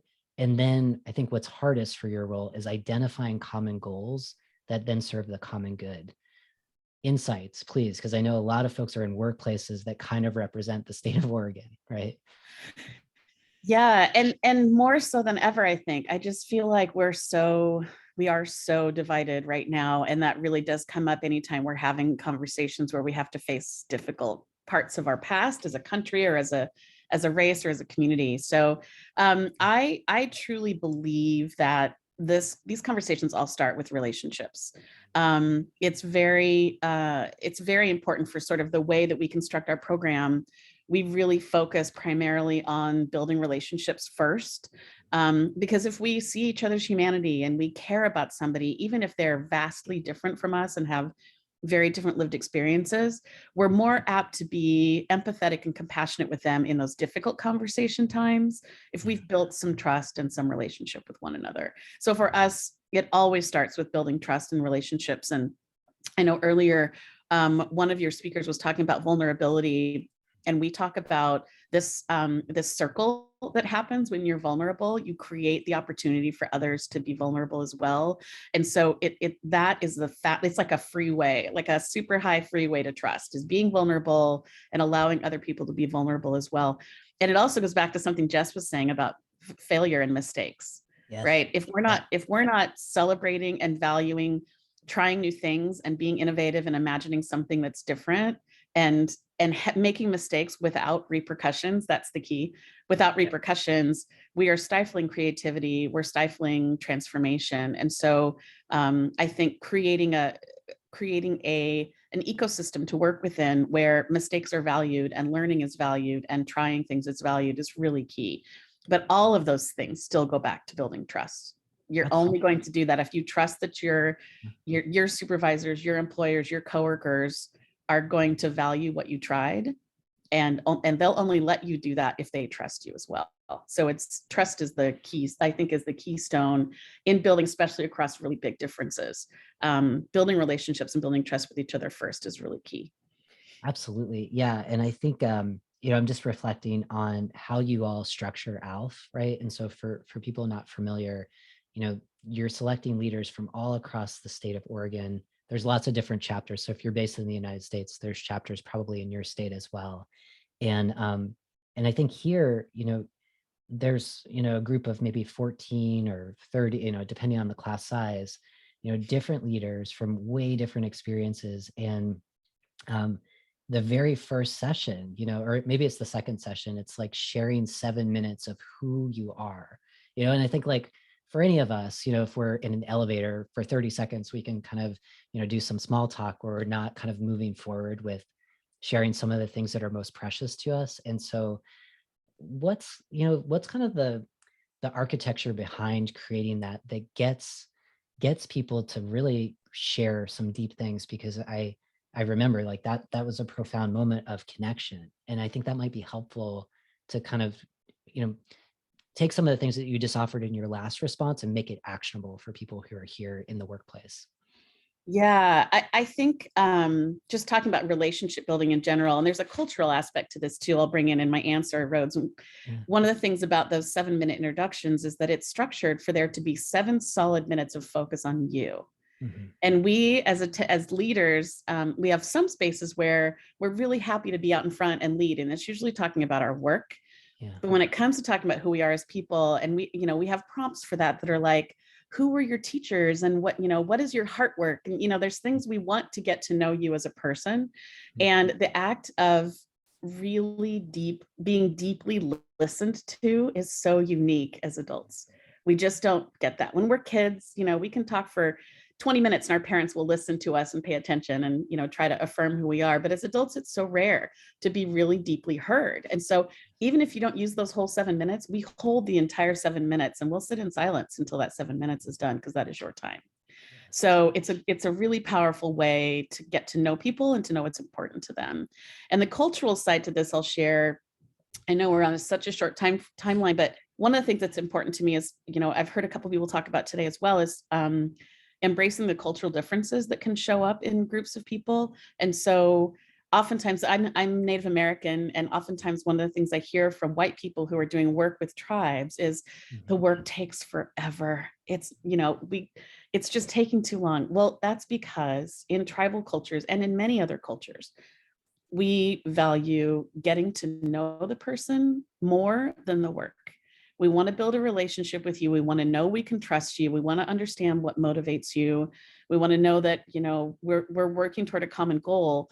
And that may mean breaking bread together and spending time socially and spending the first part of your meetings doing, our ALF tradition of check-in, where we just spend the beginning of every time together hearing how everybody's doing. And those things take time. And that's one of the things that I think is really difficult, is we are so focused, dominant culture is so focused on expediency and speed and getting through the agenda that oftentimes we don't embrace the culture of, hey, these are folks who want to build a relationship with me. I'm going to take the time to pause and do that. And we've had times in ALF where the entire agenda gets thrown out at a board meeting or at a planning meeting because somebody needs our help and attention. And we just focus on that. We're like, we can do the work later. What do you need as a human right now? Yes. It's a place we can be really human. And I think that's what we need more space for in workplaces. Absolutely. Yeah. And Amber was giving you some love in the chat. And Alfred is saying also, yes, Lisa, as a Hispanic Latino relationships first, then biz, right? And that's yep, absolutely. Yeah. So much of this work, kind of moving at the speed of trust. And sometimes, that takes a while, and it goes back to kind of the safety piece that you were talking about of, I want to be vulnerable. I want to take a move towards you. And I'm not so sure that the risk of doing that is going to not come back as retaliation or punishment, right? Mm-hmm. And, earlier today, I was sharing Trabian Shorter's definition of culture, which is the transferable set of beliefs and behaviors to allow a group to survive, which I love. And so these are beliefs and behaviors of like, what's business for, right? And it's about people. And I mean, my belief in behaviors is about people first, like what you're talking about. And that's still kind of shaking away from dominant culture, which is more the transactional piece. And so I love what you offered here. And I know that like all of the other interviews, 15 minutes goes by way too fast. So I will probably ask you to come back into community in the space in some other way at some point. I thank you so much for being here right now. It means the world to me that you're celebrating today. Thank you. And congratulations again on the book. I'm so excited to read it. Thanks so much. Thank you, Lisa. Thank you so much. Oh, before you go, where's the best place to learn more about you and ALF? There, you can learn about our organization at alfnational.org and locally at alforegon.org. Yes. ALF, American Awesome. Leadership Forum. Okay. Yeah, thank you so much. Thank you, Lisa. Bye. Okay, so all right. So if there's any kind of love that you want to give Lisa right now, anything that we just talked about, a key takeaway, go ahead and pop that in the chat or something that you're curious about. And as you do that, I just want to talk about, yes, Andrea's giving you some love, Lisa. Very cool. And we also have where to find ALF. Thank you, Amber, for sharing that link. So as we're kind of wrapping up this session, I want to remind you, we're here for the book. So if you want to check out imaginebelonging.com, that's where you can find the book. There's some really exciting bonuses. And I see our next guest in the space, which I'm super excited because I haven't connected with him in a while. So this is going to be like a catch up and probably too short again. And that is Dr. Joel Brown, who is the CEO of Numos. He's a friend, a fellow LGBTQ plus business owner. And I think, I feel like your title has changed, Joel, but I know at one point you were the chief visionary officer. And I couldn't think of a better person to talk about setting a long-term vision for building a better culture that moves away from the status quo than you. So I'm really grateful you said yes. I know you're busy. Thank you for being here. Well, thank you. Thank you for your launch. It seems like this is the time when we typically catch up. We've got to do better about that. So it's good to see you as always. And it's a pleasure to be here. And I'm thankful to be in the community with other people who are here as well. Yes. And you have such a calming energy. I know you're a big meditator. So I feel like you're bringing that good vibe in right now. So I'm going to try to match that energy. So I want to kind of kick this off and talk about the topic of culture transformation, right? So we earlier today, we were talking about the difference between change and transformation. And change really is kind of like something that can be reversed back. And when we're thinking about moving away from dominant culture, status quo culture in our organization, we don't want to run the risk of going back. We want to transform it. We want to change it so we can become something better. And I think that that's important, right? Because right now, when we think about organizations, how are our businesses going to survive and hopefully thrive as we move through getting through COVID-19, whenever that's going to happen, right? And so you're a chief culture cultivator. And so I'm curious to learn how you're guiding executive teams as they desire to transform their cultures by moving away from the status quo and towards behaviors that are different, behaviors that are behaviors rooted in belonging, safety, and trust. You know, what's some of the strategies that you do when you work with teams to make that happen? That's a really big question. So thank you once again for allowing me to be here. I think we have, when you're talking to leaders within organizations, I think you have to kind of expand the lens, because what's happening globally, I think dictates where we should be going from an organizational standpoint. So I'm going to introduce an acronym that I'm sure some of you have heard of before, but it's become more mainstream the last, I would say, 5 years. And that acronym is VUCA. Okay, so I promise you this is not some science, or this is not some alien language or whatnot, but VUCA stands for volatility, uncertainty, complexity, and ambiguity. So what are we speaking to? Well, more social scientists have said that in this, every year going forward and in the decades ahead, we're going to see increasing volatility, uncertainty, complexity, and ambiguity. So what do we mean by that? We're going to see a range of events, whether we're talking about war, demographic shifts, climate change, pandemics. Hopefully we don't have to go through any more of those, where it's going to be harder to predict what's happening, and the state of our world is going to be constantly changing and evolving. And to do so, you have to have adaptive skills. Now, here's the thing about VUCA. A lot of people, and I actually just spoke about this earlier today, when we think about VUCA and the things that make our world unpredictable and volatile, the thing that we don't talk about is ism. Because when we think about isms, things such as racism, sexism, heterosexism, cisgenderism, et cetera, those things have made the world unpredictable for marginalized communities for quite some time. So, and before I get into that, because I want to take it a little bit further, but if you want to be adept and if you want to learn how to survive and to adapt in the world in which we live, just as a global citizen, you have to be more skilled in relating to the world in a way, or understanding that the world is increasingly complex and didn't just become complex in 2018 with Black Lives Matter, or in 2020 with COVID. It's always been complex. And so what I say to leaders is, if you want to prepare your leaders to flourish in this world, you have to help them to become adaptive. And one of the ways in which the world is changing, and one of the ways in which we want people to become more adaptive, is by recognizing cultural differences and similarities, and being skilled at responding to, supporting, nurturing, and becoming aware of those cultural differences. So that's something that's been very helpful. Where I've taken it a step further, though, too, is helping them to realize that the people in the communities that have been most adept at dealing with the vagaries of the world over the last, well, since forever, are marginalized communities. If you, like myself, if let's say you're a queer person of color, you're used to volatility, you're used to uncertainty, you're used to complexity, you're used to ambiguity.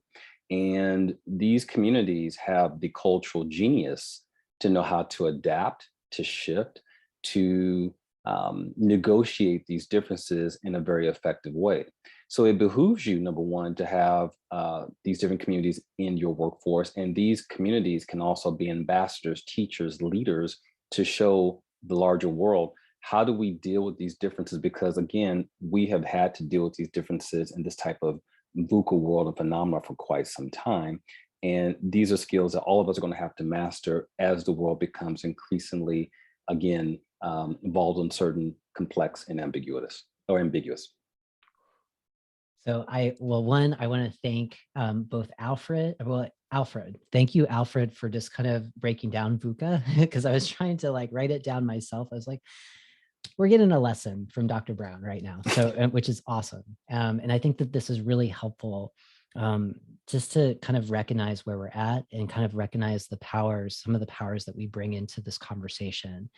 And earlier today, Joel, we were talking about kind of the mindset that it takes for us to give ourselves permission to imagine something different and then work towards it.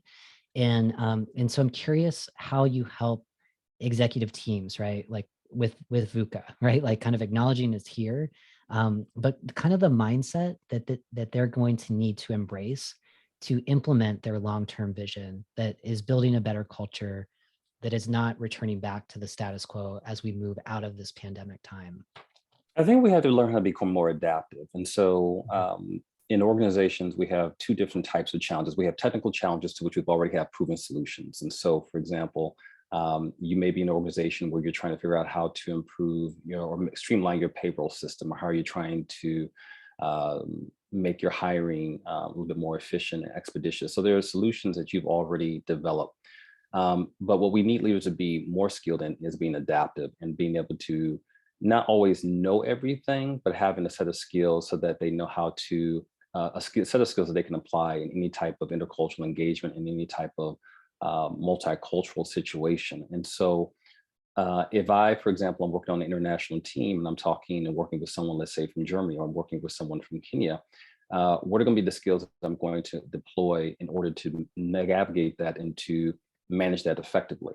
It requires us to be aware of what's happening from our end. Well, first of all, and actually, part of what's happened in the past year, Rhodes, is I've become, or with two of my colleagues, we've created a certification and training enterprise called Global Inclusion, which takes into account interculturalism, which is how DEIB work is framed globally, social justice, diversity, equity, inclusion, and belonging, and then leadership or empowered leadership. And why is that important? Because a lot of the DEIB work, I think, is great in raising awareness, but it doesn't always give us the practical skills to know what should we do on a day-to-day basis when we're working with people. So, for example, I was working with the CEO, and as part of their anti-racism campaign, they went down to the museum in Montgomery, the Civil Rights Museum, and he said, my mind was blown. I've seen all this, I learned all this history. And I said, now what are you going to do with it? And he didn't really have a straightforward answer. So part of the challenge with DEIB is giving people skills and also helping people to apply this in the global context. That's where it's really necessary. And then the empowered leadership standpoint helps people to go beyond simply just thinking about this from an individual lens, but also saying, how do I apply this to teams? How do I apply this in my department? How do I apply this within the entire system?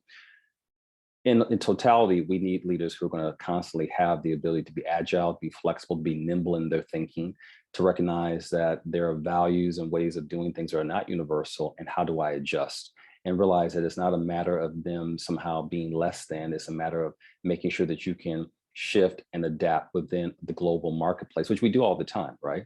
So, I have an iPhone and I'm used to getting updates regularly. But when it comes to leadership, too many of us are static. Too many of us are not thinking, how can we constantly adjust and think differently about what we do, how we do it? So if our machines can do it, and we readily accept that, how can we adopt a mindset when we allow for those regular updates, or we have a mindset we realize when I'm engaging someone from a different background, when I'm learning something new about someone, particularly if they're LGBTQ, if they're Latinx, it doesn't matter what the identifier might be or what the diversity dimension is, that they have some skills that they can deploy so that they become, again, adaptable, nimble, flexible, and know how to engage people in a variety of different contexts without necessarily having to study and, remembering facts and figures. Because that's not what it's really about. It's not making sure that, okay, I can go into my database and know that if I'm talking to someone, let's say in Taipei, that this is what I need to do. Because if you have the skills, you'll be able to get the information that you need and know how to adjust, and also be aware of your own cultural frame as well. Those are the things that are really important. So that's just kind of a macro view, I would say, from a what I would love to see on a more day-to-day basis is to have people who are thinking more about the initial inquiry when they see issues. Are you engaging in curiosity? Are you being socially aware?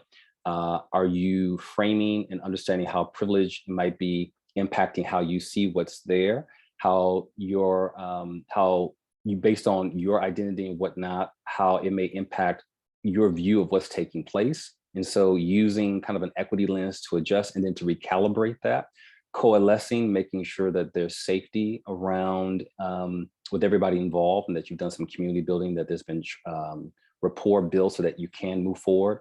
And then from there, strategizing, leading, but then also adapting. And this is the model that we've come up with in Global Inclusion for leaders to say, when you encounter situations, whatever those situations might be, here's a 7-step process so that you can constantly not only think more strategically and systemically about what you're doing and why you're doing it, but that you're constantly reassessing. Because what happens far too often in organizations as well, they'll say, okay, we've done our diversity, equity, inclusion work, and then they just leave it, but they don't observe and reflect, well, what I did, was it effective, and how do I need to adapt?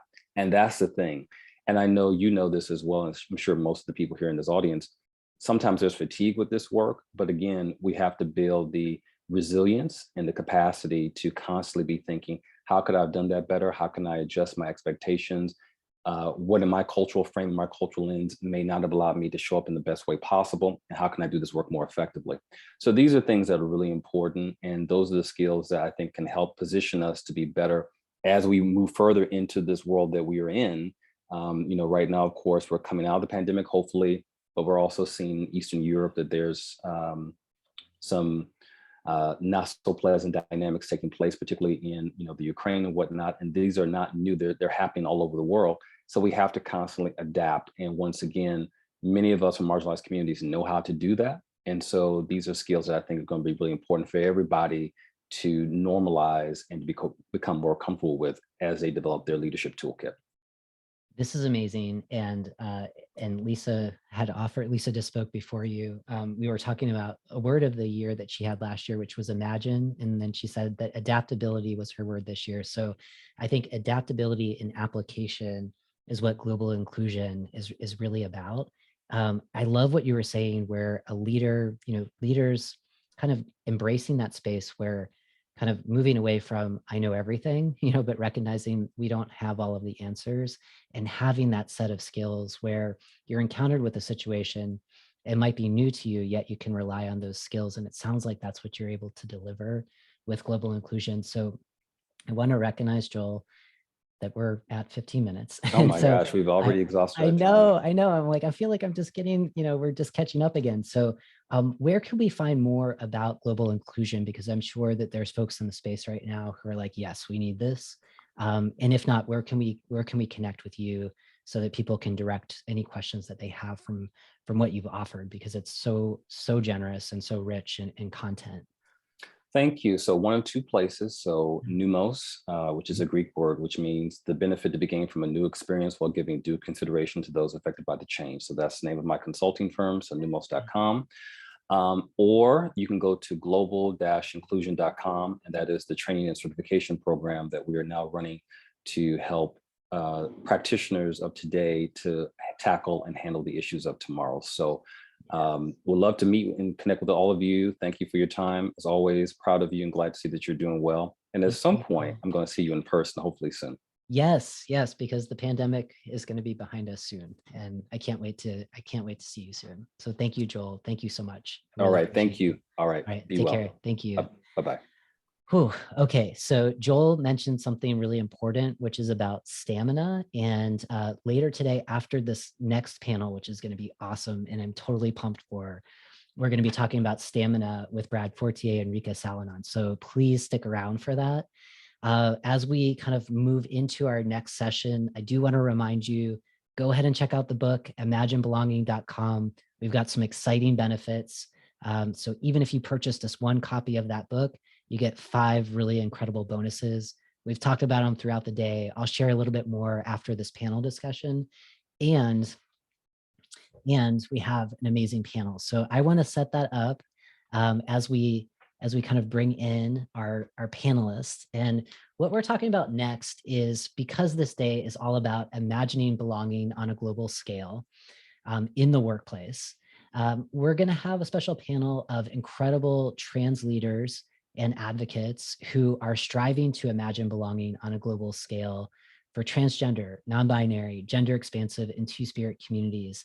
And there's many reasons why this is so important to me.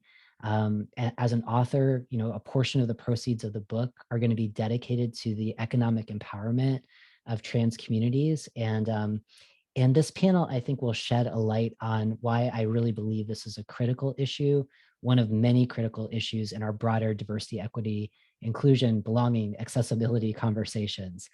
And so we'll talk more about why. with our panelists, I'd love to introduce each panelist as they come into the space here. Our first panelist is Andrea Mara, who is a national leader in the movement for lived and legal equality for transgender and non-binary people, currently serving as the executive director of the Transgender Legal Defense and Education Fund and board chair of the Freedom for All Americans Education Fund.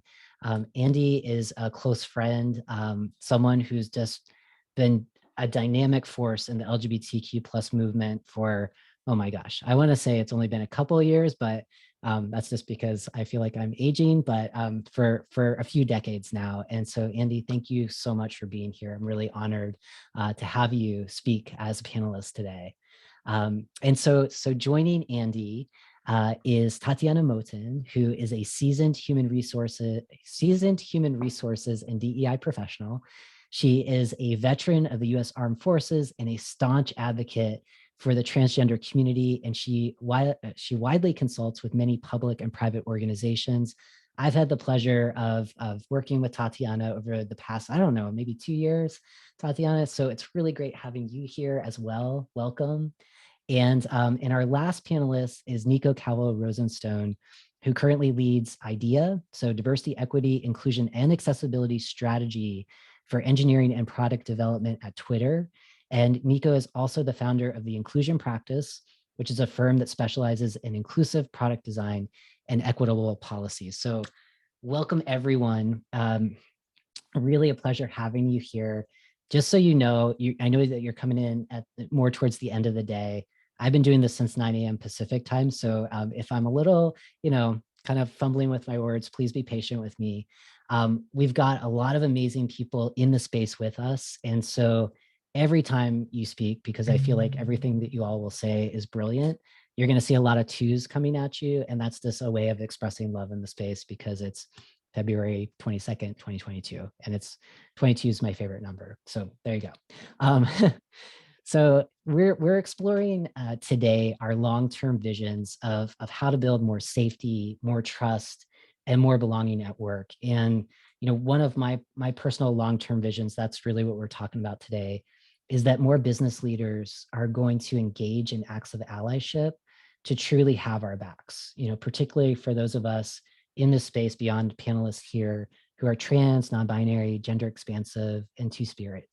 And we understand, for some of our communities, just the idea of showing up to work every day, the feeling of safety is not a guarantee. And so let's talk about why and what we can begin doing, because the folks who are participating with us are champions, right? They're DEI pros, they're inclusive leaders, they're here to learn more. And so likely they'll have some questions for each of you as well. And so Andy, I want to start with you first, and I'd love for you to give an opportunity to share a little bit more about TILDEF, so the Transgender Legal Defense and Education Fund, and what the organization's doing right now, just to make sure that our collective long-term visions of belonging at work are trans inclusive. And I know there's a lot to talk about, so please take it in any direction you want to go. Well, thank you, Rhodes. I'm very honored to be here with you all today and excited to be a part of this discussion. As Rhodes said, my name is Andy Mara. My pronouns are she and her, and I'm the executive director of TILDEF. And our organization was founded almost 20 years ago. So we have a teenager or a young professional on our hands, depending on how you look at it. And we were founded on a pretty straightforward but large-scale mission of making sure that trans and non-binary people nationwide are protected. And for us as an organization, a national organization, we really are focused on advancing justice and equity for trans and non-binary people, particularly those most pushed to the margins.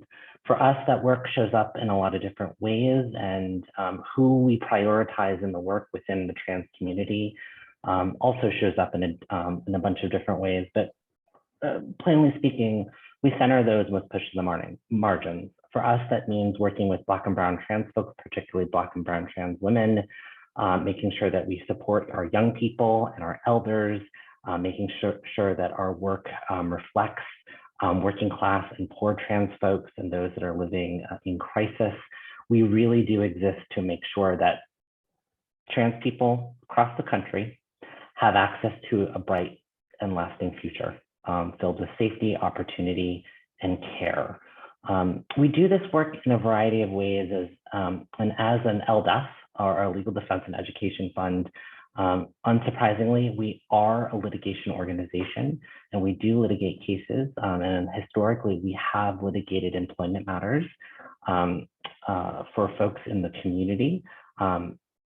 In addition, we also offer legal services, which are a vital source of support for our community. And that shows up particularly through our name change project, where we provide pro bono counsel or free counsel to folks who are seeking to legally change their names, many of whom live below the federal poverty line of less than $12,000 a year, who are housing insecure, in crisis. And also the vast majority are folks of color, are trans folks of color. We also maintain a project called the Trans Health Project. And similar to our mission, we have a big proposition with that program, and it's designed to remove transgender-related healthcare exclusions in both public and private healthcare plans nationwide. And lastly, we do engage in policy advocacy work centered on the issues that we champion. And as I'm sure y'all can imagine, especially for those on the phone and that engage in this kind of work on a day-to-day basis, the past 5-7 years have been a critical time for the trans rights movement. Not only were we under fire in responding and defending the rights for trans people during the Trump administration. I regret to say that out loud, but also in the past 2 years with even a new, more progressive administration that is actively engaging the trans community and making sure that our rights are not only codified into law, but also making sure that we have a seat at the table. We've also seen a number of battles appear in states across the country.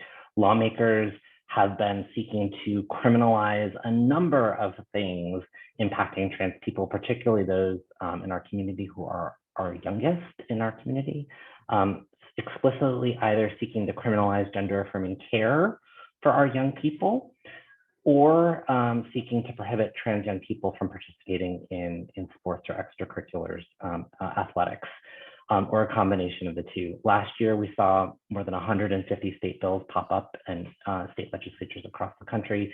This year, we're seeing a similar number come to the front.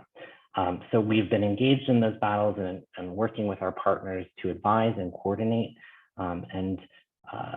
Again, in many ways, it's like the best of times, the worst of times, where we have an administration, a White House that is incredibly supportive of our community, and yet we are forced to go back to the states and make sure that trans and non-binary people are not under attack or under threat. So I'm going to stop there. Yes, no, this is great. I mean, this is a really important setup, and the great part of this is with Tatiana and Nico.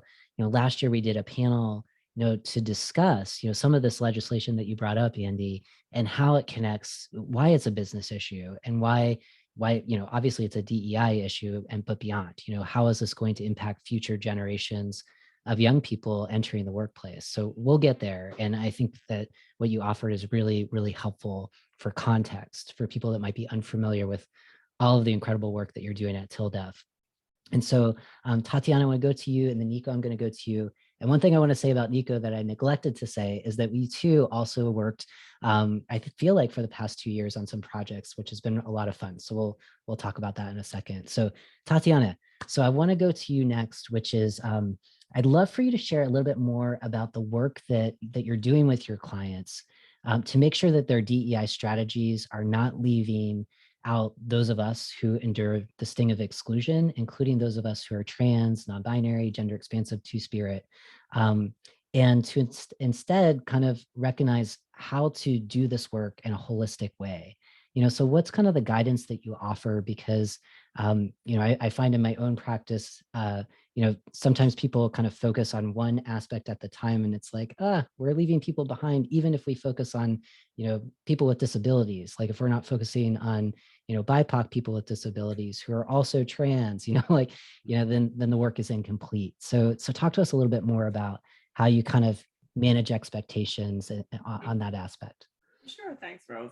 Well, one of the things that I've noticed with my clients is that when they intend to, well, as we always do, the road to is laid with well intentions. So most times organizations, as they are doing DEI work, what I have noticed is that marginalized groups tend to be an afterthought. And the thing that I say to industry leaders and leaders and heads of organizations is that exercise a little bit of grace on yourself. Because one thing that I have learned through my work is that you can't see what it is that you're not looking for. And that it was interesting, you and I were doing some work together, and there was a part during the session where there's a video that's shown, and this person is moving things around, and people may have seen different iterations of it. But the interesting part about that is that these things are happening in the moment. And so the same way with the inner workings of organizations, as you develop these diversity, equity, and inclusion plans, and let me be clear, I'm always kind of weary of people who will say they do DI work and forget the equity portion of that. And I always say that diversity gets you an invitation to the dinner. Inclusion gets you a seat at the table. Equity ensures that you have everything that you need until you are full. And so when you're doing this work, it has to be something that is a part of the integral, like this has to be a part of your integral work. So it has to be interwoven in there. It can't be an afterthought. Marginalized groups are very keen at being perceptive of this was an add-on. This was not truly intentioned or well-intentioned. This was something that came about. Hey, this was reactive to maybe something, someone being disciplined for something out of order. But what I have noticed is that helping these organizations to see where the intersections meet. In as much as I am a Black trans woman, most of the things that have been affecting of me have been because of the fact that I was a Black woman or perceived to be a Black woman. And so when these things happen, helping organizations to see where those roads meet. And most times they are not aware of how these things are impacting of these marginalized groups. And so when you're looking at a lot of these diversity, equity, and inclusion plans and saying, going into organizations, doing culture audits and helping them to set that baseline, because I think that's something that's most time missed, particularly when you're working with consultants, where are we? And so through diversity, equity, and inclusion work, it becomes this kind of complex balancing act of exposing organizations to these are the things that are affecting of your organizations from the outside, but these are the things that have been expressed by employees. And so in the role of a consultant, it allows me a little bit of leverage to be able to step outside and say, hey, this is how this looks, and just giving it to them. But working in the role like of an HR professional, oftentimes I'm kind of in conflict with the laws and the way things are, and then the identification portion of a particular group, because it becomes one of these things that I'm preaching to the choir about these issues. And most times, like I said, with leaders, they have a hard time understanding with the trickle down approach, these trainings that are necessary for their managers and not just the front level staff. The front level staff are the people who are experiencing these things.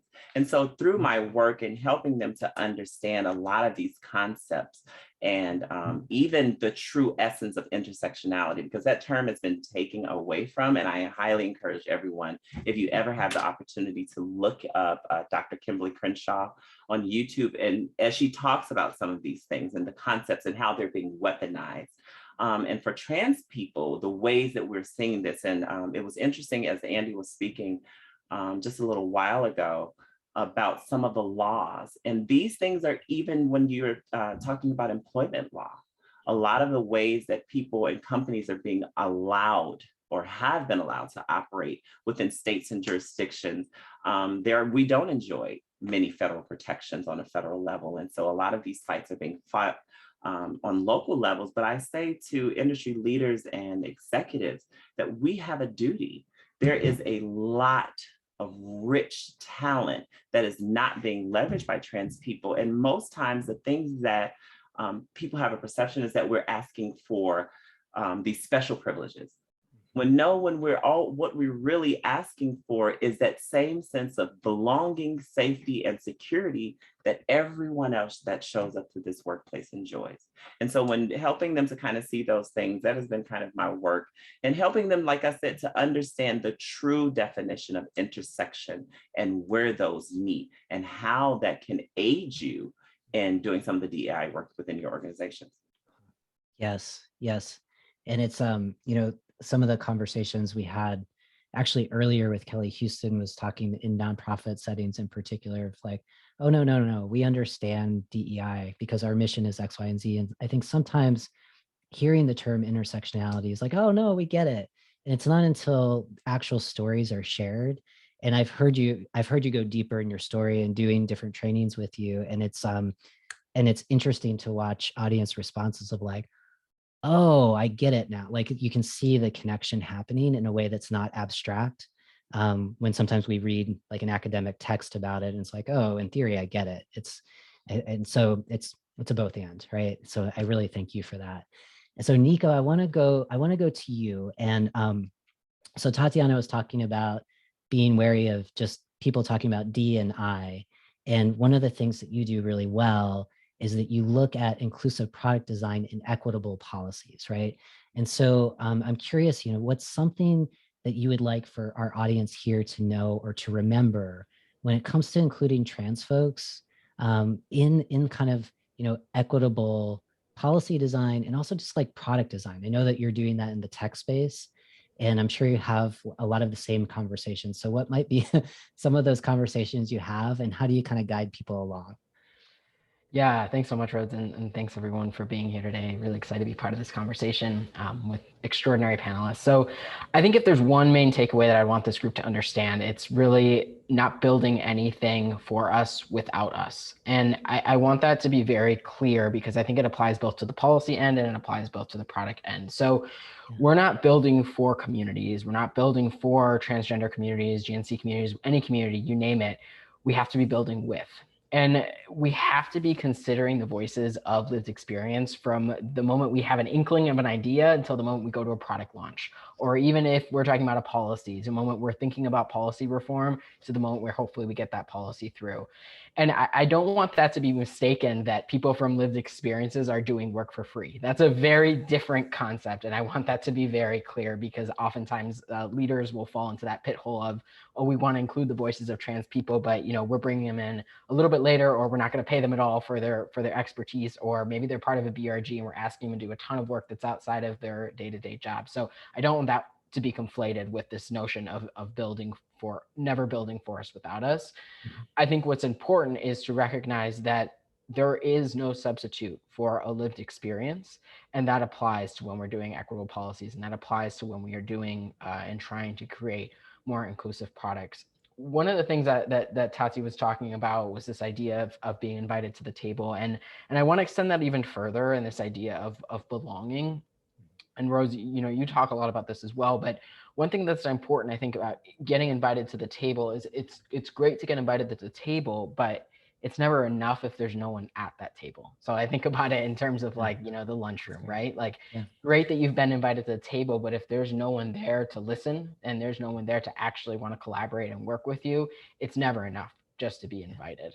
And in terms of like equitable policies and really thinking holistically about how we listen to communities, I think one of the main pieces that we can learn from is, and a case study that we can learn from is a lot about accessibility and disability space and what COVID has done for that. So COVID allowed for this remote working area where all of a sudden the whole world was working remotely, right? And there was opportunities for a lot of individuals to be working remotely that could work remotely. And all of a sudden companies were making all sorts of accommodations. These were accommodations that the accessibility community was asking for eons and eons.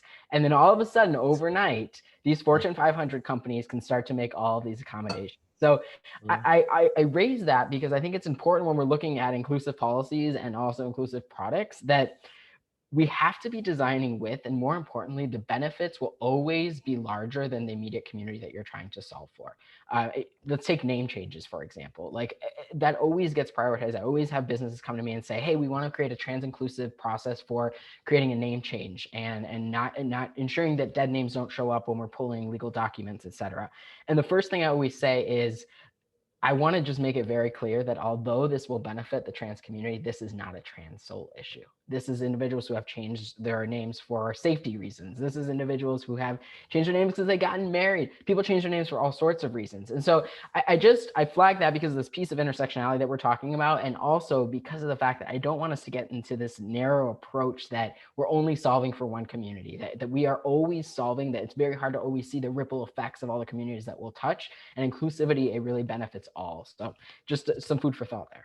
Yes, that's excellent. And I think it goes to, when we talk about universal design, it's, and then the name change is great. I think like where a lot of people get hung up on is bathroom access. You have an all user restroom. Who does that benefit? Well, not just trans folks, not just non-binary folks, people with mobility access challenges, people who might be accompanying a really young kid into the restroom because they're their caretaker or their parent, right? So, so getting creative and remembering that, when we center those that are having that struggle, and I love that table analogy. So you're at the table, but no one's there. That's the sting of social exclusion, right? And we want to move away from that and create more of a sense of belonging. And when we look at those folks least likely to feel it, and we start to center our work around them, that's going to lift up the experience for everyone, because more of a, we can have that ability to build more trusting relationships. We can take some right risk to share more about ourselves so that we can share the things that are most precious to us with our colleagues. They're going to take care of our stories. We know that they're going to have our back when we need it. It's really, really good. So you all are awesome. And I could just sit here and we can just have a conversation. And I still have a few more questions for you. And I know that our audience probably has a few as well. So, so Andy, I want to go to you. And again, it's a big question for you. And I know that you're coming from a legal organization. So recognizing, Tatiana has a background in HR. There's a number of folks still here in our conversation who are coming from HR. So at minimum, just to kind of get this work started in an organization, from a legal perspective, or maybe compliance, why is it essential for businesses to build organizations that are gender inclusive? And when I say gender inclusive, specifically inclusive of trans, non-binary, gender expansive, two-spirit people. Well, there's, I think, probably a few different ways that I'm going to crack this nut. First off, it's the law of the land. So 2020, Supreme Court heard 3 lawsuits that were combined together. One involved, and all 3, just to be clear, involved incidents of employment discrimination. So individuals who are in the workplace that were either fired or mistreated because of either their sexual orientation or their gender identity. One of the lawsuits involved a trans woman by the name of Amy Stevens. Amy was a funeral home director in Michigan. Another involved a skydiving instructor in New York. And the other involved a public employee in the Atlanta area. And the 3 cases were enjoined. And for those in the legal community, and I think more broadly in the LGBTQ+ community, these matters were a big deal because, one, the Supreme Court had never heard the kind of lawsuits that were brought before them, and 2, the Supreme Court composition has obviously leaned a bit more conservative. So we were very interested in seeing how a more conservative leaning court would rule. Mm-hmm. Incidentally enough, the Supreme Court found that under those 3 matters that were consolidated into one, that employment discrimination is illegal under existing federal law. And I want to go back to a point that Nico raised about this the intersectionality piece that I think is really important to remember. one of the primary reasons why we won that Supreme Court case is because of Title VII of the Civil Rights Act of 1964.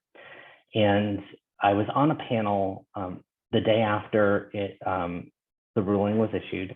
And I said to folks, the ruling was a big deal for a few reasons. One, never before had openly trans folks litigated this matter before the Supreme Court.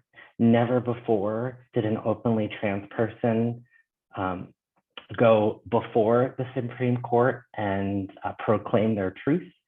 And we all have a debt for the legacy civil rights movement that came before us that made it possible for us to get the ruling that we did 2 years ago. So it's the law of the land. Employment non-discrimination is a thing, and employers, big or small, you can't discriminate against a person based off of their gender identity or sexual orientation. Second, gender inclusivity in the workplace is important because it's good business. We know that if you, especially with some of the partners that we work with, like big fashion retailers, consumer product companies, and the like, it is good business to demonstrate and lean into and lead with your values. And belonging and acceptance are incredibly important. There's been numerous studies that have shown that consumers are attracted to products or services from companies that demonstrate their values in meaningful ways. And also with this generational shift, we know that particularly amongst millennials, which I am technically a geriatric millennial, I'm not a fan of that title or label, but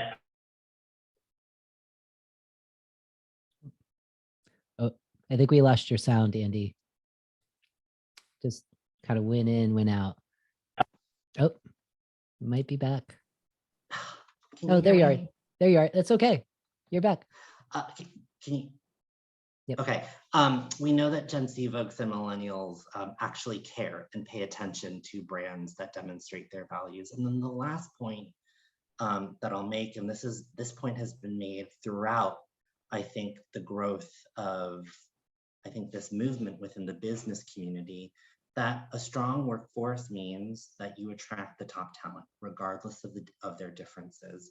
Doesn't matter if you're differently abled, it doesn't matter if you're trans, it doesn't matter if you're a person of color. What matters is the talents that you bring to the table. And it's good for business. And we have seen time and time again how big and small companies are demonstrating these values and they're paying off in dividends. So the final thing that I would add is that, look, we're not fully there yet in terms of the fight for comprehensive non-discrimination protections. Even though we have the Bostock ruling in 2020, we still don't have a federal law that explicitly codifies those protections. And that's why we have the Equality Act, and more than 500 businesses have signed on saying that they support the Equality Act, ranging from Microsoft to Starbucks to Dow. It doesn't matter. Every industry is almost represented in this effort to make sure that once and for all, non-discrimination is the law of the land. Yes, yes, I love that. Really, really good business case, as well as just the case of doing the right thing for people who are still here, who can bring that back to their organizations. And Tati, I want to ask you, when you're thinking about in the work that you're doing in building gender inclusive organizations with your clients, what are some of those common pitfalls that for those folks that are here right now could be helpful for them to be aware of? And then what are some ways that you help your clients work through them, right? So anything that comes to mind, I think. Absolutely. And this goes back to what Nico was saying earlier. Well, some of the common pitfalls that I have seen occur within organizations and companies is that they create these policies and procedures and other diversity statements without being inclusive of the groups that need to be at the table and a part of these discussions. And so some of the pitfalls that I have seen in my work is not including them from the onset. inviting those stakeholders and amplifying those voices that need to be heard when these types of things are being done. And like Nico says, and it's a true held saying within community, nothing that is not by us is for us. And so as you begin to kind of begin these discussions surrounding diversity, equity, inclusion, and belonging, and making sure that you are including all of the stakeholders that need to be a part of those conversations and garnering their input, and having them to review the policies, or even hiring consultants like myself and others that are here, and organizations that are doing this work actively. As Nico says earlier, there is no replacement for lived experience. There is no replacement for lived experience, and who better to ask these questions about these topics than a person who has or brings that lived experience to the table. And so, like I said, I think that is some of the ways that organizations and companies can kind of mitigate those things and avoid some of those pitfalls that they can fall into, because creating policies that have not been vetted, that is using outdated language that is not inclusive in and of itself. And, so you find yourself in this repetitive pattern of having to be reactive, and as opposed to being more strategic. And so ways to do that, like I said, is just inviting the stakeholders from the table, from its onset. And also another way of doing that, because you don't want to get into a place where you're tokenizing people, is by creating ERGs. I've seen the effectiveness of employee resource groups within organizations because it creates that sense of belonging, and it allows that opportunity that I may not want to be a part of that. And even if I'm living in stealth, just the fact that there is an option here for me to go to a place where I can be amongst like-minded people who I can identify with, that feels good, particularly when we spend so much of our lives within the workplace. We all want to have that sense of belonging. No one wants to feel a place where it's like, I'm being othered and I'm the outsider.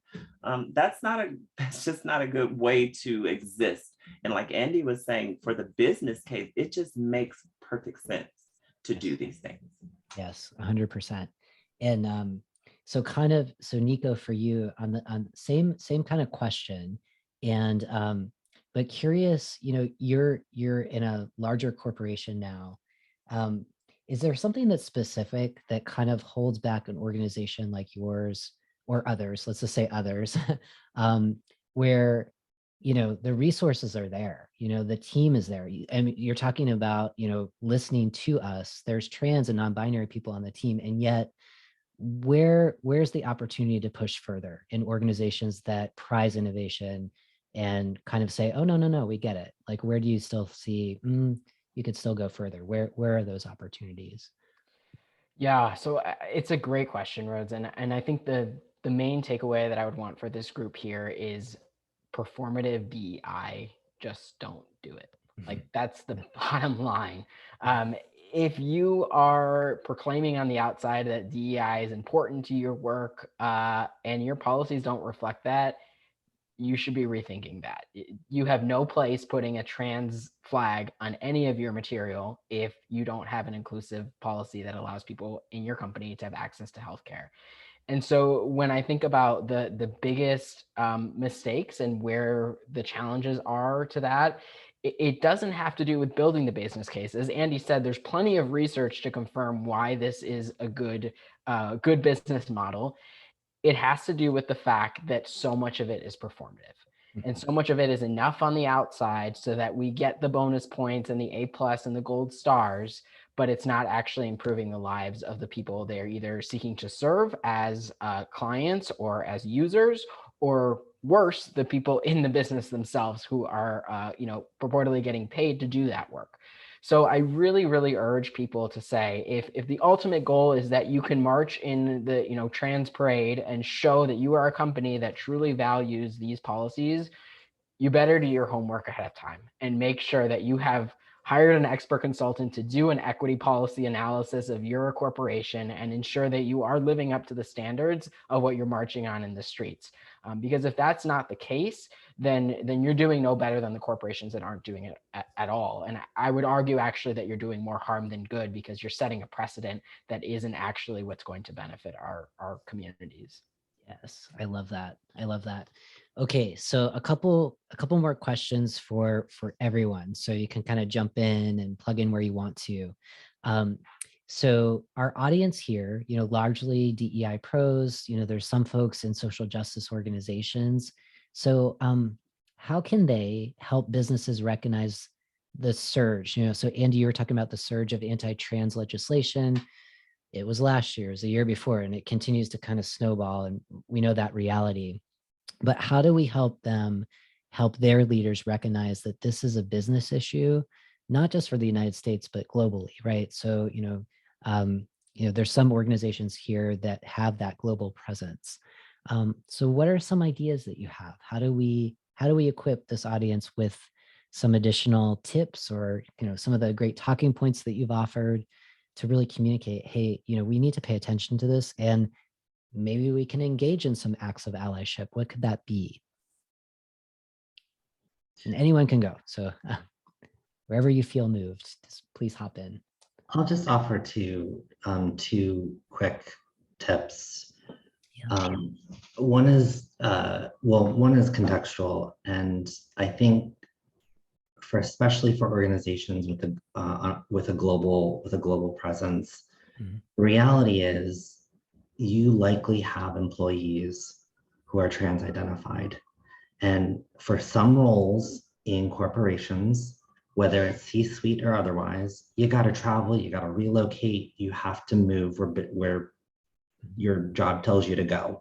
And the reality for trans people is that there are some places that are just unsafe for us, or proximity to safety, as I often say, for folks that have to relocate and work in different places around the world, or even in different parts of this country for that matter. Proximity to safety is a real thing. And so it's really important for not just DEI folks, not just for HR folks, but also for compliance folks. It is really an integrated nut for the entire organization to crack, to ensure the safety and the well-being of their employees who may be trans, openly or otherwise. The tip that I would offer to start getting involved is listen. And listen to your employees, many of whom likely who are watching and listening to this podcast. They have ERGs or affinity groups that contain a wealth of expertise and lived experience that can inform how a company can lean into increasing its capacity for DEI work. And I would say also listen to your customers as well. There's a wealth of information out there. Customers are not shy about sharing their thoughts and feelings, as I like to say. And it's a really good opportunity to build meaningful relationships with your customers by asking the questions and simply listening. I guess the last thing I'll add too, and this is certainly true for TILDF as a legal organization, corporations have tremendous leverage in being able to beat back bad bills at the state level or advance good legislation or policies. And we're seeing that happen with the Equality Act, with, again, more than 500 corporations show up and demonstrate their support. But we've also seen corporations sign on to amicus briefs, either in support of litigation that seeks to advance legal or policy protections for trans people, or to show up and stand with trans people when there's bad litigation being pursued in the courts. So just a few different thoughts about, again, how many of you on the call can can engage in this work. Yes, thank you, Andy. Tati, Nico, other thoughts on this? You know, kind Yeah, of the one of the things I want to say, I want to take a step further from what Andy was saying, because, and even for me personally, there's a prevailing sense within community that we're tired of assessments. We're tired of being pathologized and studied. When does that ever move to operationalizing these things? You know, it's not enough to do the engagement surveys that we do from HR every year to, you know, gauge where our employees are, the state interviews. But when we're talking about marginalized groups, we want to see these things put into action.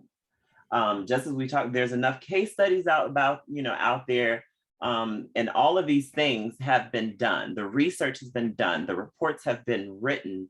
And so the evidence is there, what is happening. And then when you start to couple that, because most of the work that I have done has been in the public health space.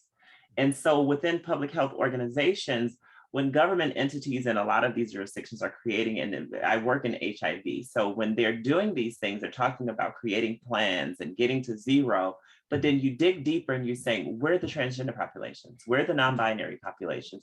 You know, all of this data is aggregated under other populations and misidentifying people. And so, and then also, recognizing that the issues that are affecting of our communities are not just existing within the month of Pride. We don't, you know, I'm trans 365 days a year, 366 in a leap year. And just because, you know, there has been a special time set aside for celebration or revelry or however, and it has truly gotten away from the true essence of the fight, which was, you know, built upon the backs of Black and brown, trans and non-binary individuals who fought for that equality. And so when we see cis and hetero people who come and corporations like Nico talked about, who throw trans flags and pride flags on everything, all of their marketing and branding, but then you ask them, what have you done throughout the year to support these groups? And even for myself, as much as I enjoy many of the privileges that I have, the reality of it is that every day I step outside of my door, I have to ask myself, will today be the day that I don't make it home? And that's the reality of living as a trans person in this country that I fought for, being a veteran who served honorably this country. But I have to come back and say to myself, will today be the day that I don't make it home to the house that I fought for in this country because of the fact that I am a trans person? And so as Andy was talking about, we see these legislations and these laws that are happening across the globe. As trans people, you know, like Andy was saying, you know, the reality is that for most companies and organizations is that you have trans people who are within your organizations, whether they openly identify as that or whether they feel safe enough to do that is the point. Yes. But when you start to delve deeper into that, the cost that a person will have or will, you know, basically accrue over having to suppress who they are is much more than that of affirming that person and who they are. And most times the argument is made, oh, you know, people come here to work for surgeries. Most of us show up not even looking for that. You know, I pay into a health insurance, so I should be entitled to enjoy some of those same rights and privileges and access to healthcare to be whole in who I am. But I'm not coming to your workplace simply because I want you to pay for surgeries. It's so much bigger than that. And so when we think about these things in the context of diversity, equity, and inclusion, like we're talking about earlier in the conversation with intersectionality, this is where intersectionality meets. Because when you start creating these exclusionary policies on healthcare, it's not just about trans people. This can also be applied to women, pregnant women, all of these other groups that start to, you know, this trickle and, you know, this snowball effect. And so when organizations and companies are not paying attention to those things, it turns into something much bigger than just the one trans person who was not affirmed. it has a greater impact. And so on a global scale, we should be paying attention to these things. And even as in HR, we've seen this great reshuffle in it, as we were talking about earlier, with how moving to, Nico, when you say moving to this remote kind of, or hybrid kind of model, there are a lot of competencies that are not being taken account to. And I've been one of those people who has proudly raised the rallying call for trans and non-binary people for always having to feel on, because now we step into another realm where, a couple of years ago, it was this big thing about work-life balance. Where does my work-life balance come in at? So when we're talking about belonging and safety, take into account the whole person, not just this one little thing that you want to see. It's not always about just flags and parades and all this other stuff. We're living real lives, paying real taxes, and coming to work doing real jobs. Yes. And we want to be treated that way. Yes. So for those folks, I'm seeing hands wave, like share some love with what Tatiana just offered, because these are some of the talking points we want you to share with your organizations, right? Acts of allyship. So if you're not trans, if you're not non-binary, if you're not gender expansive, two-spirit, right? Like what can you do? Andy, Tatiana, Nico are generously sharing ideas that are just going to enhance your DEI practice. And I feel like we can continue. I mean, this is I don't know, years of conversation that we can be having. We are at our time right now. And so really importantly, because a certain amount of proceeds are going to, from the book, are going to the economic empowerment of trans communities. Andy, TILDEF is the featured organization today. And so we really want to give you a spotlight to share just a little bit more about the economic empowerment that you all are doing, whether it's just through litigation or, other things that you're up to. And Amber, if we can kind of see the link of where to donate, if you all feel so moved to support this work, TILDEF is really kicking butt in a good way. In a nonviolent way of making the world better. So Andy, please take it away. Let us know a little bit about what you're up to, what you're doing. Yeah, first off, thank you so much for featuring us. The work that we do, I often talk about it being from an intersectional place of gender, racial, and economic justice, or gender, racial, and economic equity. And the issues that we champion every single day are inherently tied to increasing access to economic opportunity for trans and non-binary people across the country. And I want to, very briefly, I'll say that, when we provide a name change for a trans person who is unable to access that name change, whether it's too costly within the community that they live in, or whether they have to go in front of a judge. There's different kinds of requirements based on where you live. But when a person has access to a name change, they're able to fill out a job application. They're able to apply for public assistance. They're able to go to school and fill out scholarship forms. They're able to be themselves. And oftentimes a name change is really one of the first steps in a person's transition and being able to live as their true and authentic self. When we talk about the work that we do within our Trans Health Project, health and well-being is a huge determinant for someone's ability to be able to be their full and authentic selves, whether it's in their community or in their workplace. And so when we're talking about removing trans-related exclusions in insurance policies, it's about making sure that trans people not only are set up to be able to access quality care, it's also about making sure that trans people are able to live full and healthy lives and not have to worry about fighting against, pages upon pages of bureaucratic exclusions and benign rules. It's about making sure that trans people can focus on what matters to them most. And it's really about the everyday things that anyone cares about. Being able to do well at your job, being able to support yourself and your family and your loved ones, being able to rent or own a home. These are all things that are tied to the work that we do. And so, again, I go back to the vision of behind the work that we do. And it's really about making sure that trans people can access a brighter and lasting future filled with opportunity, safety, and care. So thank you. Yes, yes. Andy, Tatiana, and Nico, thank you so much for being here, being generous with your time, and most importantly, your wisdom and your stories. There's a lot of love in the chat. And this group of folks that are here, they're in it for the long term because they've been here for most of the day with me. And our next conversation is all about stamina. So we're going to continue the conversation, and everything that you've added is super helpful. So thank you again. I know you got to run, so I really appreciate your time. And Andy, it was great to see you. All right. Okay. So last but certainly not least, we have two incredible people that are going to help us talk all about stamina. And whew, this day, I feel like stamina is kind of the name of the game for me. So Brad and Rika, I'm going to formally introduce you in just a bit. I just have to say, please be patient with me because I feel like I don't know if I'm saying words anymore that make sense, but I'm going to do my best. And before we kind of jump into our conversation, I want to remind folks, please, please, please, there's still an opportunity to grab a copy of the book, get access to the bonuses that we put so much time and effort into. And if there's someone in your life who can also benefit from the message of the book, please do share that with them.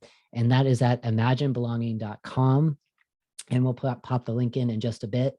But that is where you go to get the book and learn about all of the awesome bonuses that are available to you, maybe folks on your team, maybe your entire organization. Okay, so with all of that being said, we are nearing the end of the day and we're talking about stamina. And so I'm super honored to introduce you both to two incredible people that I know, Rika Salonon and Brad Fortier. And so I have just a quick little intro of both of them, and then we'll just kind of jump into the conversation. So Rika supports organizations in their journey of building psychologically safe and inclusive workplace cultures that enhances employees' capacity to thrive, feel a sense of belonging, and serve community in culturally responsive ways. Rika has offered her services in 20 countries since 1994. And then Brad is an anthropologist, author, and educator who applies insights from anthropology and improvised theater, I love that, to create experiential learning. He's been focusing his work in the equity, inclusion, access, and justice realm since 2014. So I love working with both of you. It's great to see you both here for the end of the day.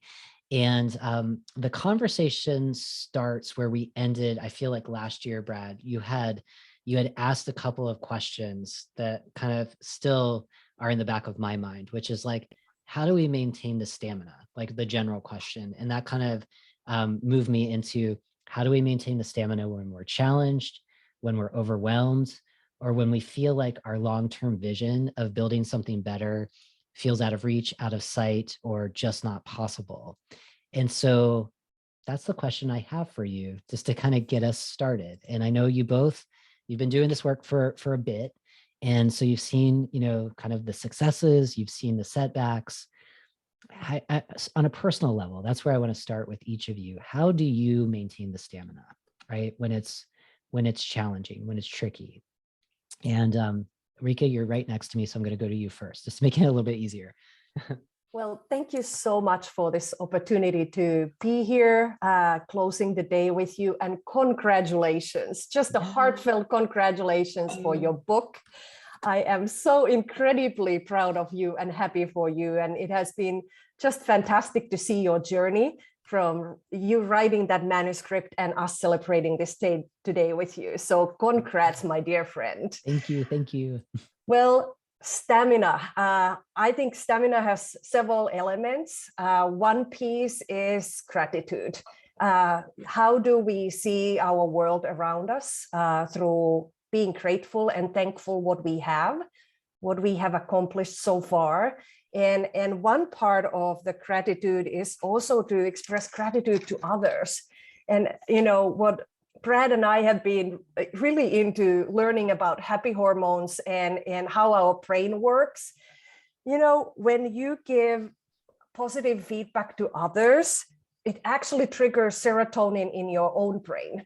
So, this kind of building a culture where you give love, you give gratitude to others, good feedback to others often, you also get a great serotonin boost in your own head when you do that. Yes.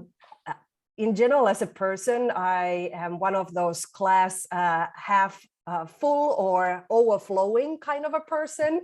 I see every setback as an opportunity and kind of see the world as a silver lining. When something happens that was unexpected, I'm like, wow, what am I supposed to learn from that? What a great opportunity for me to spread my wings and try something new. What am I supposed to learn from that? And taking that feedback in is something that keeps my stamina going. And just also having the humility of realizing that I don't know it all, certainly. I have so much more to learn, and I don't have to do this work alone. We are part of this beloved, belonging community, making our own part make a difference. So I think that's a big piece, is that even when you might be the only DEI leader in your organization, you cannot make the changes by yourself. You need to build that beloved community that is going to make the changes happen. And that too is releasing hormones for you, actually oxytocin, when you are building social relationships that are authentic and meaningful. Yes, I love that. And I love that it starts with gratitude, right?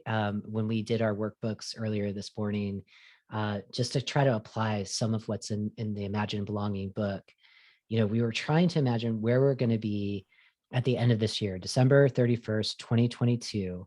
And we're writing statements, as if the changes we desire have already happened. And the way that we're writing the statements is expressing gratitude. So thank you, Rika, just for kind of like bringing that into the space of like connection. So like where we started from, you're kind of rounding it out. And that relates to the stamina to kind of see that vision through, even when, you're experiencing those setbacks. And someone shared a chapter of how they might sum up last year, where it was kind of like 3 moves forward and 6 moves back, right? And so, that's where stamina comes in. And so, Brad, I'm curious for you, when you think about your questions coming back to you, 1, how do you feel about that? And then 2, what are some of your thoughts? Because I know you think a lot about this too. Well, first I want to, echo a lot of what Rika said in terms of congrats to you. And that core of gratitude piece, I think, is vital. Some other things in terms of like stamina for myself is also always kind of keeping in mind a certain level of responsibility and accountability to the Black and brown people in my life and the trans people in my life and other, everyone in my life who inhabits the marginalized zone, shall we say. I mean, it's not the best word, but for myself, that's where the reflection piece comes into play, is any bit of feedback I get from people who don't share my identity is a gift. And that's that gratitude piece of like, they were brave enough to, and respected me enough to share what I needed to hear. And then like, making sure that I act upon that. That's that accountability piece and the responsibility of like, they gave me this for a reason. I need to put this into practice. And I feel like, just as a cisgendered white male, like that in and of itself, like really requires me to take the burdens of responsibility and accountability and hold them close. And though, that's not a complaint. It's what I need to operationalize simply because of how I was socialized. Yes. And I think that, coming from a perspective of a cultural anthropologist and things like this, I have a deep understanding of like how far that goes and the kinds of, quote unquote poisons I drank, in terms of like how to believe about X, Y, or Z people. Yes. So yeah, I would say those are kind of the key pieces for me in my practice and moving through and having stamina, is that, ultimately it boils down to like the gratitude and the love for those people in my life. So Yeah, the gratitude and the love for the people in your life. And it kind of goes back to what we've been talking about this day too, is kind of what is it for? Why are we doing it? And your why is rooted in the relationships that you have. And I think for each of us, we're called to do this work because we've either endured the sting of exclusion, we know of people who have, or it's a both and chances are it might be a both and for many of us, right? And so one of the other big things that we talked about today is around hope, right? Hoping that like all of the labor that we're putting into this, all of our good energy is starting to kind of move towards that transformation, not that change, but transformation. And so what gives you hope right now? Because I think that's also another huge piece of stamina, is like the dopamine that's coming back to us. And I love the happiness hormones, Rika, that you brought into the conversation. So where are you finding sources of hope right now, indicators of success? Rika, did you want to? Yeah, I can reflect on a couple of things. I think there's a lot of hope in these intercultural community relationships, that we come to these dialogues as an intersectional community. And Fred, it really made my heart happy when you were talking about your love towards the Black and Brown community or trans community. As a white cisgender immigrant woman, I see my role as a supporting role, to be supporting the work of people with lived experience. And depending on what that project or that program is about, the leading actors and actresses, they are different, right? Because they are the people with lived experience. So, that shifts, and to see the hope for me comes when the different communities of color, the different communities with sexual orientation or gender identity or lived experience in any way marginalized environment come together to unite behind one issue, so that we don't fracture, that there is this issue and that issue, but we all unite to support each other. And in Vancouver, Washington, we have built the Southwest Washington Equity Coalition, where all of the different community-based, culture-based groups are coming together to advocate for each other. So the topic might be different from time to time, but we all stick together. And that gives me hope that it is not issues based on culture, but it is issues because we are all part of we all have the shared humanity to do this work together. Love that. I love that. And Brad, I want to turn it over to you too on the hope piece. Yeah, like totally in simpatico with the support that Rika's thinking. And in doing that, like I've, one of my younger cousins who's, she has an African-American identity, and I'm trying to like give her as many connections and like legs up as possible, because like I'm just so excited to see her thriving, and I just want to see that continue.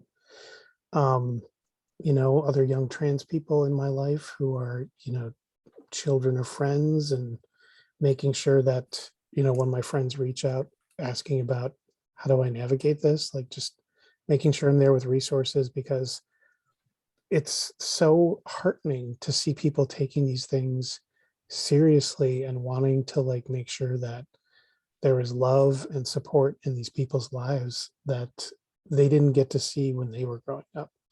Yeah. And I think those are some vital changes that are really encouraging, and trying to be someone who can like offer some connections to information and other people that can help. It's great. So, but once again, it's not about centering me, it's about helping others. So yeah, this is wonderful. And again, I love this conversation about stamina, because I feel like today has been an act of stamina, and right now I might be losing it a little bit. So you all are giving me hope, and I'm feeling gratitude for what you're offering in this space. So one thing that we're doing together, and I want to give you both room to kind of share where we can find more about you, is the reason why this conversation came up is that last year we came together to put on a workshop around confronting white supremacy culture from within. And it was specifically for DEI practitioners. And it was, we facilitated at the Global Forum for DEI, and then again at the Belonging at Work Summit. So I think in one of the bonuses, folks have access to that if you buy a bulk order. And if you wanna explore this topic more deeply, we are offering a riff on Imagine Belonging, and imagine belonging in an organization free from white supremacy culture. So again, long-term vision, we're working towards it. And so this is, if you're interested in that webinar, I realize this is the link. And then there's a special discount code of 20% off. It's super affordable. So definitely check that out if you're like, oh, this is interesting, because we definitely dive deeper into these conversations as it relates to upending dominant culture, specifically white supremacy culture. And Rika and Brad, I just wanted to give you an opportunity if you want to say anything else about that collaboration, or with where we're going with some of this work over the next year. You're welcome to share a little bit more here. Certainly, that work has released a lot of happy hormones in my person.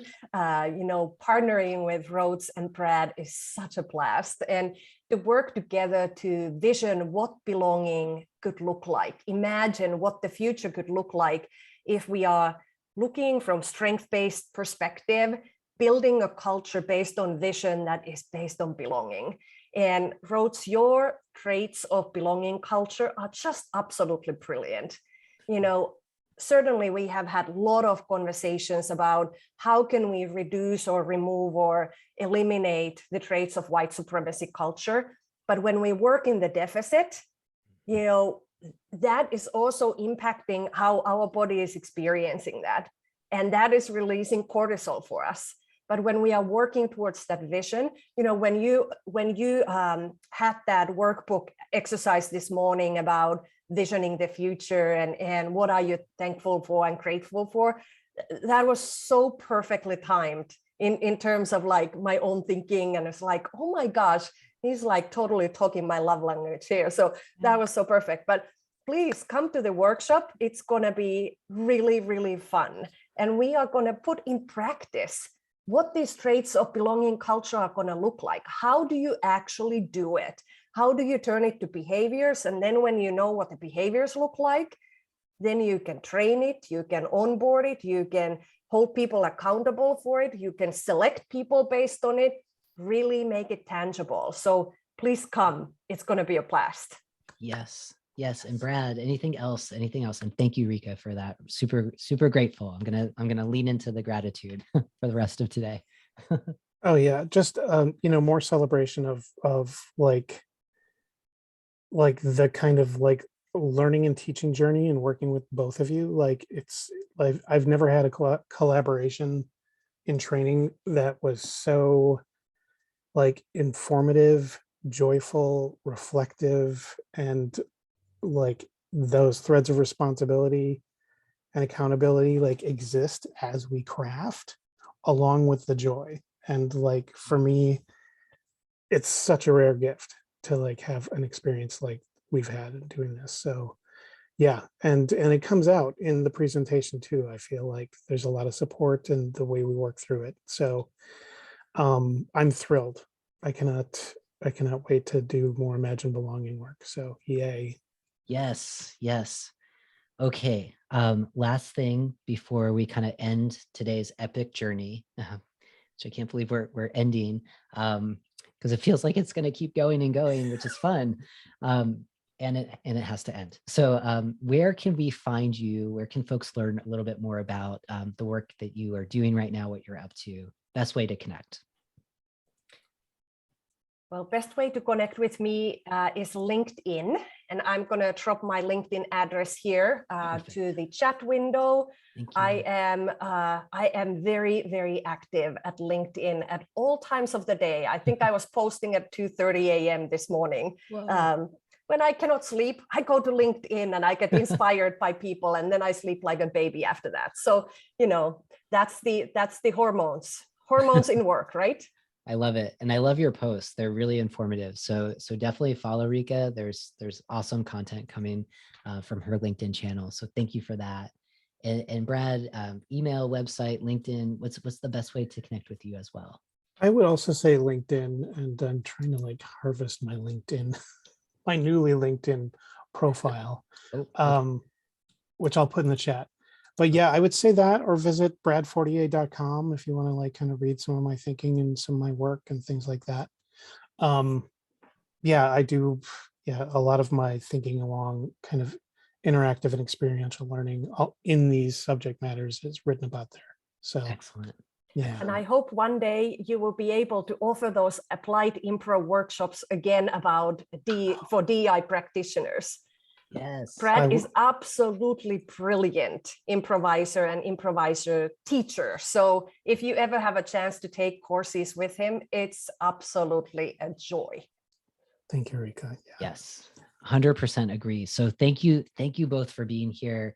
We're going to kind of close things down. I just have a few closing remarks. And so the most important thing right now, I want to give a huge thanks to the NG team that's led up by Amber Vilhauer. She's helped get this book out into as many hands, hearts, and minds as possible.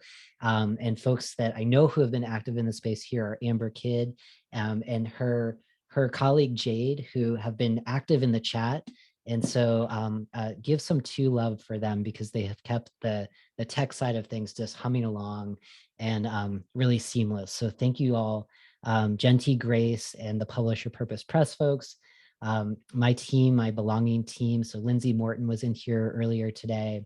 Elika Stetcher, Nicole Holton, lots of cool people that, when I was chatting with Jen, we were saying, it takes like a whole town to make this book possible. Also, I had my family in here today, and I see Nancy Croce and I see Deanna Croce. I think my parents were pretty active today. I think they might be my #1 fans. So that was really nice. And so again, imaginebelonging.com. Chances are you all have the stamina. You've been here all day, so you probably have the book now. So if you can think of one person, who could really benefit from the book before the end of the day, really would appreciate that. And any honest reviews that you can share, that's going to help make sure that the book gets noticed. So thank you for listening to me with my requests on that. Okay, so we've been in our heads a lot today, so I want to go back to our hearts and our bodies. So I want us all to just engage right now in an invitation. So this is a thank you and something like a ritual. So first, I want you to just kind of take a moment, and if you're sitting down, just kind of sit in everything that we've just experienced. And I want to orient to what comes next. So let's first just take a deep breath in and a long breath out. Let's do that maybe 2 more times. So deep breath in.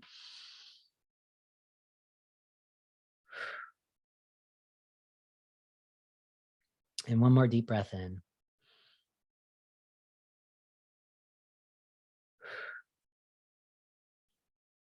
And you can continue this kind of breathing if you'd like. And if you want to close your eyes, that's totally welcome. And this invitation is really a way for us to connect more deeply with what we had the opportunity to learn today, and specifically to imagine belonging, right? And so my hope is that everyone that you got to connect with today, even if you were privately chatting with people, I hope that it leaves you with a sense of empowerment, not just for yourself, but for others in your workplace, or maybe in your families or your communities, where you can show up more authentically as yourself, and they can too, so that they can do their best work. And I want you to know that I am I'm endlessly curious about how we can lead inclusively as we focus on those long-term visions for building a more equitable future, building a future where those beliefs and behaviors that we talk about that make up our culture are those belonging beliefs and behaviors, those things that, as Rika was saying, kind of light up our dopamine and our happy hormones. And this is a future that I want you to believe in, a future that works better for those on our team, for those in our families and our communities who still find the idea of belonging both out of reach and out of sight, and maybe even out of mind. And I want you to focus on those places where you can grow the possibilities of more safety, more trust, and more belonging for yourself and for your team. And most importantly, I want for those of us who are the least likely to feel safe at work to have greater access to leadership, stretch opportunities, and influence, and then for all of us to build from those places responsibly. And what that means is that for some of us, we're called to take up more space. And for others of us, that means moving back and sharing some of our power so that we all might have enough. And truly, that is equity in action. It's taking risks without having all of the answers and making the commitment to collaborate across our power differences. Those are at the heart of what it takes to imagine and then build belonging. So a couple of things here, the old ways of how we act or we're taught to act as a leader that fits in have done quite a number on how we feel about our own sense of belonging at work. We might swing wildly from covering, hiding our talents, and conforming as a way to prove our worthiness. And then we strive towards perfectionism, hoarding power, and accepting the scarcity mindset. And we behave this way because of the workplace culture many of us have inherited, yet dreaming and imagining building belonging at work may feel both exciting and also isolating. So here's what I know for sure. So the different people, cultures, and ideas that are stitched throughout the fabric of your company are at the end of the day, your most powerful assets. And your workplace does have the capacity to embrace all parts of these powerful differences. And we get this. And those leaders that are with us that recognize this truth, they're going to have the competitive advantage of moving into a future of work that works better for all of us. So together we have this collective power to build a movement. And this is a movement where all of our colleagues can feel that strong sense of belonging. So I think that you have heard this phrase, maybe you've said it yourself, that we have to describe it to do it. And during today's conversation, during this epic book launch that I can't believe is ending, I think we caught just a few glimpses of what could be possible if we choose to join this belonging movement, if we choose to grow it, if we choose to believe that this can be our reality. And recognizing that we're a part of something so much bigger, each and every one of us. And together, the day has just contributed to a truly meaningful experience. And so if it's inspired you, if you're ready to read the book, to apply the book, then please go out there and make it happen and continue to believe in the belonging movement because you are part of it. So I thank you so much. I really thank you for joining me in this powerful celebration. I hope you feel a sense of belonging. I am now going to go and grab some water and rest because I think that's also really important so that we can continue this work. So thank you. I really appreciate you. I'm sending you so much love, so much light, and keep going on your path and know that I'm here to support you when you need it. All right, thank you. Really appreciate it. And don't forget to go and get the book. I see lots of Come off mute, everybody. Yeah. Congratulations, Rhodes. Yay. That's awesome. All You right. did it. Thank you. All right. I will see you all soon. Take care. Bye-bye. And I got the book and all the goodies. Yes. Awesome. You got them. Very good. All right. Thank you. Thank you so See you much. all. Ron. I appreciate you Get all. some rest. All right. Thank you. I'm going to have some wine in your honor, Rhodes. Okay. Thank you. Only because it's for you. All right. I Bye. appreciate you. All right. Take care. See ya. Take care. And Marcy, I think we might be in another room. So hang on one second, because you probably had logged in, and this session just ran a little bit longer than I anticipated. So let me. No worries. It's the Teams. It was a Teams link. I thought I messed up the time zone. So. Oh, no. And it looks like we've got about 8 people in there right now. So I'll go there. Okay, I'll pop it in the chat too. But let me just send that to you now. And everybody who's still in here. So I see Amber and I see Jade, you all rock. I know we're gonna do a debrief, so please rest for now. And Marcy, this is for you. I'm sending you the link. All right, I will see you all later. Thank you so much. All right, bye.